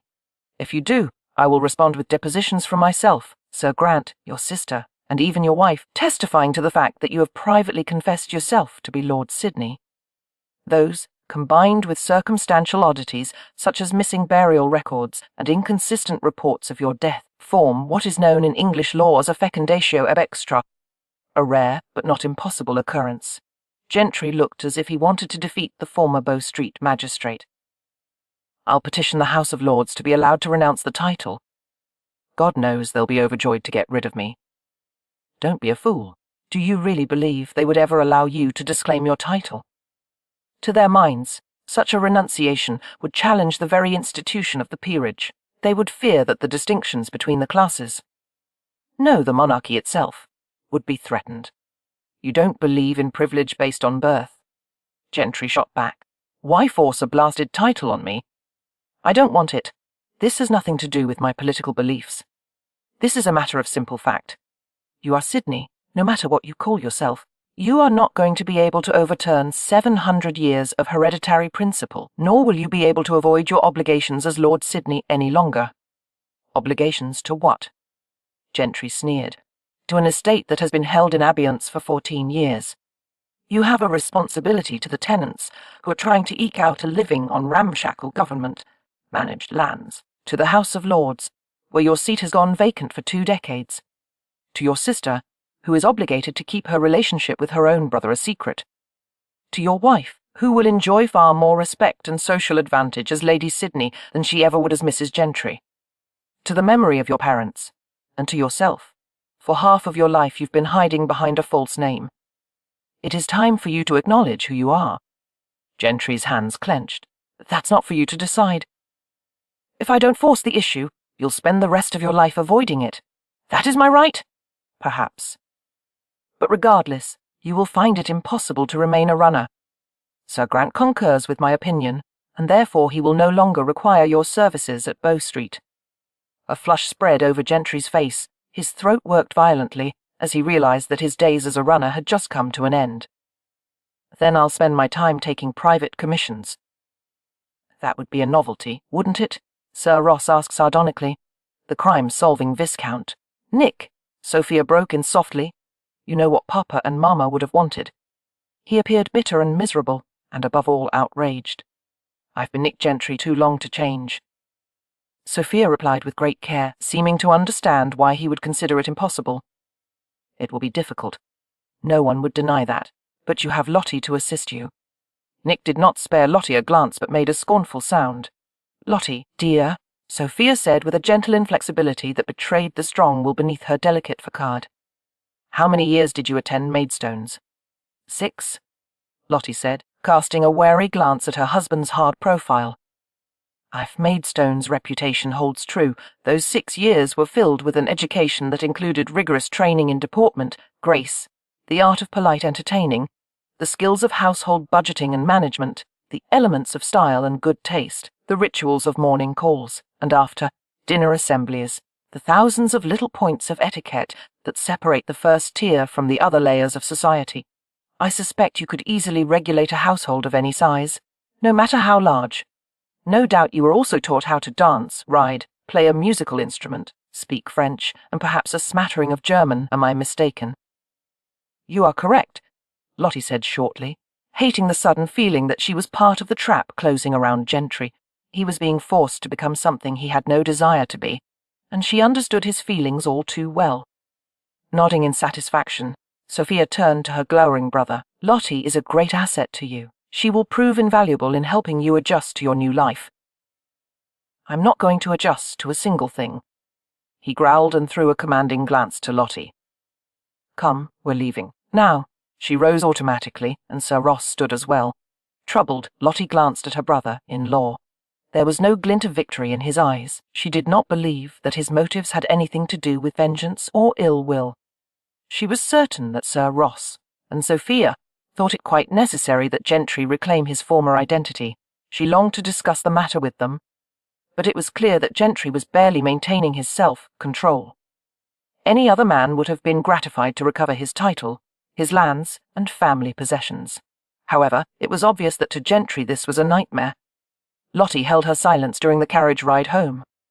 Her husband was utterly still, trying to contain his explosive outrage, and most likely struggling to comprehend the suddenness with which his life had changed. Not unlike her own mood upon leaving Stony Cross Park, she thought wryly.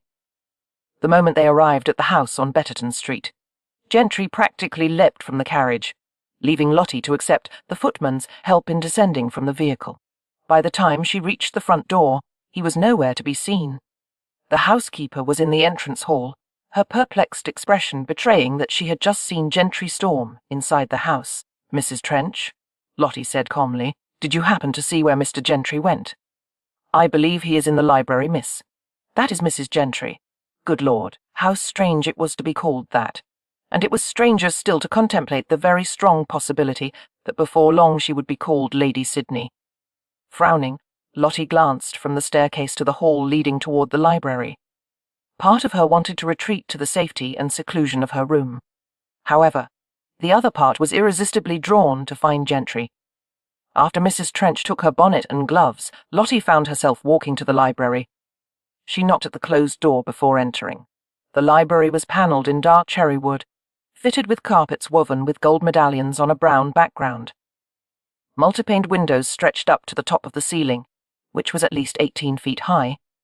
Gentry's broad-shouldered form was at one of the windows, his back tensing visibly as he heard her approach.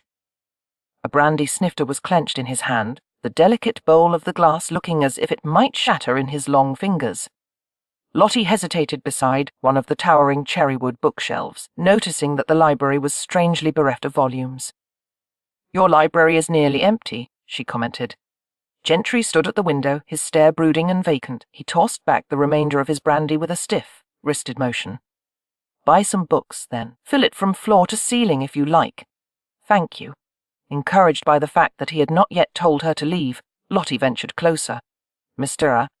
Gentry, don't call me that," he said in a burst of irritation. "I'm sorry, Nick." She drew closer to him. "I wish to correct something that Sir Ross said. You have no responsibility to make me Lady Sydney. As I told you before, I do not care if you are a peer or a commoner." He was quiet for a long time, then he let out a tense sigh. Striding to the sideboard, he poured another brandy. Is there any way of stopping Sir Ross from carrying out his plans? Lottie asked. Perhaps we might seek some legal counsel. It's too late, I know Sir Ross. He has thought of every possible countermove, and his influence extends everywhere: the judiciary, law enforcement, Parliament, the Crown Office. The writ of summons is going to arrive, no matter what I do to avoid it. He uttered an unfamiliar word under his breath. I'd like to teach Cannon a lesson, the insufferable fool. What can I do? She asked quietly. You heard my sister, didn't you? You're going to play Lady of the Manor and help me pretend to be a Viscount. You managed quite well at Stony Cross Park, she pointed out. You gave a convincing appearance of nobility. That was only for a few days, he said bitterly, but now it appears I'll have to play the role for the rest of my life. He shook his head in furious disbelief. Good grief! I don't want this. I'm going to lose my temper before long. Lottie tilted her head as she regarded him speculatively. No doubt she should be cautious when he was in this mood. He did indeed look as though he was ready to snap, his eyes gleaming with frustration. But curiously, she was filled with sympathy, and even more than that, a sense of partnership.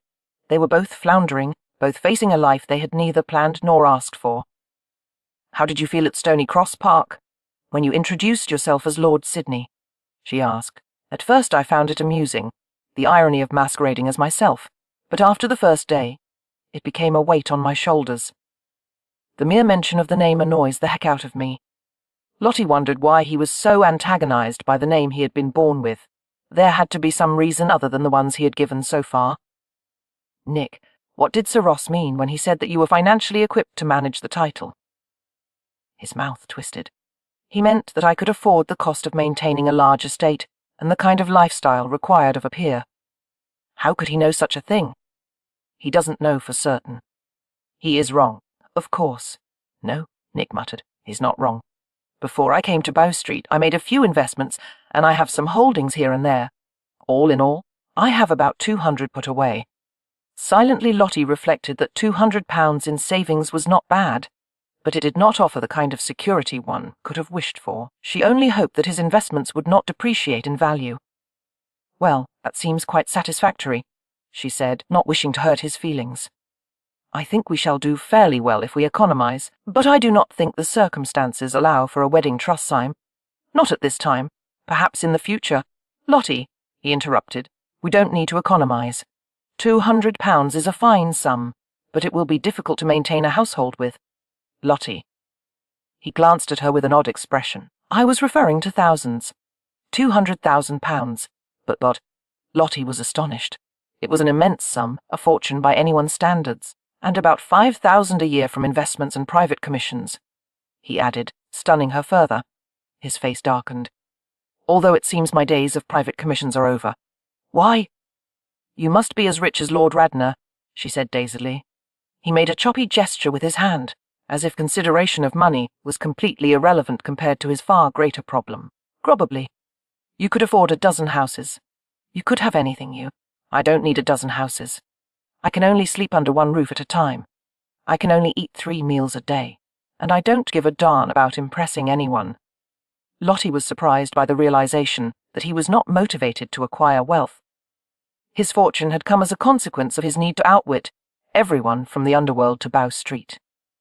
And now that the profession of law enforcement had been taken from him, he would be in urgent need of something to do.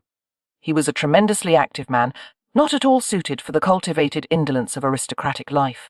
How in heaven's name was he going to adjust to living as a peer? His thoughts must have mirrored hers, for he gave a groan of frustration and raked his hand roughly through his hair. A stray lock fell on his forehead, and Lottie was startled by her sudden urge to smooth it back, to tuck the thick chocolate-coloured strands into place. Lottie, he said gruffly, I'm going out for a while. I probably won't be back until morning. You have a reprieve for tonight. What are you going to do?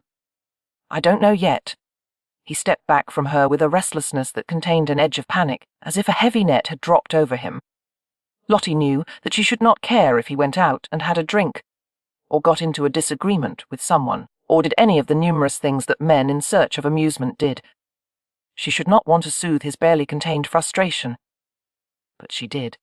Without allowing herself time to consider her actions, Lottie approached him, touching the fine broadcloth of his coat with her palm.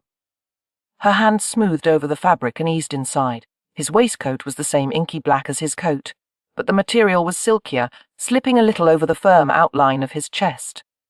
She thought of how warm his skin must be to impart such heat to the thick garment. Nick was suddenly motionless, his breath changing to a slower, deeper rhythm. Lottie did not look at his face but concentrated instead on the knot of his grey necktie as her fingers explored the crisp, fragrant folds of his shirt. "I don't want a reprieve," she said eventually and tugged at the knot until it slid loose. As the necktie unravelled, it seemed that his self-control became similarly undone. He breathed more heavily, and his hands clenched at his sides. Inexpertly she unfastened the stiff collar of his shirt and spread it wide to reveal the warm hue of his throat. She glanced up at his face and saw, with a quake of sudden nervousness, that his intensity was transforming rapidly into deep affection. Colour crept across his cheekbones and the bridge of his nose, a burnished glow that made his eyes look like blue fire. His head lowered very slowly, as if he were giving her every opportunity to step away. She stayed where she was, her eyes closing as she felt the barely perceptible touch of his lips on the side of her neck. His mouth brushed the sensitive skin, then the soft tip of his tongue traced a delicate, warm circle. With a shaky sigh, Lottie leaned forward into his body as her legs wobbled beneath her. He did not touch her with his hands, only continued to explore her neck with exquisite care. She held on to him, her arms locking around his lean waist. His hands came to her shoulders, gripping softly. He seemed undecided as to whether he wanted to pull her closer or let her go. His voice was husky as he asked, "What are you doing, Lottie?" Her heart was pounding so wildly that she could barely summon the breath to speak. "I suppose I am encouraging you to finish what you started in Lord Westcliffe's library." "Be certain," he said roughly. "I haven't been with anyone in 6 months. If you suddenly decide to stop, I'm not going to take it well. I won't tell you to stop." He stared at her, his gaze intense, his face serious. "Why now, when you didn't want to last night?" That was beyond her ability to explain. After the events of this afternoon, he suddenly seemed vulnerable to her. She was beginning to see the ways in which he needed her, needs that went beyond simple attraction. And the challenge of understanding him, matching his strong will with her own, was too tempting to resist. "We're married now," she said, seizing on the first excuse she could think of. "And I would prefer to have done with this, so that I won't have to dread it."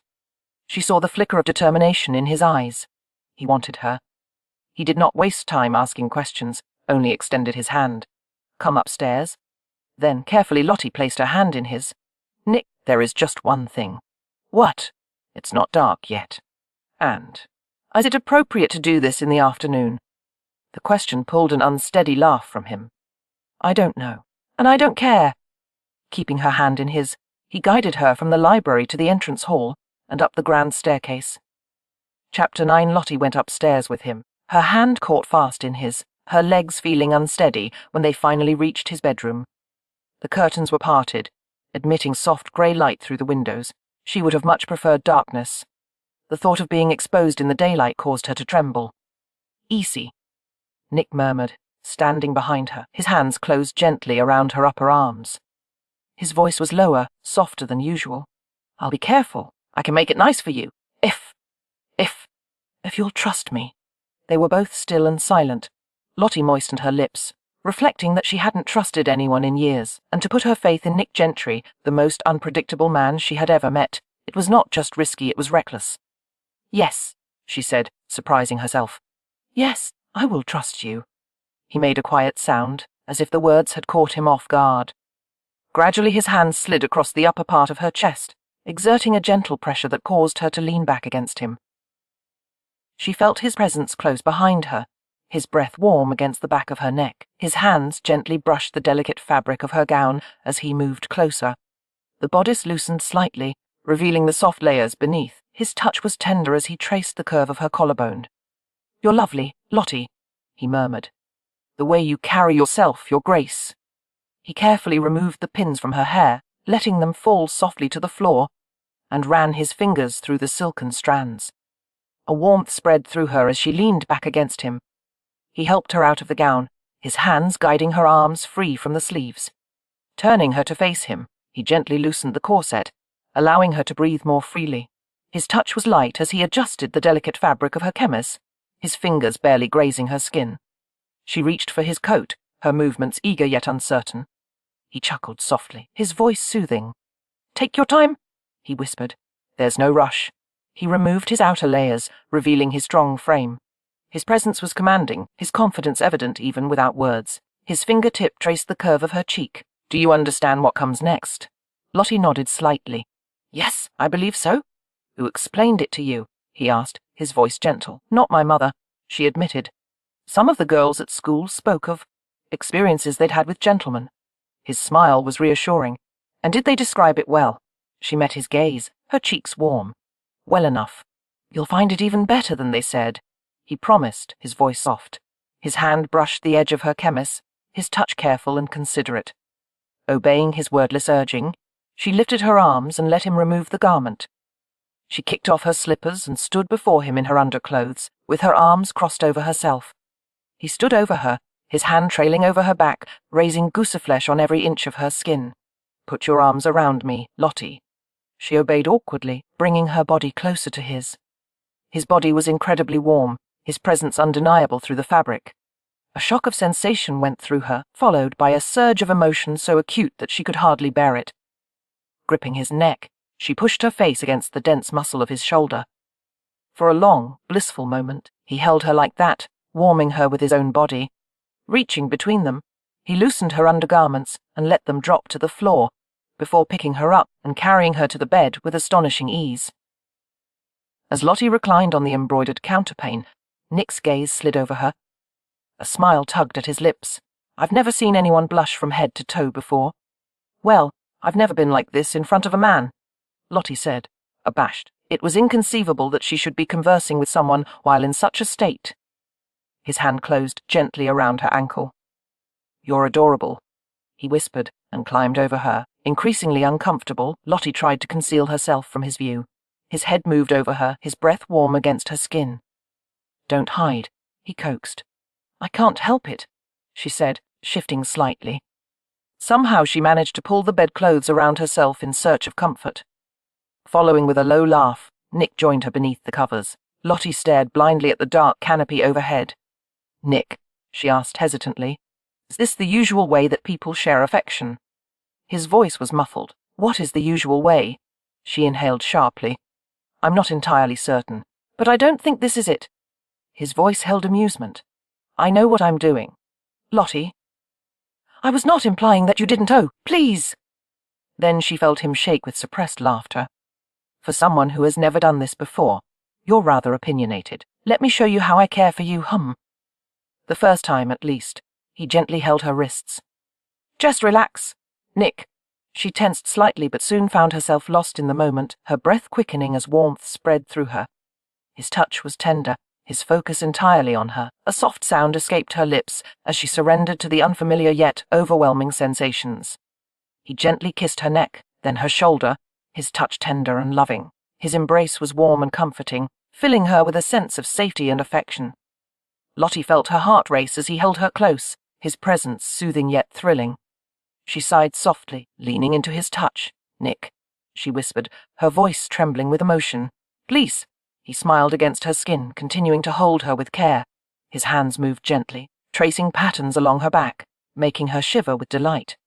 She reached for him, her fingers brushing through his hair, pulling him closer. He chuckled softly, his breath warm against her ear. "Patience," he murmured, his voice filled with warmth. Lottie sighed, her body tingling with anticipation. Every touch, every whispered word sent waves of warmth through her. She closed her eyes, lost in the moment, as he continued to hold her with tenderness. Finally, he pulled back slightly, gazing into her eyes with deep affection. "Are you ready?" he asked softly. She nodded, her heart full. "Yes." With gentle care, he drew her into a loving embrace, their connection deepening as they shared the moment together. It was a beautiful, intimate experience, filled with warmth and trust. Afterward he held her close, stroking her hair as she rested against him. "Was that all right?" he asked, his voice tender. Lottie smiled, her heart still racing. "It was perfect," she whispered. He kissed her forehead softly. "Good." They stayed like that for a while, wrapped in each other's arms, content and at peace. But the discomfort persisted, and she knew that no matter how much time he gave her, It was not going to improve. "Nick," she said unsteadily, "would it be possible for you to finish this part of it right away?" "Goodness," he muttered ruefully. "Yes, I can do that." Cautiously he adjusted his position, and Lottie realized in consternation that he was moving even closer. As the pressure increased, she flinched in distress. Immediately he drew back a little, his hand stroking from her shoulder to her side. "The next time will be better," he said, keeping his movements gentle. "You're so warm, Lottie, so sweet." He became breathless, his eyes closing tightly, his hands pressing against the mattress. Despite the discomfort his actions caused, Lottie experienced a curious feeling of protectiveness, of tenderness. Even her hands slid over his back, following the curve of his spine. She adjusted her position as she held him close, listening to the way his breath hitched. Suddenly he stilled completely, his body tense. She felt him shudder as he let out a deep sigh. Stroking his back, she let her fingers wander lower until she found the firm contours of his form. Finally Nick sighed and opened his eyes, a bright gleam in his flushed face. The way he murmured her name sent shivers down her back. After adjusting the covers neatly around her, Nick rose on one elbow to look down at her. A small frown creased his brow. "Are you all right?" "Yes." A drowsy smile curved her lips. "It wasn't bad at all, until the end. I thought it was even better than a warm bath." He made a sound of amusement. "Yes, but was it as good as chocolate?" Lottie reached up to stroke his cheek.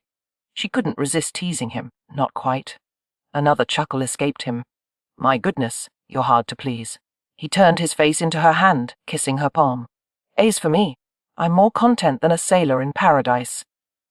Lottie continued to trace the strong lines of his face with her fingertips.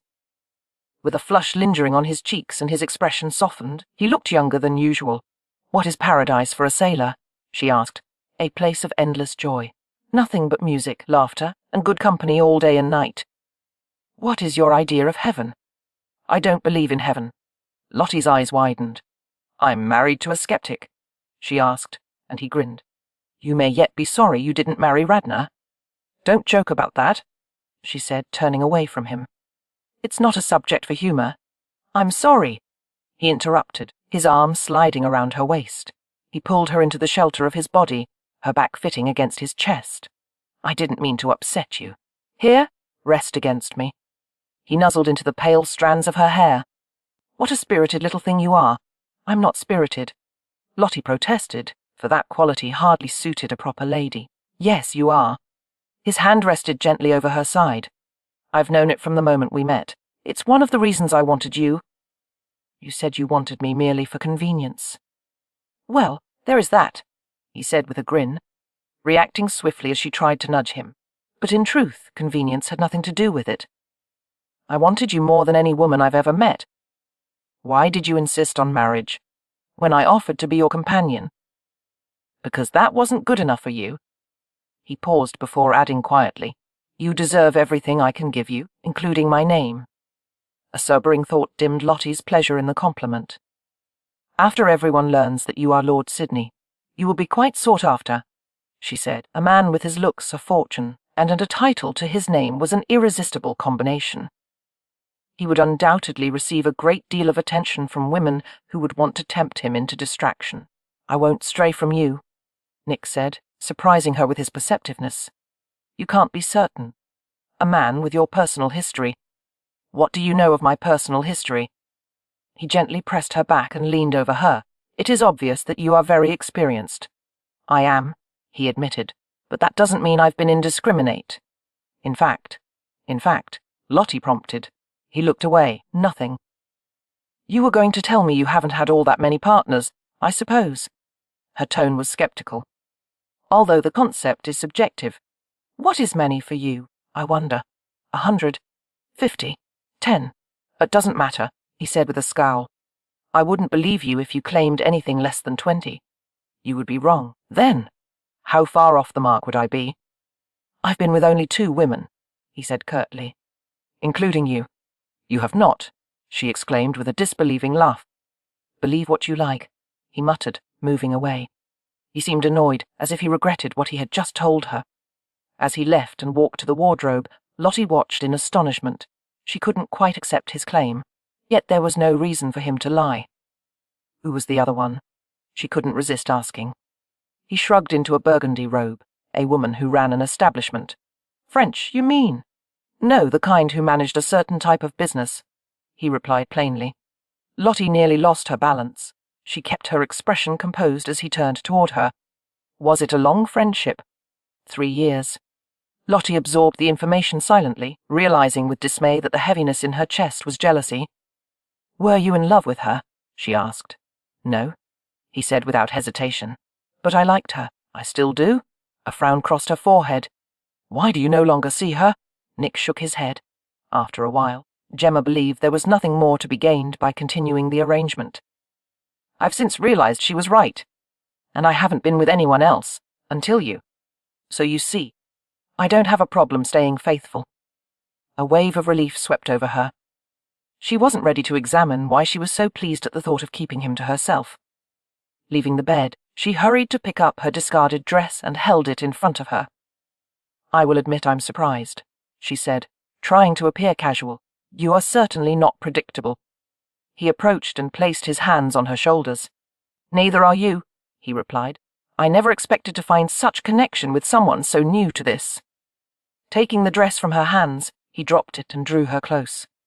Her skin tingled at the soft fabric against her. Maybe it's because you're mine, he mused. No one's ever belonged to me before. Lottie smiled wryly.